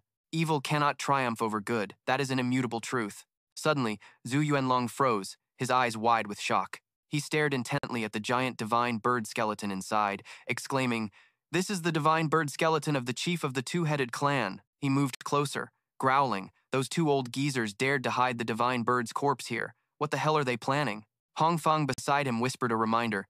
"For now, don't worry about other things. Right now, we should find little Zhu Yang first." She stepped forward, calling out, "Zhu Yang, little Zhu Yang, stop hiding and come on out. Your buddy Yuan Long is here to see you." He frowned upon seeing a small coin rolling towards him. She bent down to pick it up, feigning surprise and shouting, "This belongs to little Zhu Yang. Where on earth did that kid run off to?" Yuan Long clenched the coin tightly, his face darkening as he yelled, "Stop pretending. I sensed it the moment I walked in. Little Zhu Yang isn't here at all." He turned to her, his voice low and venomous. "Speak. What exactly are you plotting?" Hong Pang clapped and laughed, as expected of one of the most outstanding awakened ones of the Beast Clan. She moved close to the giant skeleton, her voice alluring. "Since it has come to this, I won't beat around the bush anymore. I want you." She raised both hands high, a worshipful expression on her face, shouting, "Become the divine bird." Hearing this, Yuan Long was stunned and yelled, "Become the divine bird. What nonsense are you talking about? This is just a skeleton. Are you people planning to abandon the art of beast taming and turn to controlling wild beasts instead?" She spun around, her voice firm. "Although the people of the Beast Clan have different beast taming methods, the fundamental principles have never wavered." She turned, her tone smug as she revealed the secret. "After so many years of relentless research, I have finally discovered a miraculous method to transfer the power of the divine bird into the body of another living being. Unfortunately, within the Beast Clan, no one is qualified to fully embrace that divine power. But you are different. You possess the talent for spirit-beast fusion, which combined with your solid foundation of strength, makes you the most perfect choice to inherit this legacy." Yuan Long clenched his fists, his question laced with sharp power. "That sounds quite tempting. So what's the price?" She was momentarily startled by his insightful guess, for example, "Sacrificing me." He strode forward, his voice full of sarcasm. "Looks like I was right." His gaze swept over the surrounding circle of lurking shadows as he questioned sharply, "These assassins are your people too, aren't they?" A powerful aura erupted from Yuan Long's entire body as he activated his beast god possession. The majestic phantom of the lightning white ape king appeared, roaring a challenge. Then bring it on. From behind the giant skeleton, a man in black swung his scythe horizontally, aiming straight for his throat. Yuan Long raised his hand, stopping the sharp incoming scythe. He bent down, his hand gripping the scythe's handle like an iron vise. He let out a cold, contemptuous snort, then punched with his other arm, making the man cry out in pain. The minions scrambled over each other in chaos. As he raised his fist to finish the job, he suddenly froze, glancing suspiciously towards the shadows to his side. The man in black beside him forcefully threw a chain that glowed with a bright green light, wrapping swiftly around him. Yuan Long stood still and took the hit. The chains tightened with a cracking sound. It was the bone-devouring lock. His giant beast god's phantom flashed in the sky, only to be restrained by two men in black using chains, while another pair of black-clad men rushed forward with their blades ready. Those two simultaneously stabbed him hard from behind. He whipped his head around, his eyes flashing with a savage gleam as he growled, one iron-slicing saber, two bone-devouring chains, two demon-sealing blades. She really spared no expense. He raised his hands and let out a heaven-shaking roar, shattering the iron chains and sending the whole group flying in all directions. The ape dragon turned around, his voice dripping with mockery as he faced the phoenix. "Is that all you've got?" Suddenly, a ferocious demonic face appeared, accompanied by a barbaric, echoing laugh. From his body, invisible threads stretched out, connecting to the hands of the puppet master. The kid let out a creepy laugh. He thought in horror, "This feeling! It's the puppet master's ghost puppet technique." He collapsed to his knees, clutching his chest and groaning. This spot on his chest was where he had just picked up the coin. The phoenix waved her hand, ordering the men in black to charge forward, her voice cold.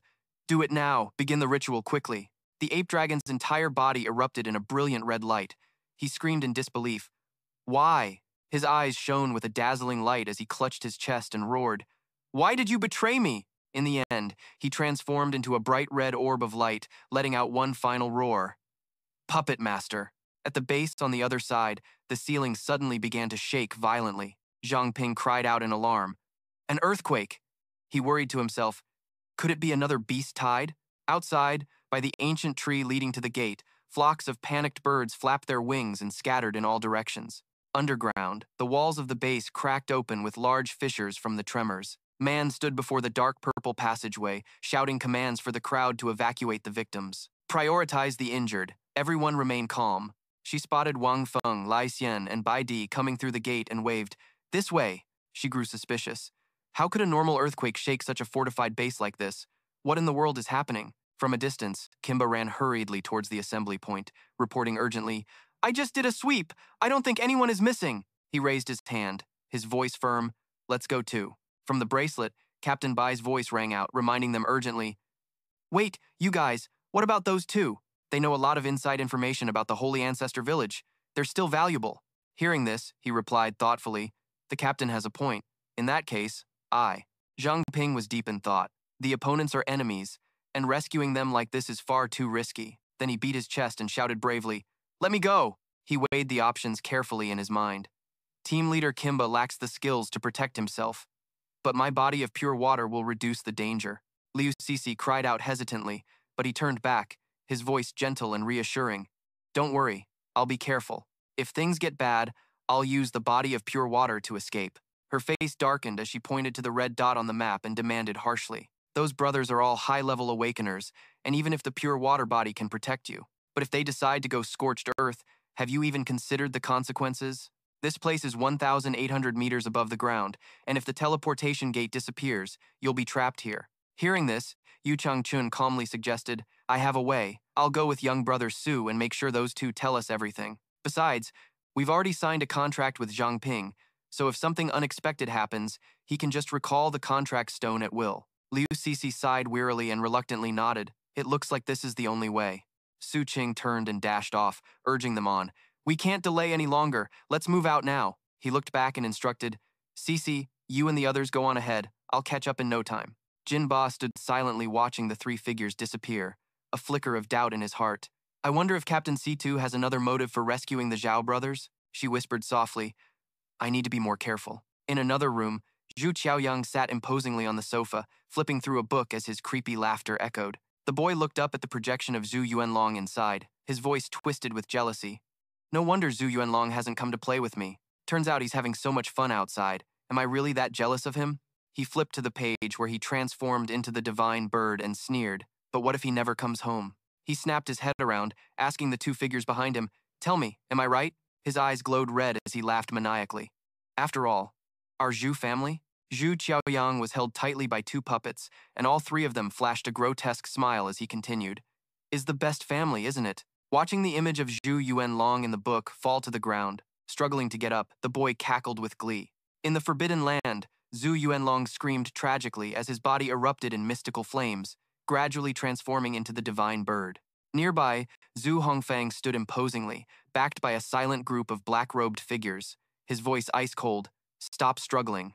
The ritual is complete. No matter how strong you were before, you are now just a mere mortal." Watching the divine bird take form, he sneered mockingly, "What's so bad about becoming a part of it now?" The black-robed man beside him raised an eyebrow and asked, "If you could resurrect the divine bird this way, why did you have to ally with the Heavenly Wolf clan before? And go to all that trouble to kidnap the Saintess for the Azure Ancestor Village?" He clutched his chest and cursed, "You fool." He looked up to admire the giant divine bird before him and explained clearly, "We allied with the Heavenly Wolf clan because only the Moon King could hold back Situ Shibai." Zhu Hongfang slowly recounted, "According to the elders, Situ Shibai and the Zhu family have been at war for over 100 years, and he has displayed over 10,000 different abilities. Even though he has never broken through to the king level, his strength is enough to fight against one. Through our many years of confrontation, we've managed to find a few of his weaknesses. In the early days, our Zhu family lacked powerful mental control type users, a fact he was completely unaware of. Clearly, that schemer's resistance to mental abilities is incredibly weak. That's why we spared no expense. We finally found the endangered heavenly fox species, secured the Moon King's cooperation, and only then were we able to severely injure Situ Shibai." He looked at the shimmering drop of blood in his hand, his voice filled with reluctance. "If circumstances hadn't forced my hand, I would never have chosen this method to revive the divine bird." The other guy frowned, his voice filled with doubt. Why would you say that? Zhu Hongfang stared intently at him and slowly revealed the truth. That drop of blood is the culmination of 4 decades of my painstaking effort. For its sake, I never once used my beast taming art, forcing myself to swallow countless humiliations and endure years of bitter scorn. His eyes were glued to the shimmering, crimson drop of blood before him as his voice echoed. And even though I paid a heavy price, the control ability of this blood still can't compare to that of the Saintess. A brilliant red light flared and shot into the divine bird's throat, causing it to roar with excitement. The Saintess has now returned to the Saint Ancestor village, and Zhang Ping of the cleanup squad can also enter the trial grounds. He's obtained power equivalent to a king, and if either of them reaches the king's realm first, our Zhu family will surely be in danger of being overthrown. As the divine bird awoke in an instant, he gritted his teeth, his voice as firm as steel. Even if my blood pact can't completely control the divine bird, at this moment, we can only take the risk. In the deep chasm, the divine bird shattered its stone shell and soared straight into the clouds. It circled high above, radiating a dazzling red aura like a young, awakening sun. On the ground at the cleanup squad number 8 base, a man squinted, using his hand to block the harsh light, his voice filled with annoyance. Why is the sun so bright today? Wang Fengleixian also raised a hand to shield his eyes, then suddenly cried out in alarm. That's not right, that is. He stared wide-eyed at the divine bird hovering in the air, exclaiming in utter shock. It's a mutated beast! Could it have been the one that caused the earthquake? Zhen Ming's voice trembled as he whispered anxiously. Could that be the legendary savage bird? The Zhu family's sun god bird. On the high mountain peak, Zhu Hongfang clenched his fists, screaming in absolute ecstasy. It's a success! I've succeeded! The divine bird has been revived. With Situ Shibai controlled by the Moon King, there are no threats left. He tilted his head back, admiring the magnificent divine bird before him, his voice filled with pride. From now on, the Zhu family will control everything. Suddenly, it raised its sharp claws and lunged straight for the people below. His eyes widened in disbelief as he screamed in panic. What? The divine eagle's eyes blazed with overwhelming hatred, and it stomped down violently where they were. Then it swiped its claws, leaving behind a deep crater splattered with fresh blood. Yeah, try to control this. In the prison of the number 8 cleanup squad base, the 2 Chung brothers lay exhausted amidst the surrounding rubble. Chung Hanlong whispered, his voice weak and filled with despair. We've used all our strength and still couldn't escape. We're going to die here. Yeah, Chung Han-hu turned to him, his voice warm and reassuring. We should have expected this from the moment we were captured. Don't be afraid. I'm right here with you. From above, a giant boulder plummeted down at a terrifying speed, aimed right where the 2 lay motionless. They had no strength left to defend themselves. They both shut their eyes tightly, surrendering to their fate. Suddenly, a flash of dark purple light flared up, accompanied by an urgent shout. Nether fog body. Zhang Ping used the Beast King's fist, Tao Ti's winged cauldron, roaring as he stopped the falling boulder. Su Qingbo and Ye Chengchun each grabbed one of the brothers and dashed away. He roared urgently. What are you spacing out for? Go, now! Chung Han-hu, being carried on someone's back, felt his heart swell with emotion. We made it out! Su Qingbo shouted. Zhang Ping, hurry up! A mystical purple aura erupted from his body, his hair flying, as he replied decisively. Got it! He slammed the boulder into the ground and then quickly dashed after them. A streak of light shot past, crashing straight into the emergency exit door. Chung Han-hu watched the chaotic scene, his eyes wide, and stammered. Are we saved? Zhang Ping answered immediately, his voice urgent. Not yet. We need to get to the teleportation room now. The base suddenly started shaking violently. He snapped his head up and saw a massive rock falling from the ceiling at a dizzying speed. A memory from his past life suddenly flashed in Zhang Ping's mind. From the middle of a rescue mission, he shuddered at the familiar feeling, just like being buried under a pile of rubble. This time, a white light flashed, and he wondered if he was going to die again. He snapped his eyes open as an urgent voice rang in his ears. Zhang Ping, hey Zhang Ping, wake up. Su Qingbo and Ye Changchun had transformed into a stone man and a tree man, holding up a giant boulder. He shouted, The 2 of us can't hold on much longer. You have to think of something quick, he exclaimed in surprise. Seniors! Zhang Hanlong turned back and sneered contemptuously. Who asked you to meddle? Zhang Hanhu snapped from the side. Shut up! Can't you just keep your mouth shut for a second? He reached out to touch the damp wall, speculating in a low voice. With the base collapsed like this, I'm afraid there's no hope for the teleportation gate. He whispered gently, Just think of a way to escape, don't worry about us. Zhang Hanlong held up 3 fingers, his voice full of challenge. That's right. If you stay any longer, you'll be the 3rd person to die by my hands. Zhang Ping angrily pointed right at the 2 of them and shouted, Nonsense. You're my hostages, so you don't have the right to ask for death so easily. Pull yourselves together, he thought to himself. If these two die, it will definitely be beneficial for us. Ye Chang Chun said calmly. I can drill a way out, but it will take a few days. Although Old Man Su can merge with the boulder, he can't carry you all to safety. His face darkened as a dark aura spread from him. The air here will only last for half a day at most. I can turn into pure water to escape. But as for these two brothers, the system's voice echoed urgently, confirming there was no other solution. My system took a small blood sample from the brothers earlier. The ancient voice rang out, saying it had discovered that the blood composition of these two is completely different. When mixed, it creates special energy fluctuations. You once used the older brother's blood to awaken the Beast King's bloodline. If you absorb the younger brother's blood now, you might be able to activate a new power. He stared intently at his bracelet, his voice filled with doubt. The captain told me to save them from the very beginning, so he must have had this planned all along. Zhang Hanhu frowned and asked, Aren't you afraid of being controlled? He replied calmly, I'm not afraid, otherwise I wouldn't have made it this far. So, to put it simply, do you two want to die here, or are you willing to make a deal with me? Zhang Hanlong decisively slices his wrist with a dagger as blood gushes out. I understand now, even though we're on different sides, we Zhao brothers are not ungrateful. Take as much blood as you need. Then Zhang Ke looks at his hands, confused. Besides, why isn't there any change at all? Could it be because I didn't drink enough? The moment he finished speaking, his face went pale, his eyes flashed a brilliant gold, and he coughed up a mouthful of black blood. Yu Changchun cried out in alarm.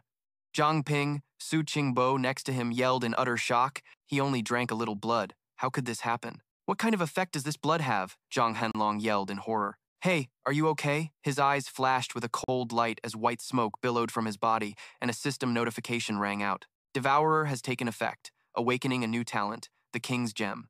The King's Gem is like a royal command. It can significantly improve the strength, skills, and basic attributes of a contract beast for a short time. Above the base, the divine bird soared, flapping its wings and spewing flames that engulfed the entire forest, incinerating everything. As long as that troublesome bird is here, the fire will never go out.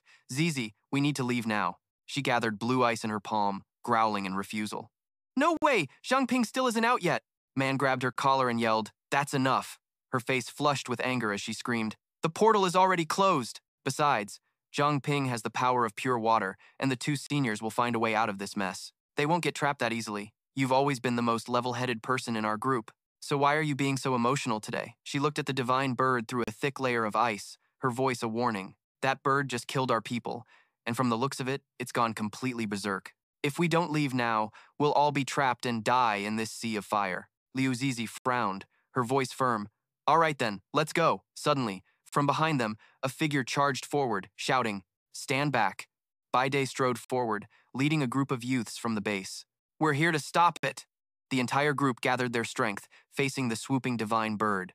They roared in unison and charged forward as the divine bird, with crazed, bloodshot eyes, opened its beak and lunged at them. A wave of force lashed out from it, sending the entire group flying and tumbling, their pained groans filling the air. Baide glowed with a brilliant white light, resisting with all his might, and growled through gritted teeth. I can't hold on much longer. From deep within the earth, a tree trunk glowing with an emerald aura tore through the hard ground and shot upwards. Yu Changchun, in his treant form, bathed in a brilliant light and rushed out to help his comrades. Su Jingjiao tightly held on to Zhang Ping and the two Zhao brothers, slipping through a waterway to escape. Both seniors swung their arms, unleashing a surging wave of power and roaring in unison. Young friend, we're here to help. In the middle of the barren wasteland, Zhang Ping struggled to pull the heavy chain, forming a cage that locked the two Zhao brothers inside. Then he gasped for breath, relieved that they had finally escaped. Liu Sisi anxiously asked from the side, Zhang Ping, what happened to everyone? He wiped the sweat from his forehead and replied, It's a long story, but I drank Zhao Yanhu's blood. He held out his hand, revealing a shimmering golden gem in his palm, and continued, Because of that, the giant king's blood evolved, and the contract gem linked with the king's gem talent. A notification panel lit up. The King's Gem has further enhanced the abilities of the contracted beast based on the original contract gem. The effect lasts for 10 minutes, and each contracted beast can only be enhanced once per day. He suddenly recalled the moment Ye Changchun used vines to bind the divine bird and explained, So I used this talent to temporarily boost the two senior stats by 5 levels, just enough to reach level 40 and break through to the king rank. Even though the enhancement only lasts for 10 minutes, it was enough for us to escape. Zhang Ping stared at the sparkling gem as a concern arose.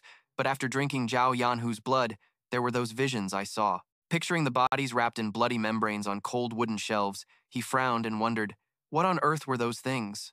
Zhang Ping smiled towards the shimmering cage and said, it seems there are still many secrets in the Azure Ancestors' lair that we don't know about. He looked up and saw Ye Changchun smoking and collapsing, his heart pounding as he yelled out, Senior Ye! His brow furrowed as he witnessed the chaotic battle over there. The divine bird flapped its wings in a rage, sending a sea of fire that knocked Su Jingjiao and Bai Dai to the ground. Su Jingjiao fell flat on his face, groaning in pain. He gritted his teeth. Damn it, my butt is cracked. Bai Dai slammed hard onto the ground, quickly propping himself up and shouting, this is bad. My ability is also flame-based, but its fire contains the power of the sun, surpassing ordinary flames. I can't defend against it. He observed both Su Jingjiao and Ye Changchun, silently assessing, old Ye's abilities are being suppressed by it too. Only old Su can barely hold his own against it. Manny froze and muttered, suppressed? An idea flashed in her mind, and she yelled, I have a way! She rushed into the crowd, shouting to the barrier team. Assemble immediately! Everyone, try to restrain this divine bird and buy me 30 minutes. If you can't join the fight, go to Principal Zhang and get the signal transmitters. Hurry! She turned to Liu Cixi, pleading earnestly. Cixi, please come and help me. I'm trying to create a chance for everyone to survive. In the space of the golden treasure bracelet, the golden-robed Situ laughed in praise. This little girl has really grown up. She truly has eased my worries a lot. Zhang Ping wiped a trickle of blood from the corner of his mouth, thinking to himself, I guess I'll eat this king's gem as well. Situ's voice echoed loudly. Let's go! We're going to help restrain this divine bird. His entire body erupted in a mysterious purple light, his hand gripping a sharp scythe. A system notification rang out. Temporary level increased by 5, current level 24. The divine bird rained fire from the sky, specifically targeting Ye Changchun, Bai Dai, and Zhang Ping, while Zhenming and Jin Bo used their own powers to disperse the waves of flame. Principal Zhang was at the edge of the battlefield, his skinny frame now only 60 kilograms, clutching his stomach and panting as he lamented. I don't know how much I'll have to eat to recover from this. Manny pointed to a red dot on the map, saying, although Liu Cixi's ability isn't strong enough to directly restrain this sun divine bird, she can suppress its solar energy for a short period of time. The next step is for our barrier team to help her set up a trap that can restrain this divine bird. She discussed with the others around her. These signal transmitters can increase the range of our abilities. After everyone gets one, you will plant them at the designated locations according to the diagram. On the other side, the divine bird raised its head to condense an energy sphere for its next attack. Suddenly, the sphere vanished into thin air. It looked down, its eyes filled with suspicion toward the crowd on the ground. Baek Deok activated super simulation, surrounding it with his aura and letting out a great roar. I've temporarily cut off the air around it. In a vacuum, it can't create any flames. Elder Ka, now's your chance to strike, he replied calmly. Understood. Jip Jang Chun unleashed long tree branches that wrapped tightly around it, pulling it down as he yelled, Get down here for me! His eyes blazed red as he let out a steely roar, then sent it flying with a powerful toss. Two long, tree-like arms flung the divine bird high into the air. Baek Deok, along with Wang Bonglai and Elder Kimba, rushed forward, shouting in unison. The vacuum effect is gone. Attack now! The three of them gathered their power, raised their heads, and roared. Where the divine bird landed, a world-shaking explosion erupted, kicking up a thick cloud of dust. Chen Ming closed his eyes, formed hand seals, and began to chant. Swift as the wind, silent as the forest. Strike from the front, defend from the rear. Attack from the fore, shadow from behind. A swirling vortex materialized behind him. From within it, a blade slowly emerged as he yelled, Sword of the Azure Abyss. Zhang Bing's hands glowed with a mysterious purple light as he thought to himself, fusing with the Zhu brothers' bloodline allowed me to break through to level 19 in one go. Now, by borrowing the power of the King's Royal Treasure and the Nether Fog, my attack power has nearly reached its absolute peak. That power enveloped the newly formed sword as his voice echoed, Chen Ming, I'm here to help you. On either side, the two simultaneously waved their hands, controlling the power and shouting in unison. Go! The cyan blade, wreathed in dark purple light, shot down from above into the deep crater where the divine bird lay. The blade plunged deep, and the creature shrieked in agony. It was engulfed in a green light, craning its neck to let out a silent roar. The purple aura faded, and a single, blood-red feather drifted down. Baek Deok asked hesitantly, Did we get it? He stared intently, thinking, the battle was so chaotic I never got a chance to appraise this divine bird. I just hope this is over. The old man glared at the swirling black smoke and yelled, Did we actually defeat a monarch-class beast? From that single feather, a brilliant red aura began to swirl. The old man's eyes widened in horror, his voice trembling from deep in his throat. "No, it's not over yet," the old man explained as he watched the glow from which a projection of the divine bird began to form. After the first patriarch of the Jew family died, the image of the sun god bird also vanished from the world. Legend says it became a guardian spirit, watching over its master's tomb for a long time, refusing to move on.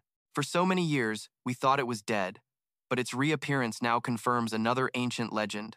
The divine bird revealed its true form, its entire body erupting in flames as it shrieked. Tudo calmly added, "That's the sun god bird, an immortal soul." The divine bird spread its wings high in the sky, raining down fire as Tithanba's ethereal form soared up. He charged straight into the massive oncoming sea of fire, reaching out his hand and roaring, "Super mimicry, vacuum transformation." Beside him, Thien Thuong Ho also launched a long, sturdy branch toward the divine bird. Before the branch could even pierce it, it turned to ash, and he hastily pulled it back, shouting, "The flames were clearly put out, so why is it still this hot? The water is vaporizing almost instantly." Truong Bin transformed into a winged bronze figure and lunged forward, pecking at its neck and making it shriek in pain. He gripped the divine bird's body tightly with both hands and shouted, "I've got it! Everyone, attack now!" The rest of the team shot forward, gathering their powers to simultaneously strike its body. The barrage of punches had no effect, and Tran Min's twin swords melted the instant they pierced its flesh. Bach Duke quickly retreated, his eyes wide with horror, as he exclaimed in disbelief, "This temperature, it's even hotter than my sunflame state?" Kim Ba, standing nearby, calmly interjected with his analysis. "It's not the flames that are burning us, it's the terrifying amount of heat radiating from its body." A mystical purple light flashed in Tithanba's eyes as he whispered his assessment. Its ability isn't just to create fiery explosions, it can also control the surrounding temperature. The divine bird raised its head high, opening its beak wide to condense a brilliant golden orb. Then it fired that blast of energy straight at Wang Feng Lai Tian. He only had time to roar a warning, "Be careful." The person from Daoshu Tu, who witnessed it, screamed in worry, his heart burning with anxiety. Chief Feng. From below, Thien Thuong Ho extended a sturdy branch, catching him in midair and gently placing him on the ground. Tithanba materialized on his shoulder, his voice tired but firm. "It seems our amplification time has run out." The other three people and the dragon's shadow landed, and the entire group rushed over to where Wang Feng Lai Tian lay. They called out urgently in unison, "Chief!" He furrowed his brow, coughed violently, and spat out mouthfuls of fresh blood. In a weak voice, he lamented, "I almost lost this old life of mine." The dragon looked ahead, its voice grim, even Chief Feng. Truong Bin stood nearby, staring intently at his palm as a system notification echoed. "Primary level supplementary effect not activated, human level supplementary effect not activated." He wondered silently. The gem had been upgraded by 2 levels before. "But why don't I feel any effects after eating it? Am I just stuck like this?" Suddenly, a familiar voice echoed in his ear. "Zhang Ping, can you hear me?" He flinched, exclaiming in surprise. It was Liu Cece. She looked at her teammates, her voice firm as she commanded. "The trap is set! Quickly lure the divine bird over!" His voice echoed in response. "Got it." Zhang Ping, in the form of a black streak, shot forward, immediately drawing fire from the divine bird. He turned his head and roared, urging, "Senior Ye, hurry up!" He watched as the divine bird pierced through the tree trunk, hiding Ye Changchun. He shouted worriedly, "Senior Ye!" Meanwhile, Liu Cece and her group stood firm within the magic circle. She led the group, shouting in unison. Now is the time. They unleashed all their power, launching an ice-piercing storm at the divine bird hovering above. It flinched, its eyes widening as the blue energy tightly wrapped around it. In the middle of the giant trap, the divine bird's body gradually froze as a layer of ice spread. Frost quickly sealed its beak, its feathers froze solid, and its entire body turned into a sparkling block of ice. Leading the group of girls, she rushed towards Zhang Ping, her voice urgent as she warned. "This trap won't hold for long, we need to run now." He hesitated, his voice full of anxiety, but Senior Ye Changchun, was pulled out from the tree trunk by Su Jingjiao. His voice was calm as he reassured them. "I'm fine, luckily I wasn't injured anywhere." He held up the sparkling blue gem, his voice urgent. "We still need to get going quickly." "Why don't you two seniors rest inside the gem first?" he offered. The old man agreed. "Indeed, the two of us are a bit tired, so that would be good." He held out his hand, revealing the contract gem. The contract gem can envelop the contractor and shrink them down to the size of a grain of rice to be placed in storage. The maximum storage space is 10 cubic meters. Chen Shui walked closer to him, pointing a finger, her voice hurried.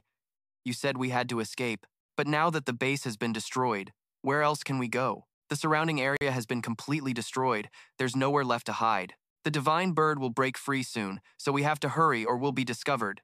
Zhang Ping scanned the scorched, desolate land before him. He heard Situ Wang's decisive advice coming from the bracelet. The only solution now is to head towards the training grounds. Nearby, there's also a backup base for non-combatants to take shelter. Everyone, let's move out now. Hearing this, the group hurriedly rushed off as the ice on the divine bird slowly melted. Manny sensed it and turned her head to look back. Zhang Ping saw her stop and asked with a frown, "What's wrong?" She cried out in a panic. "It's only been a little over half an hour, and the trap can barely hold it anymore." She glanced around and said decisively, "We have to find a place to hide." His golden armlet glowed, releasing the equipment. He declared confidently, "I have a way." He raised the nether mist lamp, offering a reassuring smile. "This lamp can conceal our presence within a certain range. Everyone, follow me closely, don't get separated." Inside the dark cave, a faint sound echoed. Bai Dai walked in, breathing a sigh of relief. "We finally escaped that damn bird." Chen Ming scanned the surroundings, instructing everyone in a calm voice. "Rest here for a while and conserve your strength." Liu Sisi turned around, saw Zhang Ping kneeling, and quickly asked him, "Are you okay?" He wiped the sweat from his chin, his voice strained. "I'm fine. I just used up a lot of nether mist, so I'm a little tired. I'll be fine after a short rest." Chen Ming approached, his voice full of concern. "Zhang Ping, if we go to the ruins in the deepest part of the training grounds, will we attract that divine bird?" Zhang Ping lowered his head, his voice resolute. "It's truly a relic of an ancient human civilization. We can't let that sun god bird destroy it." Tu Do's figure flashed into view behind him, wearing a confident smile. "Rest assured, that training ground has mystical properties that can completely evade any prying eyes. That sun god bird won't be able to sense us at all." The old man's brow furrowed, his voice contemplative. "However, that place is also a base of operations for the investigation team. According to Thien Ba, the investigation team was infiltrated by an unknown force a long time ago." The old man thought of that Thien Thuong to group and their mutated beasts, issuing a warning. "Besides being on alert for a covert ambush by the investigation team, we must also be wary of an attack that Santu could launch at any moment." Vuong Funglai jumped in shock, his voice filled with astonishment. "Santu? Isn't that an old king-level mutated beast? I've only heard a few of my old buddies mention it in passing. I never imagined it would actually be here." Tudo raised his hand, his voice firm. "That's a certainty. Santu's aura is indeed located just outside the training area. If we want to enter, we must go around behind it. For safety reasons, it's best for everyone to carry some morning glory flowers on them. It really can't stand the smell of those morning glories." Trung Bin suddenly recalled his past life, filled with doubt about that king-level mutated beast. An old king-level mutated beast, and it actually hates morning glories? Could it be that these morning glories aren't the same as the ones I know of? He flashed a bright smile at the old man, his voice enthusiastic. "Then I'll have to ask Master Feng to stand guard over the area, while I go find some food and conveniently search for some of those morning glory flowers." The old man hesitated, his voice laced with worry. "About that." He looked at him and advised earnestly. "Trung Bin, you just expended a great deal of energy. How about you stay here? Let me and Instructor Bach go instead, that'll be fine." Bach Duke crossed his arms over his chest, chiming in with his agreement. "That's right, it would be better to just let us go." Trung Bin considered the two's wolf and solar flame powers, his voice resolute. "Right now, there's neither a moon nor a sun, so there's no point in arguing with me. Besides, my skills are more suitable for operating at night, so it's best that I go." Lu Tutu gripped his arm tightly, her voice resolute. "I'm going with you." He looked at her, silently assessing that it would be good to bring Tutu along. After all, she's more familiar with the wilderness than I am. Thinking this, he smiled and nodded. "All right, but just to avoid any surprises." He turned to the boy, who looked surprised, and made a firm request. "Fatty, prepare some equipment for me, like bear traps or something similar will do." The boy's face turned pale, his voice full of complaint. "You're going to be the death of me. I've gone from chubby to skin and bones because of you." By the sparkling lake, dozens of different mutant beasts were peacefully bowing their heads to drink. A dark purple streak silently approached a boar-like mutant beast that had strayed from the herd. Zhang Ping used nether fog to transform into a black panther, gliding closer to his prey. He pounced onto its back, pinning it down before finishing it off with a fatal blow. A mysterious purple light flashed before his eyes, accompanied by a resounding notification, "Nether fog plus 50. He immediately returned to his human form, sat on the boar's carcass, and made a deep cut with his dagger, his voice filled with satisfaction. "Using nether fog for hunting is really useful. I guess after a few more hunts, I can fully restore my energy." Liu Cixi approached, calling out urgently, "Zhang Ping, come over here for a second." He turned his head with a puzzled look, his gaze landing on her face as he asked, "What's wrong?" Slowly, she raised her finger and pointed towards a towering treetop where a flower was sparkling with a brilliant red glow, and whispered, "Look, it's a ping ping flower." The two of them quickly leaped up, leaving behind a soft sound as she exclaimed, "Let's go up there and see." Zhang Ping squatted down, reaching out to touch the flower, wondering to himself, "So this is the ping ping flower of this world?" He took it, lifting it up to examine it with a pensive look. It doesn't feel any different at all. Suddenly, from deep within the flower, a stream of murky brown gas sprayed violently into his face. He quickly threw it to the ground, his eyes watering as he coughed violently and yelled, "No wonder Shantuo is so disgusted by this type of flower." He whispered softly, "It tastes like a durian that's been heated up in the microwave." Witnessing the scene beside him, she quickly covered her mouth and giggled nonstop. Liu Cixi gently explained, "In Bingzhou City, there's a type of punishment. It's locking someone in a room filled with ping-ping flowers and forcing them to sit there for an entire day." His eyes widened in astonishment as he exclaimed, "Isn't that just like being marinated alive?" On the lush branches, countless sparkling flowers glowed from the nearby tree trunks. He reached out and gently caressed the flowers right in front of him, feeling moved. "They're so beautiful." Liu Cixi looked up, admiring the sparkling particles floating high above, and said, "These are the seeds of the fluorescent firegrass, whenever the season comes. They ride the wind to new places to sprout and multiply." She gently tucked a strand of hair with one hand, while her other reached out to catch the hesitantly floating seed. Then she whispered, "How wonderful it would be if we could live a peaceful life without all this conflict and strife." Unfortunately, that perfect ending was just a distant dream, as the morning glory's alluring fragrance faintly wafted through the air, but it lasted only for a moment before fading back into silence. No matter how beautiful the Thien Thuong Ho was, it was destined to drift aimlessly, never finding a place to call home. He tilted his head to watch her, while his hand was sneakily up to no good. He held a small vial and called out softly, "Tutu," then offered it to her with a smile, saying, "The ending isn't set in stone." Lu Tutu blushed deeply, clutching the vial with both hands as she listened to him continue. "It's like this memory crystal. It not only blocks the scent of the morning glory, but also provides a peaceful environment for the Howen Hoa Thao." Embarrassed, she hugged the vial tightly, quickly running off and shouting, "Let's go, or everyone will be waiting for us." In the dead of night, a divine bird engulfed in brilliant flames soared over a pack of demonic beasts. It opened its beak wide, its eyes glowing fiercely, and flapped its wings, unleashing fiery whirlwinds at the monsters, causing them to panic and scatter. Inside a mountain cave, a fire crackled brightly as the group gathered around it, roasting fragrant cuts of wild boar. Murmurs of appreciation came from the group, with someone remarking, "To think we'd get to enjoy such delicious roasted meat in a situation like this." Another voice chimed in, "It's a truly unexpected pleasure." Truong Hyo Trung, who was greedily chewing on some meat, pointed at Truong Bin and shouted, "Truong Bin, grill me a few more pieces. If I don't get some more energy, I'm going to waste away to nothing." Bai Duk, who was beside him, pinched his belly fat and teased, "Yeah, you're looking real skinny. Truong Bin, what do you think?" He smiled brightly and brought a plate of perfectly grilled meat over to him. "I'm giving this to you, since I'll probably need to rely on your abilities in the next few days." His eyes immediately lit up as he pushed the other man's head away. "Well then, don't mind if I do." He burst out laughing but immediately yelped, "Hot! Hot!" Seeing this, the other man put an arm around Truong Hyo Trung's shoulders and laughed. "What do you expect shoving freshly grilled meat in your mouth? Of course it's hot." Chung Nanlong, sitting in a corner, turned to his brother and said, "It would be so nice if our clan had an atmosphere like this." Chung En Ho calmly replied, "Stop dreaming. We're nothing but tools in our clan. No one cares whether we live or die, so why would anyone treat us like actual people?" Truong Bin brought a plate of meat over to them and called out, "This is for you two." He crouched down and urged them, "What are you waiting for? Go ahead and eat." The two of them immediately broke into bright smiles, and Chung En Gan Ho took the plate from his hand, saying, "Thanks." Suddenly, a violent tremor shook everything, and he whipped his head around in confusion. "What's happening?" Liu Cixi pointed towards the blazing red light outside the cave and shouted, "Look, the noise is coming from over there." Zhang Ping stared in shock at the forest before him, where countless fires erupted, followed by a horde of beasts charging down like a rolling sea of fire. He muttered in confusion. Could a fire on the mountain have caused this beast tide? Suddenly, a firebird trailing flames shot high into the sky. The group in the cave saw it and instantly understood.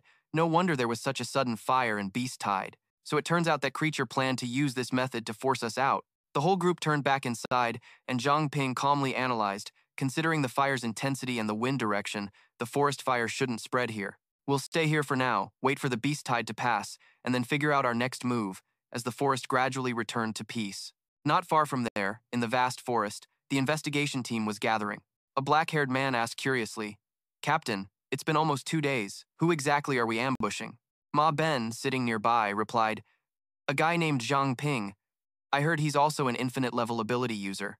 The green-haired man next to him exclaimed in surprise, "An infinite-level ability user?" Ma Ben, captain of the investigation team, whose real name is Zhu Yanping, is from the Zhu clan of beast tamers and controls the Jialan treasure.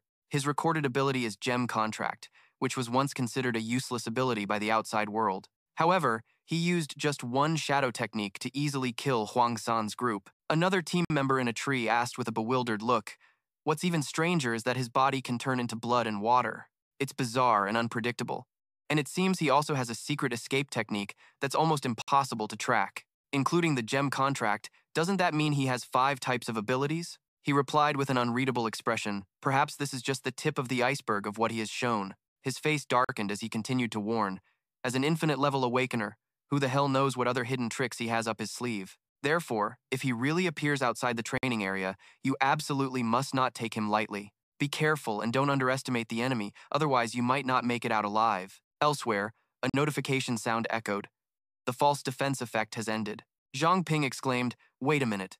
As expected, they've set up an ambush team outside the training area. Liu Sisi, sitting by the fire, asked, "How many of them are there in total?" He held up 2 fingers.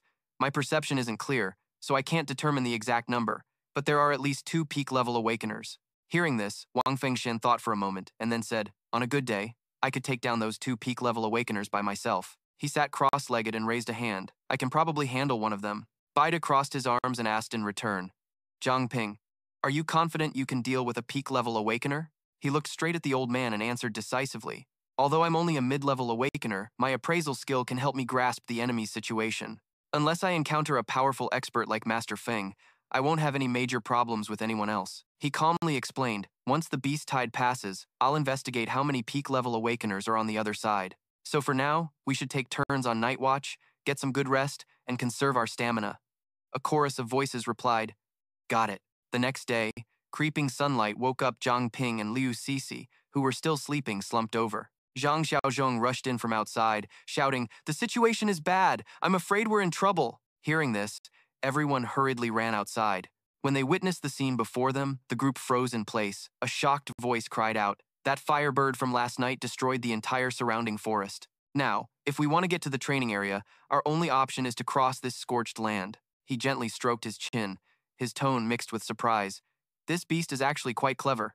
A figure silently appeared before them with his arms crossed, his face stern as he warned that the path ahead was the only way to the training area, with no way to avoid it. The old man's steady voice spoke up, asking him, "By my estimate, it will take us half a day to cross." "Zhang Ping, can that lantern still hold out?" He turned and replied, "I'm not so sure. The lantern's durability is depleted, and I'm afraid it won't last much longer." He closed his eyes, took out the mist lantern, and sighed wearily. As expected, the greater the power, the more unpredictable the burden. In the end, I still have to rely on myself. Baide flashed a bright smile, slapped him hard on the shoulder, and repeated enthusiastically, "With great power comes great responsibility." "Well said." Wang Fengxian raised a fist, grinning widely in praise. "I never thought you could say something so profound. I'll remember this quote. One day, I'll carve it onto the sign of our Feng restaurant." Hearing this, he thought to himself, "Who would have guessed I learned that line from a movie in my past life?" The 2 Chung brothers, sitting in their cage, heard the echoing shouts and chanted along. "With great power comes great responsibility."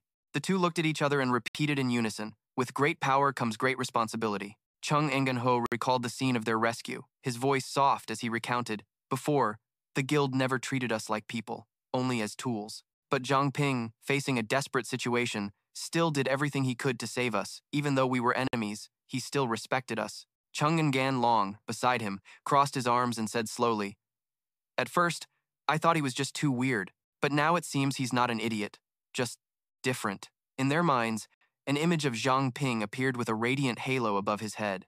In unison, they shouted, "With great power comes great responsibility." He and Wang Fengxian heard the noise, turned around in surprise, and asked, "What are you 2 trying to do?" Chung Ngan Ho rushed forward, shouting, "I have a way. Big bro Zhang Ping, I have a way to help you." Chung Nan Long dropped to his knees before him, kowtowing forcefully. "Please give my brother and me a chance. We are willing to follow you." He beat his chest and swore an oath. I, Chung Nan Long, swear to follow Lord Zhang Ping for the rest of my life. If we dare to go against your will, may the heavens strike us down. He has sworn this oath, and so have I. Zhang Ping watched, stunned, as Zhang Yanlong kowtowed and said, Boss, I am willing to swallow your gem to prove my sincerity. Zhang Yanhu followed suit. Boss, I am also willing to swallow your gem. From now on, I will obey only your commands. He looked at the two of them, his voice filled with curiosity. I'm very curious. What made you two decide to do this? Zhang Yanhu kept his head lowered and replied, Boss, you risked your life to save me and my brother. If we can't follow you, we would be betraying your kindness. Zhang Yanlong added, You are worthy of our trust, and even more so, worthy of our loyalty. With his hands in his pockets, he listened as the man chimed in, That's right. If we return to Qingzhou village, we'll be treated as tools for the rest of our lives. That's why we're determined to follow you, boss. Even if it costs us our lives, we will have no regrets. He reached out to help the two of them up, his voice gentle. Don't be in such a rush to prove your loyalty. First, stand up. But I need to know one thing. How many people have you two killed in the past, and were any innocent people harmed in the process? Zhang Yanlong clasped his hands and replied, The people who died by our hands were all enemies from other villages that attacked Qingzhou village. I can't judge whether they were innocent, but they all died because of the choices they made. Hearing this, Zhang Yanhu added, As for me, I've only killed 2 people. They were both outlaws. Their sins were piled high, and they didn't deserve any mercy. He stroked his chin, smiling calmly. Aren't the people from the other villages basically savages anyway?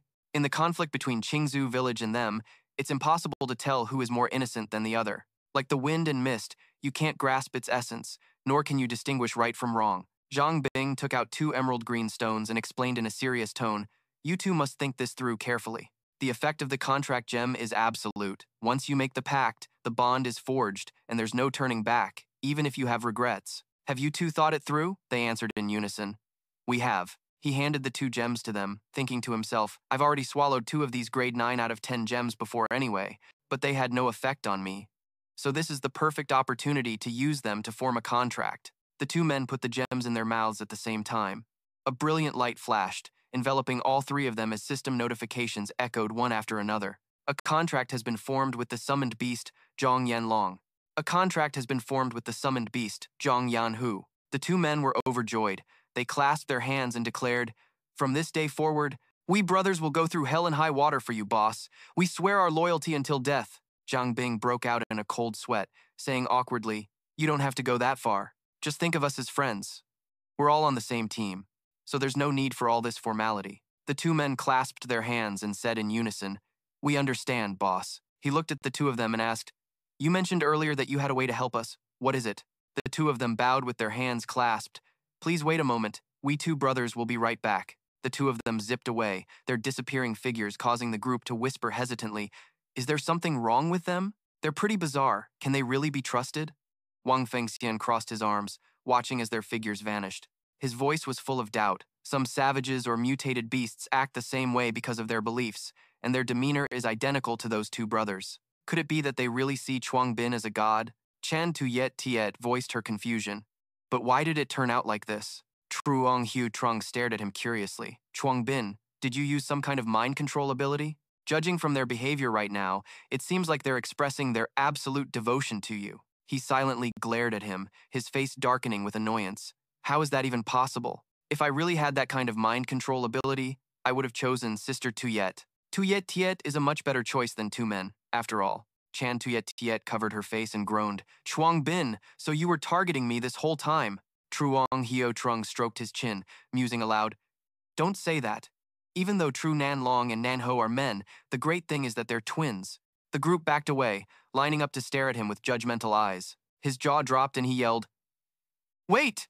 Don't misunderstand! I'm not like that! Suddenly, a massive mound of earth erupted from the ground. He whipped around, his voice on high alert. What's that commotion? The 2 brothers emerged from underground, riding a giant lizard. Tru Ngan Long raised his hand and yelled, Big Boss Chuang Bin! A figure appeared from the bracelet and explained, This is a ground-digging lizard. If we borrow its power, we can traverse a huge area. Truong Hio Trung's cheeks flushed with excitement as he shouted, Doesn't this mean we can avoid the enemy's ambush and get to the trial zone? Hearing this, the figure quickly shook its head. Not exactly. The mountain ancestor is a king-level mutated beast, so this lizard wouldn't dare get anywhere near that area. Chuang Bin put his hands in his pockets, his voice firm. Then let's move out. We'll deal with everything else after we take down that divine bird.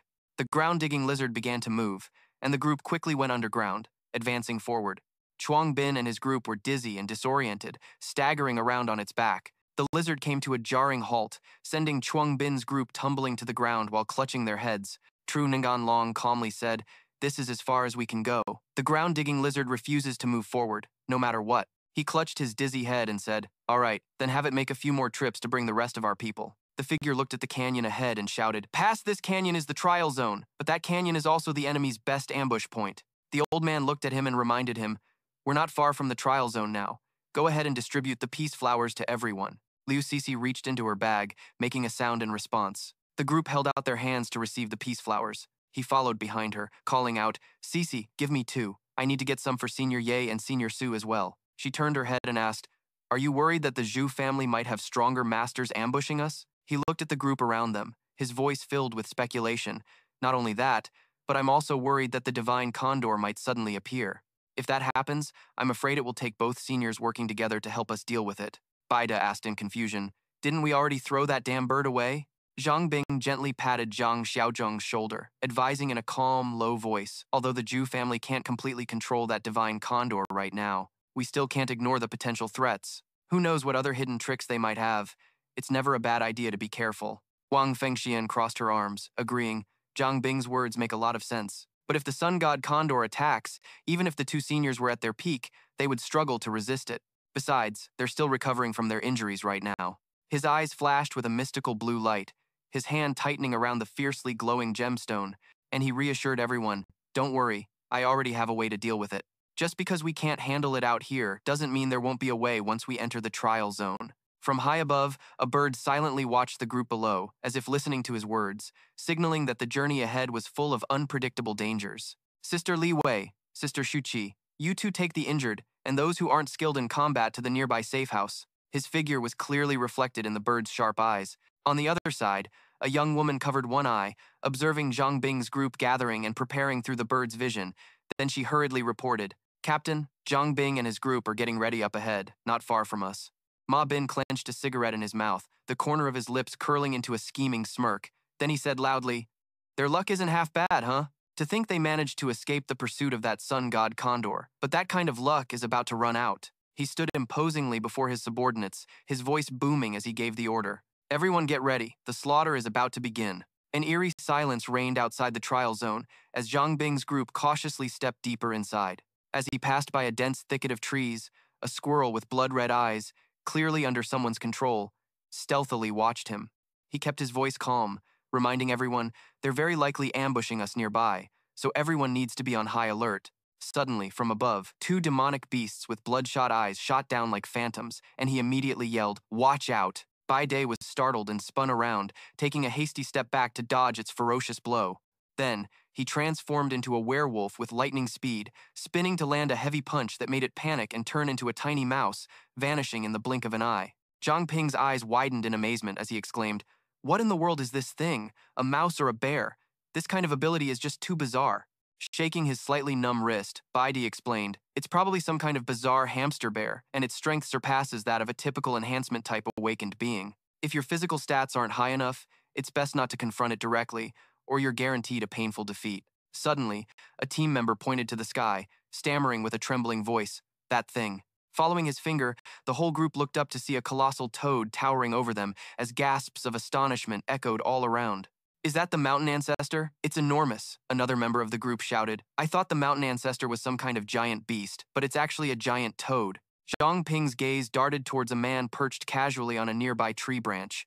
He whispered hoarsely, "Guildmaster Feng." Wang Fengxian asked softly, "I see him.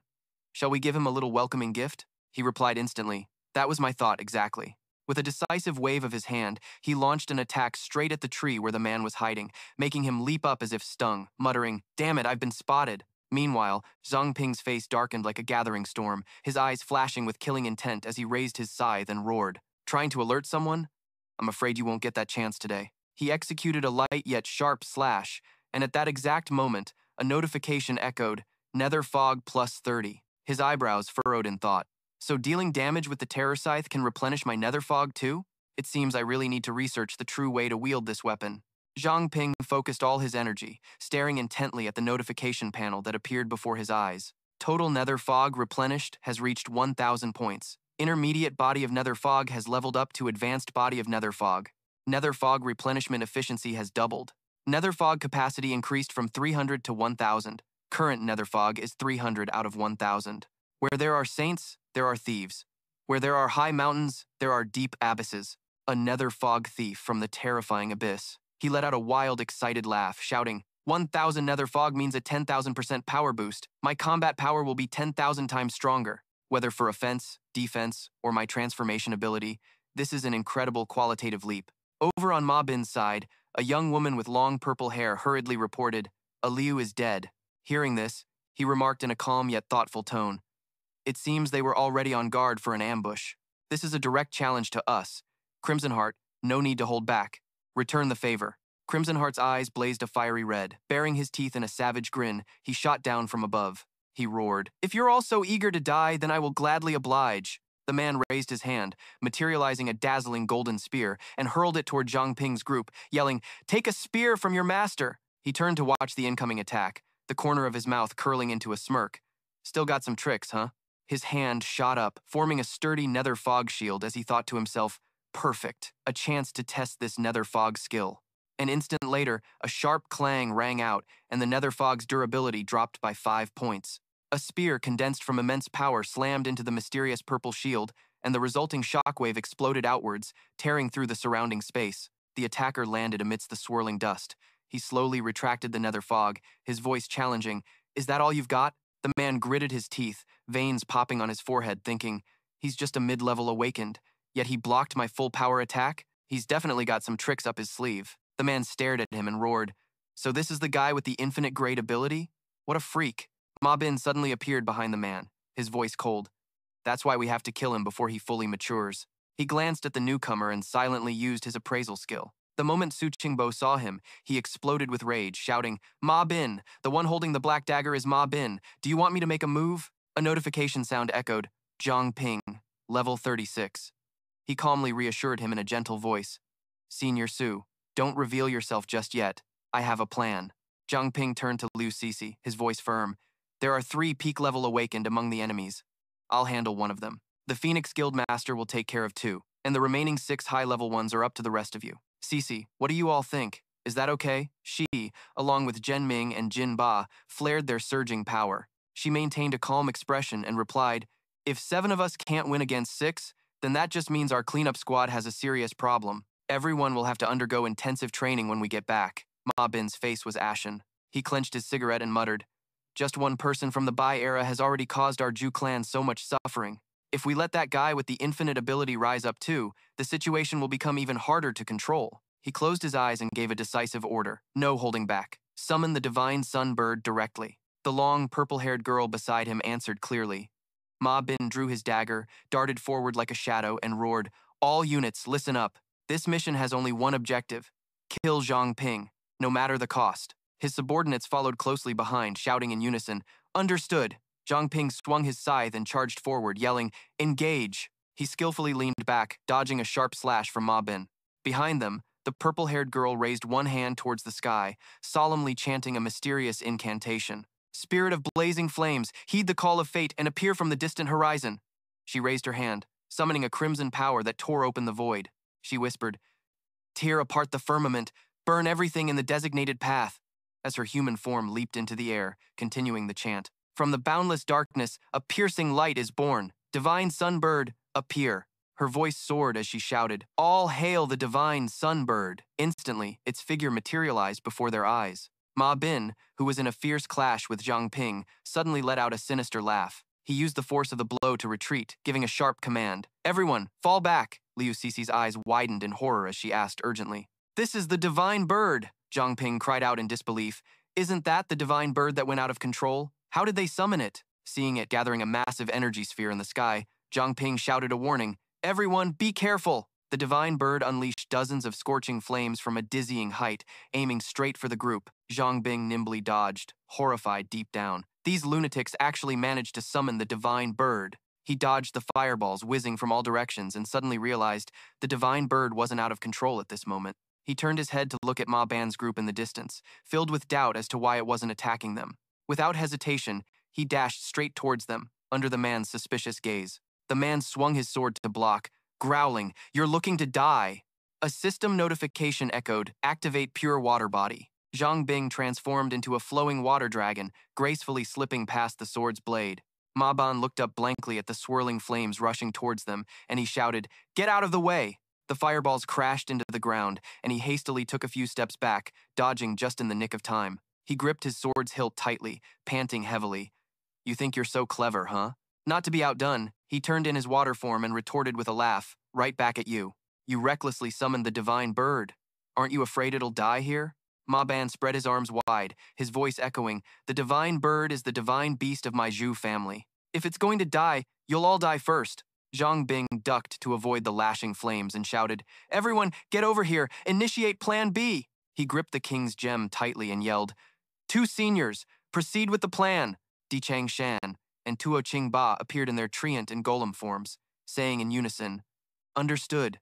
The two of them faced the divine bird as a notification sounded again, "King's gem activated." For a short period, the strength of the contracted beasts will be greatly enhanced. Ma Ban's eyes widened in horror as he yelled, "Whoa, Tuo Ching Ba, aren't you supposed to be dead?" Tuo Ching Ba faced the divine bird and snorted coldly, "I'll deal with you later." The girl with long purple hair stared into the thick cloud of dust and smoke ahead. There was no sign of anyone, so she quickly reported, "Zhang Bing's group is gone." Ma Ban saw his two companions get knocked away and roared, "What? It was a feint to lure us away." He whipped around and gave a decisive order, "Hurry, they couldn't have gotten far." The men behind him responded in unison, "Yes, sir." On the cliff, the air was thick with a heavy silence. Zhang Bing raised the mist lantern high, leading everyone as they dashed forward and shouting, "It's this way. We've got roughly a little over 10 kilometers left." Liu Sisi, sticking close behind, asked with a worried voice, "Before, even when all of you teamed up, you couldn't harm the divine condor in the slightest, so can the two seniors really hold it off now?" He glanced back and smiled reassuringly. "Don't worry, I already anticipated this." As he ran, he explained, "The mountain ancestor is a mutated beast with an incredibly strong sense of territory. As soon as it senses a powerful presence like the divine condor, it's guaranteed to react. The two seniors already brought the morning glory flowers with them." His voice rang out, "Therefore, we just need to stall until the mountain ancestor shows up, and then the morning glory flower will do its job. If we can successfully trigger a conflict between the mountain ancestor and the divine condor, we can escape safely." Liu Sisi frowned slightly, her voice hesitant. "What about the investigation team? If they interfere, will we still be able to pull off our plan?" Zhang Ping recalled the scene of that group dodging the flames. He replied, "I deliberately led the divine condor toward the investigation team before. However, the divine condor attacked relentlessly, and the investigation team members had to scramble to dodge. This means they aren't able to control it." He shouted over his shoulder while running, so they must be using some method to block the divine condor's perception. That's the only way the divine condor wouldn't target them with its attacks. Their so-called neutrality is because they know that interfering rashly will only make things worse. He sped forward. "No matter what, they'll be on our tail soon. We need to hurry." Meanwhile, over with Mapan, Chu Tamshich cried out, "Captain, we can't sense them at all." Chu Tamshich cried out, "Captain, we've completely lost track of their auras." He suddenly thought of the mist lantern and muttered, "To conceal a peak-level expert so quickly, only Chu Gyata's high-grade mountain bird lantern could do that." However, Huang Wu's group is missing a lantern. How did Zhang Ping manage to conceal the auras of so many people? He took out a box. "Forget it. I have a solution." The woman with long purple hair tried to dissuade him. "Captain, that thing has severe side effects on your body. Are you sure you want to use it?" Chu Tam Shish chimed in from the side. "That's right, Captain. The only peak level awakened with Zhang Ping right now is Feng Lai Xian. You don't need to go to such lengths." He opened the box, revealing an eye radiating dark purple energy. "Since when do I need you to worry about me?" His eyes widened in fury. "If Trong Bin successfully escapes into the trial zone, can any of you bear the consequences?" That guy broke out in a cold sweat, but Ma Ban ignored him and immediately popped the eyeball into his mouth, swallowing it down. The man clutched his chest, letting out a painful groan as he dropped to one knee. The orb from the eye slid down into his stomach, causing him to retch. Ma Ban threw his head back in agonizing pain and screamed. His eyes turned purple as he tilted his head and shouted, "Release all reserve souls!" Ma Ban used malevolent calamity embryos 3,000 wraiths. Thousands of dark purple souls erupted from his body, scattering everywhere. He waved his hand towards the group and gave the order. Even if they can hide their auras, they can never conceal the traces of their souls. Go, we'll follow these wraiths. The group took off after the swarm of spirits. The swarm of purple evil spirits chased Truong Bin down. He glanced back at them, his eyes wide with shock. What is this? Why is its composition so similar to my nether fog? The wraiths quickly enveloped his group. He grew suspicious. That old soul master. He froze, watching a wraith extend a tendril to block his path. It formed a blade from its body and slashed at Truong Bin. He leaned back, dodging the attack. Vuong Feng Tianlai threw a punch that pierced through the wraith's body. He frowned in annoyance. First, it was living corpses, and now, it's these old wraiths. Why are these guys' methods so damn dirty? Ma Ban's subordinates caught up. A girl with long purple hair yelled, "Let's see where you can run now." She hovered in the air, gathering a large fireball, while the other guy formed an arrow and shot it at him. He could only dodge as best he could. Vuong Feng Tianlai raised a hand and swatted away the arrow that was sneaking up from behind. He looked at his smoking palm. That man's power is not to be underestimated. The girl with long purple hair hurled the fireball towards the group, shouting, "Die!" Truong Bin and Vuong Feng Tianlai were completely engulfed by the flames. The smoke and dust cleared, and a voice rang out. "Young lady, that firepower of yours is quite impressive." She was too stunned to speak. His entire body was covered in flames as he activated Red Emperor's immortal body, Imperial Flame form. "Your crude flames just so happened to help me activate my Red Emperor's immortal body." She flinched in disbelief, thinking to herself, "My flames had no effect at all? Just how many more abilities is Truong Bin hiding?" The two of them turned their heads simultaneously upon hearing Ma Ban give an order from behind. "You two, go take care of the other obstacles." Ma Ban's hair turned completely white as he grew taller and more muscular. A great blade appeared in his hands as he shouted, "As for Truong Bin, I'll kill him myself." The summoned phantom opened its mouth wide, baring its fangs at the group. Before their eyes, Vuong Feng Tianlai used the Beast King Fist technique to create a massive vortex of fire. The purple-haired girl stared at the fire vortex. "It seems my powers are being suppressed by him. I'll leave this fight to you." Chu Tam Shi's expression turned serious. That guy quickly hurled a throwing dagger toward the old man inside the fiery vortex. The dagger swiftly pierced into the vortex of fire. It broke through his attack, forcing him to block with both hands and retreat backward. He couldn't believe it, thinking to himself, "This blade can actually pierce my body?" Chu Tam Shi shattered the vortex and appeared right in front of Vuong Feng Tianlai. He held two daggers in his hands, placing them on the old man's shoulders. The old man's eyes narrowed as he praised him. "Not bad, kid. Your strength is certainly impressive. I'll humor you today." Meanwhile, Chung Heu Chung was being tightly constricted by a vengeful spirit. Lu Tutu, Chun Min, and Kim Ba rushed over to them to fight off the vengeful spirits. The purple-haired girl glanced over, letting out a cold, disdainful snort. Then she swung her arm to launch a giant fireball, roaring, "Take this!" Chung Bin gripped his scythe tightly, noticing the violent explosion behind him. His heart filled with worry, he yelled out, "Tu, tu!" Ma Ban charged at him with a glowing blade, slashing relentlessly and shouting, "You still have the nerve to worry about someone else?" He leaped high into the air, creating a safe distance from the man. The man aggressively pursued him, swinging his blade wildly and screaming, "Just die already!" The blade sliced through the air toward him, but Chung Bin instantly transformed into a stream of water to evade it. He reappeared a safe distance away, cursing inwardly with frustration. Why is this guy already going berserk from the get-go? Chung Bin glanced at the glowing eye on the man's shoulder, warily speculating, could this rage be the hidden power from the armor that's controlling him? His gaze immediately locked onto the eye when suddenly, a vengeful spirit shot out from the man's messy hair, aiming straight for him. He dodged in surprise, exclaiming, "It has its own consciousness. What in the world is this thing?" He swung his arm to counterattack with nether fog, thinking grimly, "It looks like finding a chance to escape is going to be difficult now." He quickly created a ring of blackish-purple nether fog to envelop Mom Bun as a system notification echoed. Nether fog consumes 200. The man glared at the glowing red stones shooting out from the fog, his voice filled with confusion. "Red gemstones?" His eyes flashed brilliantly as he shouted, "Marshal Seal, release Tutu's water element." He gripped his scythe and dashed past the man, simultaneously freezing several of his vital points. The notification sounded again. Terror on the scythe has converted 160 nether fog. He looked at the scythe wrapped in a blood-red stream, his voice full of doubt. How could it have been so easy? The notification continued. Nether fog at 760 out of 1,000. Tring Bin suddenly realized, shouting in astonishment, "That's not right. He didn't even try to defend himself." The man's body began to deform, his face twisting as countless grotesque tentacles sprouted from him. His physique grew more and more robust, and his fingernails transformed into razor-sharp claws. He exclaimed in shock. Could his body have been controlled by some kind of curse, and now it's suffering a backlash? A giant phantom of an evil spirit appeared over his body. Su Jingjiao's voice rang out with a warning. Zhang Ping, run! He raised his scythe defensively, exclaiming in surprise, That's Su Jingjiao's voice! A suspicion arose in Trung Bin's mind. That was Su Jingjiao's voice just now. Could she be trapped inside him? So what exactly are those eyes?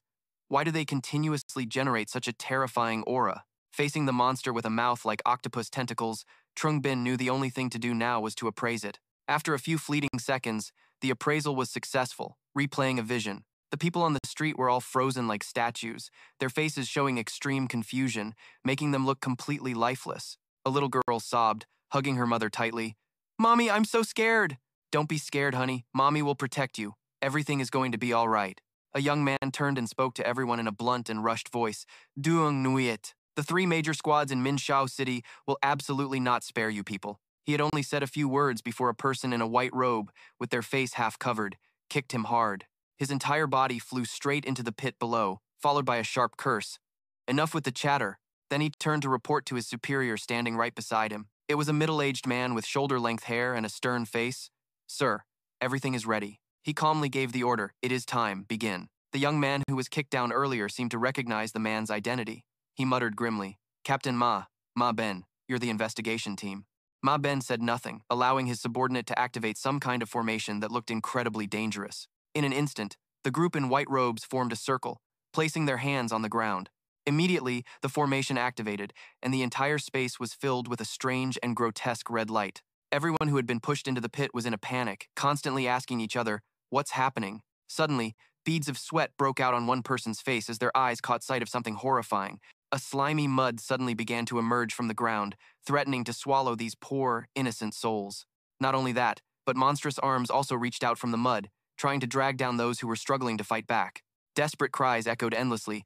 Help! Somebody help us! The weak little girl could only try to drown out her overwhelming panic with sobs. Mommy! Mommy! What exactly do you people want? Why are you doing this to us? Please let us go. It wasn't over yet. To their horror, ghosts with terrifying grins began descending from the sky. A question escaped in sheer terror. What are these things? Where were these strange creatures swarming from, making it impossible for people to fight their way out? After just a few short minutes, everyone was overwhelmed and assimilated, transformed into unrecognizable blackened bodies. A pair of eyes, half divine and half demonic, watched everything unfold. Even Ma Ban was actively resonating with the formation, driven by malicious intent. He was suddenly brought under complete control, unable to resist, and could only let out a blood-curdling scream. The thing currently imprisoning everyone was called the Eye of Judgment. This terrifying eye was created by the Scorpion Demon, sealing countless evil spirits within it. It can devour the souls of the living and draw back wandering ghosts. A world of deep sin, bottomless and filled with despair. This eye is actually on the same level as the essence of the nether fog. Is it a parasite? Faced with such a tense and unpredictable situation, Chuang Bin had no other choice. He took the initiative and said, Sorry, Captain, I have to change the original plan. The captain replied with doubt and unease. What are you planning to do? Everyone is buying you an opportunity, so there's no need to waste time on him. He calmly brought the spirit stone to his mouth and explained to the captain, I know that, but this guy's sins are too heavy. He cannot be forgiven. Chuang Bin successfully activated the king's jewel, which enhances a contracted beast. With his fighting spirit soaring and hatred swelling inside him, he declared, I have to stay here and finish him for good. With the support of the king's jewel, combined with his innate power and combat skills, Chuang Bin immediately grabbed his weapon and charged forward, his entire body radiating a dark purple aura as menacing as the monsters. He swung the scythe in his hand with a powerful slash, but the beast was still a cut above Chuang Bin in terms of strength. Even though he used all his might, the creature sent him flying back a great distance with just a light swing of its arm. But of course, he didn't give up. If he couldn't attack, he would defend. Chuang Bin leaned back, desperately dodging the vicious and lightning-fast attack from the hideous monster. However, its ferocious and ruthless combat prowess still managed to graze his shoulder. A deep gash sent fresh blood spurting into the air. This time, the octopus-mouthed monster slammed the sharp point of its weapon into the ground, aiming directly at Chuang Bin. Fortunately, he had transformed into a water current and gracefully slipped past the sharp blade, whispering to himself, Did this guy get a full power-up after transforming into this form? Right at this critical moment, Zhang Bing's power was boosted, his attack power increasing by 5,000%. He was quite satisfied with this number. An increase of 5,000% is enough to handle this situation. So, Zhang Ping no longer hesitated. With his body now more powerfully activated, he charged in to fight the monster. This time he was faster, landing a heavy blow on the monster's disgusting, writhing tail. The tail was instantly severed, revealing the layers of tissue within. Zhang Ping tried to maintain a safe distance from the monster after landing a hit, his mind still racing with thoughts. Thanks to the strengthening power of the King's Jewel, I can now control two types of abilities at the same time. Moreover, these abilities can even be combined with each other. The monster was now furious. It roared and thrashed about wildly, its entire body emitting a terrifying, fierce red light. The situation was now completely different from before. Zhang Ping had the complete upper hand. The monster was knocked down again, cowering in defeat, while he stood there looking at it defiantly. This is the product of combining the body of the dark fog and the harmonizer, and its name is a complete contrast to its menacing appearance. The monster has a very beautiful and feminine name, Min Dian. Zhang Ping stood motionless. With a slight wave of his hand, he instantly materialized a phantom arm from mystical energy. He aimed straight for what he believed to be the monster's vital point. Those eyes had to be its fatal weakness. The moment the idea formed, he acted without hesitation. Quick as a flash, Zhang Ping swung his blade, slicing a purple-black eye with a red pupil right out of its socket. A new status immediately appeared, accompanied by a resounding achievement notification. Defeated the Eye of Judgment above your level. Your level has been raised to 20, promoting you to high rank awakened. Zhang Ping scanned it with a scrutinizing gaze, inwardly shocked. Killing the Eye of Judgment actually allowed me to break through in an instant and join the ranks of high-level awakeners. At the same time, a new notification popped up. The King's Jewel has unlocked an additional effect, but it cannot be acquired by the user. Zhang Ping's legs suddenly froze. He stared wide-eyed at his palms as power was being drained from them. This time, the upgraded ability defaults to the jewel. It seems the choice of a breakthrough ability is truly crucial. No wonder I haven't been able to get any new abilities from the jewel lately. Maybe this is the path to a higher level of evolution? While Zhang Ping was still lost in his tangled thoughts, the monster that had borrowed Ma Bin's body returned him to his original form. However, new abilities can be obtained through the path of devouring. For me, this method doesn't really affect me much. Ma Bin used his sword to prop himself up from the ground, heavy, ragged breaths escaping from his throat. He had a look of utter shock, never imagining it would evolve to this degree. Clearly, he wasn't satisfied with this outcome, the corner of his mouth curling into a treacherous, cunning smile. He muttered, "But even so, don't you dare think this is over." He glanced at the dark, cursed circle floating in midair, thinking to himself that even if the Eye of Vengeful Grudge completely broke his control. Meanwhile, Zhang Ping was still focused on one thing, finding where his companion, Su Jingjiao's soul was. Ma Bin's obsession was probably immense. At this moment, his heart grew ever darker, without a single sliver of repentant light able to penetrate it. Not only that, but he was also looking forward to a tragic outcome. He said that if the Eye of Vengeful Grudge was still in his body, then they should prepare for consequences they could never imagine. Jiang Lin, just get ready to face the consequences. As the dark purple smoke slowly faded, Zhang Ping finally saw the figure of Su Jingjiao appear. But sadly, she didn't look conscious at all. It even seemed like she was trapped by some kind of curse. Back in the battle, Yu Zhang let out a weary sigh when he saw the number of ghosts hadn't gone down at all. We haven't even finished off the last wave, and now there are this many more? Liu Cixi also started to panic, wildly guessing that the aura of these soul soldiers was off, somehow different from before. At this time, Zhang Ping was also joining his teammates to finish off these persistent monsters. As a monster's shadow brushed past him, he felt something strange.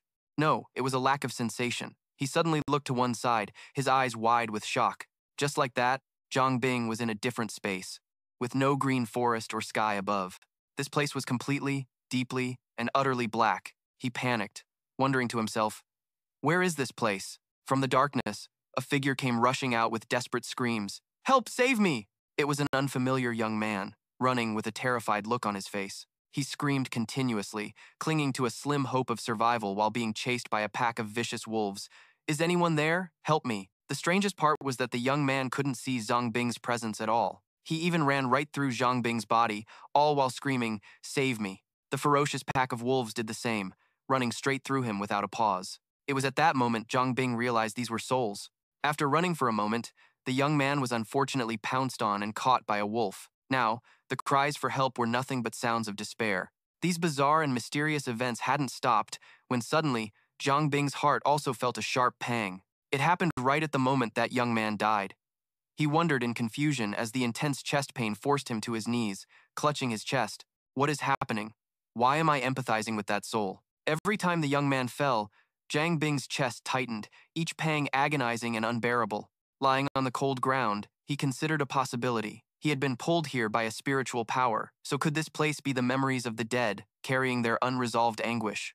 The moment that young man officially died was when Zhang Bing's heart constricted more intensely than ever before. He was lost in the sensation, realizing this was happening at the same time he was struggling within this space. Meanwhile, in the real world, my body is struggling against the monsters. As for Zhang Bing, he had figured it out. So, this was the true power of the cursed eye. He was now sprawled on the ground, as more and more red blood stained the earth, because the number of souls dying here was increasing by the minute. Just as he managed to struggle to his feet, a strip of blue silk fluttered towards him, making Zhang Bing scream in frustration. What is this now? Suddenly, his entire body froze.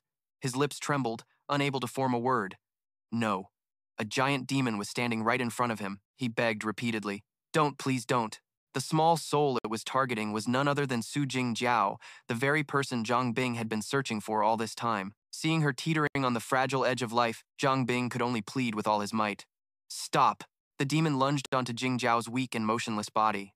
Zhang Bing's entire body instantly felt as if it were being sliced by 1,000 knives. His agonizing scream echoed, but it couldn't even reach the edge of this dimension. He screamed until his throat was raw, crying tears of blood as he yelled, "You bastard!" Zhang Bing roared relentlessly, "I swear I'll kill you." But despite his efforts, he was powerless against the monster, unable to even lay a finger on it. Amidst the confusion and tormenting pain, Zhang Bing had a sudden realization as he questioned himself. Is this meant for me to experience her pain firsthand? Is this my retribution? Just then, another Su Jingjiao appeared. Zhang Bing smiled and slowly stood up. Senior, I wasn't wrong. Before you died, you really did use your ability to separate your soul from your body. He took a step forward, to witness your own body being devoured. It's truly a moment of utter helplessness. He reached out to touch the soul of Jingjiao before him and confessed in shame. Even though I found your soul, I couldn't save you. I'm sorry I couldn't keep my promise. Unlike before, this time he was able to touch the soul. Zhang Bing couldn't believe his eyes. He stammered while his eyes remained locked on Jingjiao. I can touch you? With every passing second, Zhang Bing drew closer to the truth. Her soul hadn't vanished. She had simply fallen into oblivion from overusing her powers. If this was the world of souls, then she must be a living soul, just like him. He stood there pondering, carefully weighing the speculations in his mind. This magic circle appeared to be identical to the previous one. Could they be trying to use these wandering souls along with the life energy of the living? If this was the world of souls, then she must be a living soul, just like him. He took out the royal gem again, his thoughts filled with determination. If he got sucked in, he probably wouldn't even have a chance to fight back. He gazed at Su Jingjiao's soul floating before him, a steely resolve rising in his heart. He couldn't give up. He had to bet everything and go all out. Failure was not an option. I have to form a pact with her and end this suffering of oblivion. Time was short, so Zhang Bing acted decisively, charging through the myriad of souls to hastily conjure a counter formation. Unlike the sinister crimson light, his formation radiated a gentle blue hue, illuminating the pitch-black space as he let out a roar. At the same time, from the dark void, countless sharp chains suddenly burst through the ground, surging upwards. Zhang Bing continued to shout, trying to awaken the soul lost in a deep slumber. Su Jingjiao, can you hear me? Zhang Bing desperately tried to stir her dormant spirit. You're not one of those wandering souls. You're not dead yet. Wake up. Even as the chains tightened painfully around his legs, Zhang Bing didn't stop yelling. Have you forgotten your dream? You longed to join the defense patrol to protect your family. Have you really forgotten?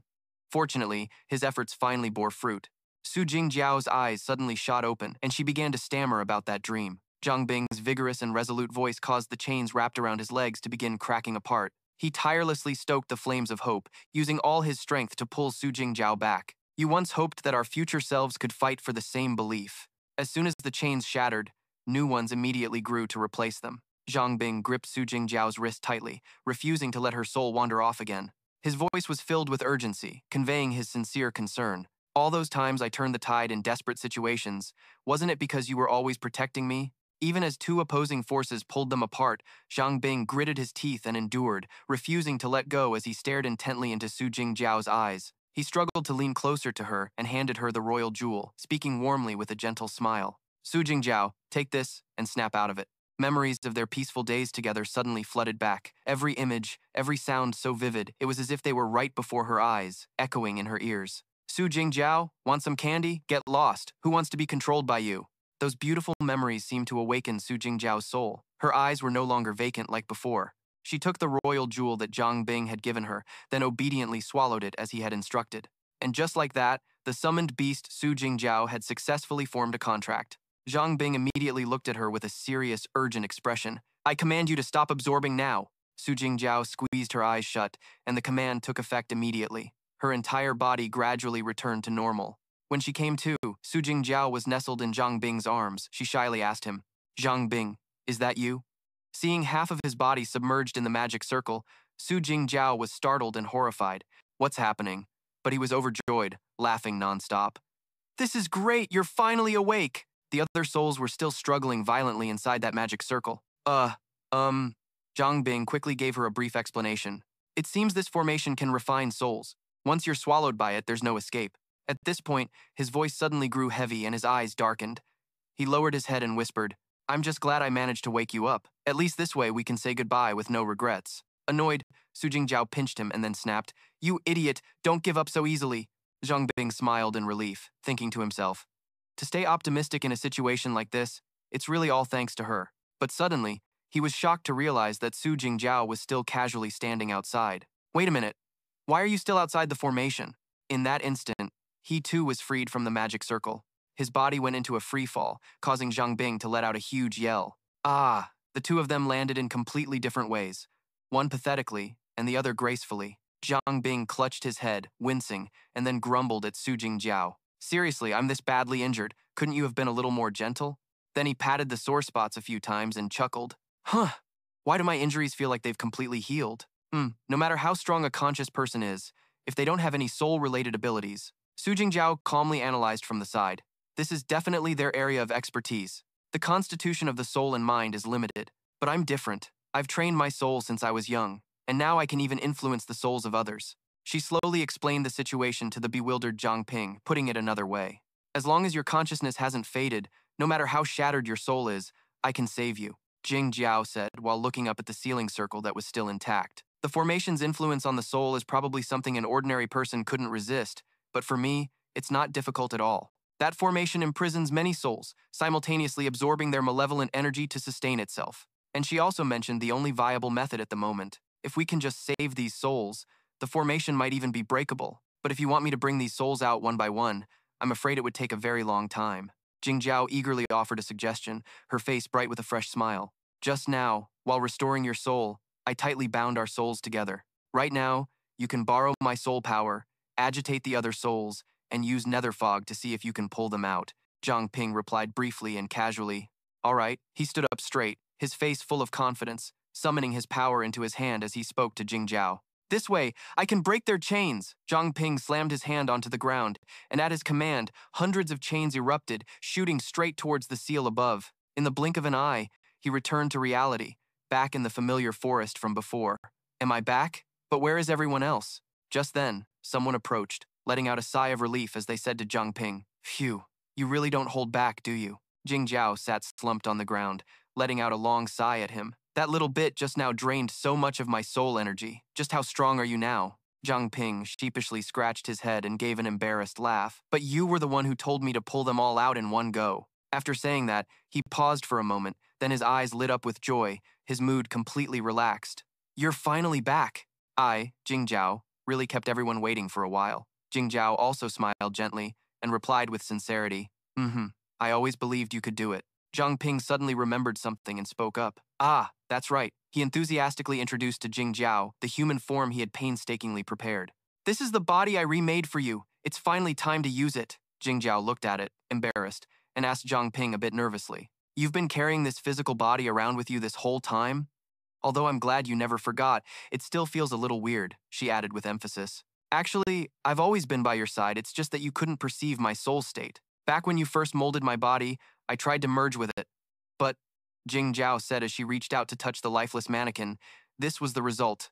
My ability allows my soul to manifest and attack the souls and minds of others, but I can't enter another person's body. Her voice was excited as she continued in one breath. The clan's teachings ran through my mind. If I forcibly possess someone's body, I'll be eroded by their power. My soul would be trapped there forever, unable to break free. As she said this, her shoulders felt heavy and slumped, her face bewildered. Perhaps my subconscious thinks this body belongs to someone else, which is why my soul is rejecting it. Only Zhang Ping is optimistic in every situation. If that's the case, then the problem is simple enough. He spoke eagerly, his positive tone directed at Jingjiao. I command you to recognize this body as your own and return to it. Whoosh! Jingjiao's soul entered the body that was lying still. After a few seconds, she slowly opened her eyes, her mind still groggy from merging with the new body, and she looked around in a daze. Seeing the whole process take a mere 3 seconds, Jingjiao was incredibly surprised. She couldn't help but wonder, was it really that simple? Or had I just been overthinking things? Jingjiao sat up, hugging her slender body tightly, then frowned as she eyed Zhang Ping with a look of suspicion. You're not going to order me to do some weird stuff later on, are you? He cleared his throat loudly and firmly denied it, but his eyes darted away evasively. How could I possibly do that? What kind of person do you think I am? Just then, the other members began to return, gathering together one by one. They all landed at once, their expressions softening with a hint of relief. The moment Wang Fengxianlai landed, he let out a stream of curses to blow off some steam. Damn it, being stuck back there without being able to do a single thing was so frustrating.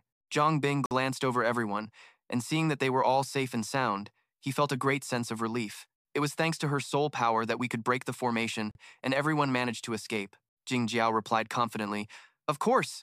It was a piece of cake, nothing I couldn't handle. Amidst the joyful atmosphere, a vague sense of unease suddenly crept over him.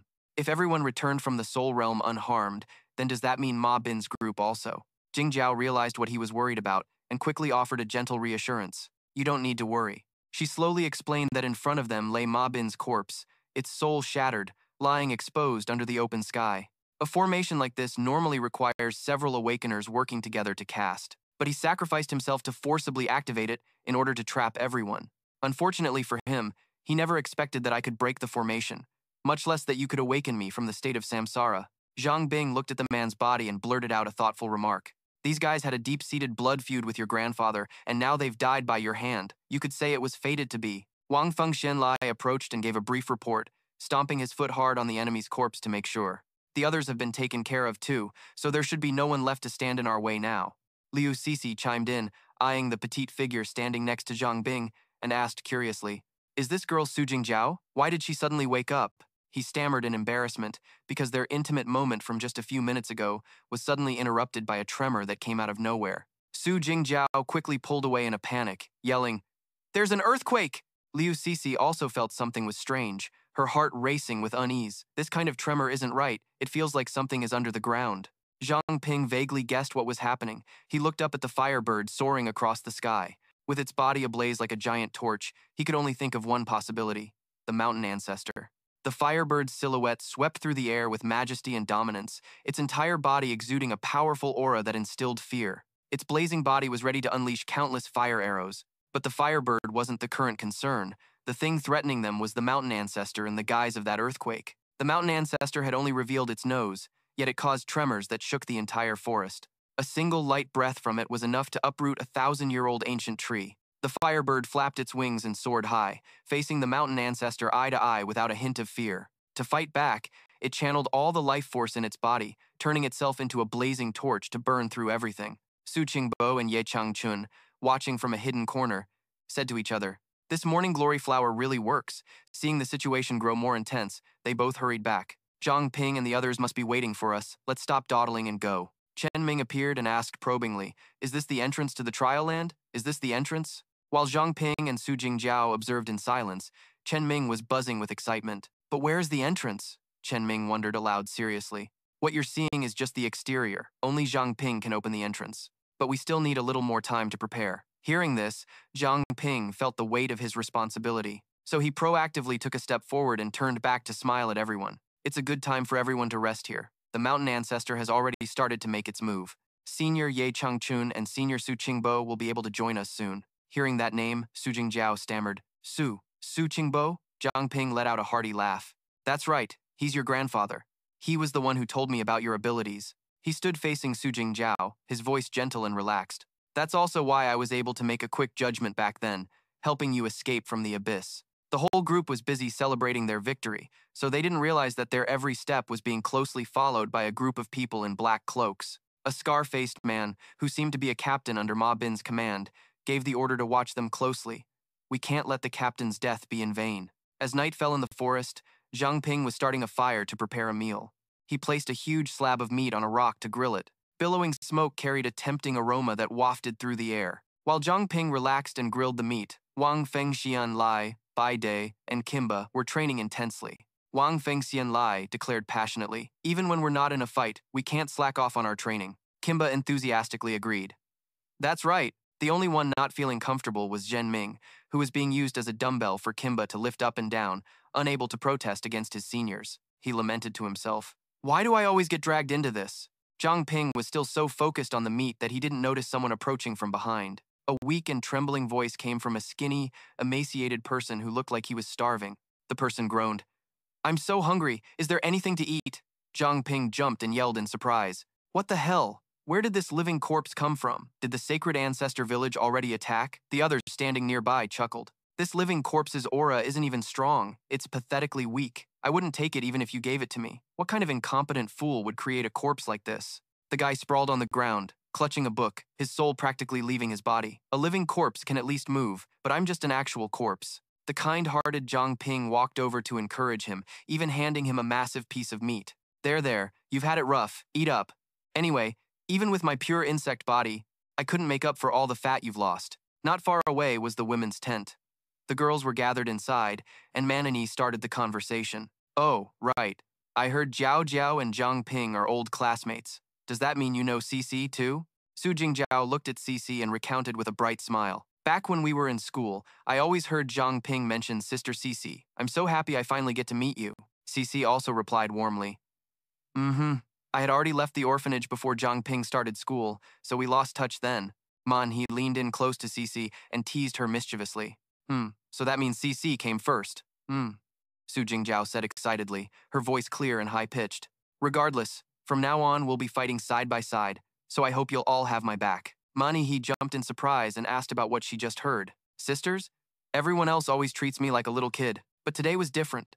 So she lunged forward, hugged Su Jingjiao, and laughed heartily. "Good little sister, come join our cleanup squad. I promise I'll never treat you unfairly." As the three of them were laughing and joking inside the tent, Su Jingjiao suddenly heard a familiar voice. "I finally found you all." It was the voice of her grandfather. Zhang Ping stepped out, smiling respectfully. "You two seniors have been through a lot. Is anyone injured?" Ye Changchun spoke in a deep, hoarse voice. "We're fine. That divine bird has lost its mind and was just attacking indiscriminately. It's probably still fighting the mountain ancestor right now. It doesn't have time to pay attention to us." Zhang Ping felt his worries completely melt away. "That's great then." Just then, Su Jingjiao ran out of the tent, calling out loudly to Su Qingba. Grandpa, hearing his granddaughter's voice, he quickly turned around.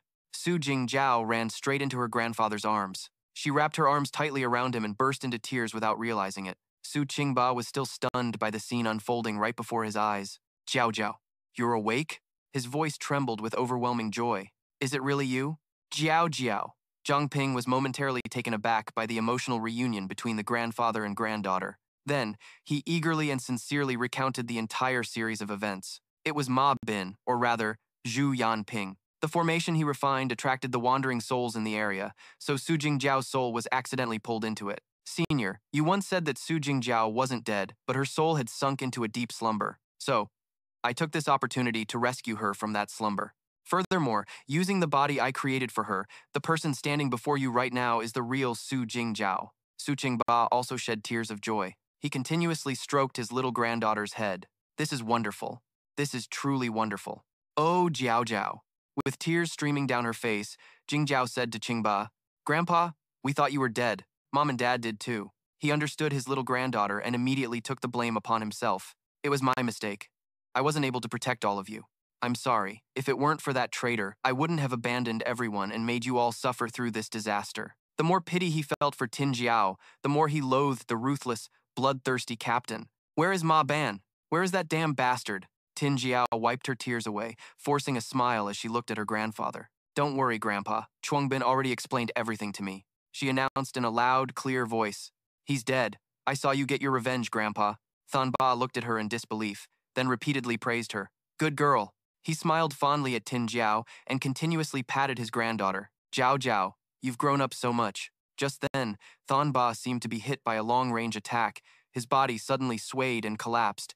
Then he lay motionless on the ground. Everyone panicked and rushed over, calling out loudly, Grandpa, Senior 2, Old Brother 2. Chuang Bin quickly examined Thon Ba and reassured everyone. He has some significant internal injuries, but they aren't life-threatening. It's likely from overexertion, so everyone, don't worry too much. He also assured everyone, with injuries like these, I can only perform some simple treatments, so it will take some time for him to recover. Senior Diep, I'll come check on you in a bit too. Then the two of you can rest and recuperate together inside the contract pouch.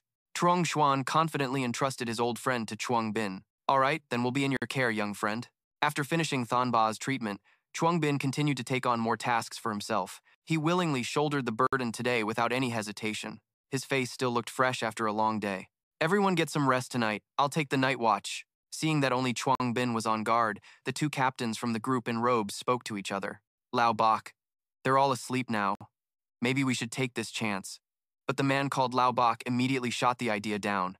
No way. Didn't you see that guy Zhang Ping on watch last night? We can't underestimate his methods. Don't forget how the captain died. We don't even have a peak-level awakened one here. If we alert the others, we're all dead meat. Another person chimed in, trying to keep his voice as low as possible. Lao Bai, headquarters, sent some reinforcements. Looking at the group with masks and symbols on their foreheads, the cloaked men were a bit hesitant. But these people look a bit strange. They haven't said a single word since they got here. Lao Bai was very pleased.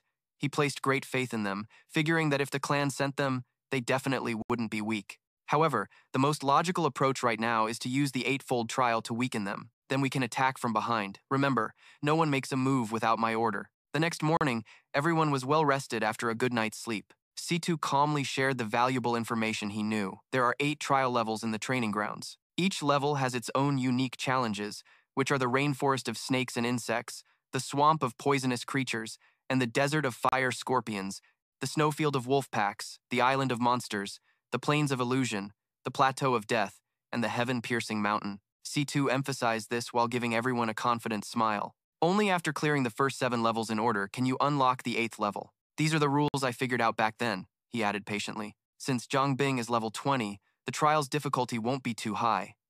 Time here flows 30 times slower than in the outside world, so we can take our time. Another thing to note is that with multiple people, each of us might see a different scene. As the trial space he mentioned appeared, C2 tried to give a few more instructions. If you want to enter a specific scene, just have the person who sees it enter first, and the rest of us can follow.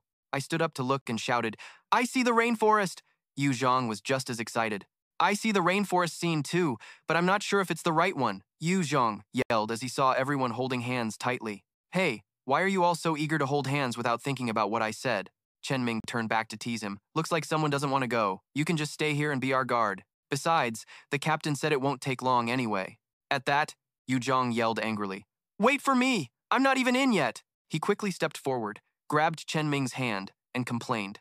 Seriously, do you guys really think I'm scared of dying? Just you wait. You'll see how bravely I fight, and I'll leave you all speechless. One by one, they stepped in, and after a moment, the entire group had entered the training grounds. The mysterious group immediately signaled each other to follow, not wanting to let Zhang Ping get away. So the whole group dashed off like the wind to make it before the entrance closed, and the scene shifts to a damp green forest where the atmosphere was cold and a bit gloomier. The members, led by Captain Zhang Ping, stepped inside, excitedly talking amongst themselves. This is truly a rainforest, completely different from the outside. This humid air can really help you feel closer to nature. Trial ground, tropical rainforest, clearance mission, Hunt, the leader of the Iba birds. C2 suddenly pointed into the distance and announced, Everyone look over there! Meanwhile, Zhang Ping was feeling strange. This place actually has a system to announce the gate mission. A member asked him, Captain, what is an Iba bird? He honestly admitted, I've never heard of this type of mutant beast. Could it be a rare type like the Tianchang fox? For such a difficult question, of course, only C2 Nigo could answer. I'm not sure either. Although the trial grounds are fixed, the content is different each time. My previous target was the Azure Flame Magnetic Ring Snake, a type of mutant beast that can be found everywhere. However, they are very good at hiding their scent. If you're not paying attention, it's very difficult to detect their tracks. His illusion is somehow even more perceptive than the real person. Just like these things behind you guys. As soon as C2 finished speaking, the members immediately looked around and quickly discovered they had been surrounded by a swarm of snakes. They came in all sizes, their bloodthirsty eyes glowing red, ready to devour everyone. Xiao Zhong and Xingjiao were the first two to start sobbing. Yan Long stepped forward to reassure them. Don't worry, everyone. I'm the one who drew these snakes here. he admitted sadly and held up his bleeding hand. My blood is very attractive to snake-type mutant beasts, so when they sense my presence, they naturally react. Besides, this is also a good opportunity to get some information from them. He gently approached the snakes, friendly patting their heads as if greeting old friends he hadn't seen in ages. Hey there, little fella. Are you the leader? Can you tell me what an Aba bird is? Yan Long stroked his chin thoughtfully, translating the little snake's words before reporting back to the group. They don't know either. It seems we'll have to find out for ourselves. Yan Hu, standing nearby with his arms crossed, confirmed. These snakes have heads that aren't even as big as an almond. What could you possibly learn from them?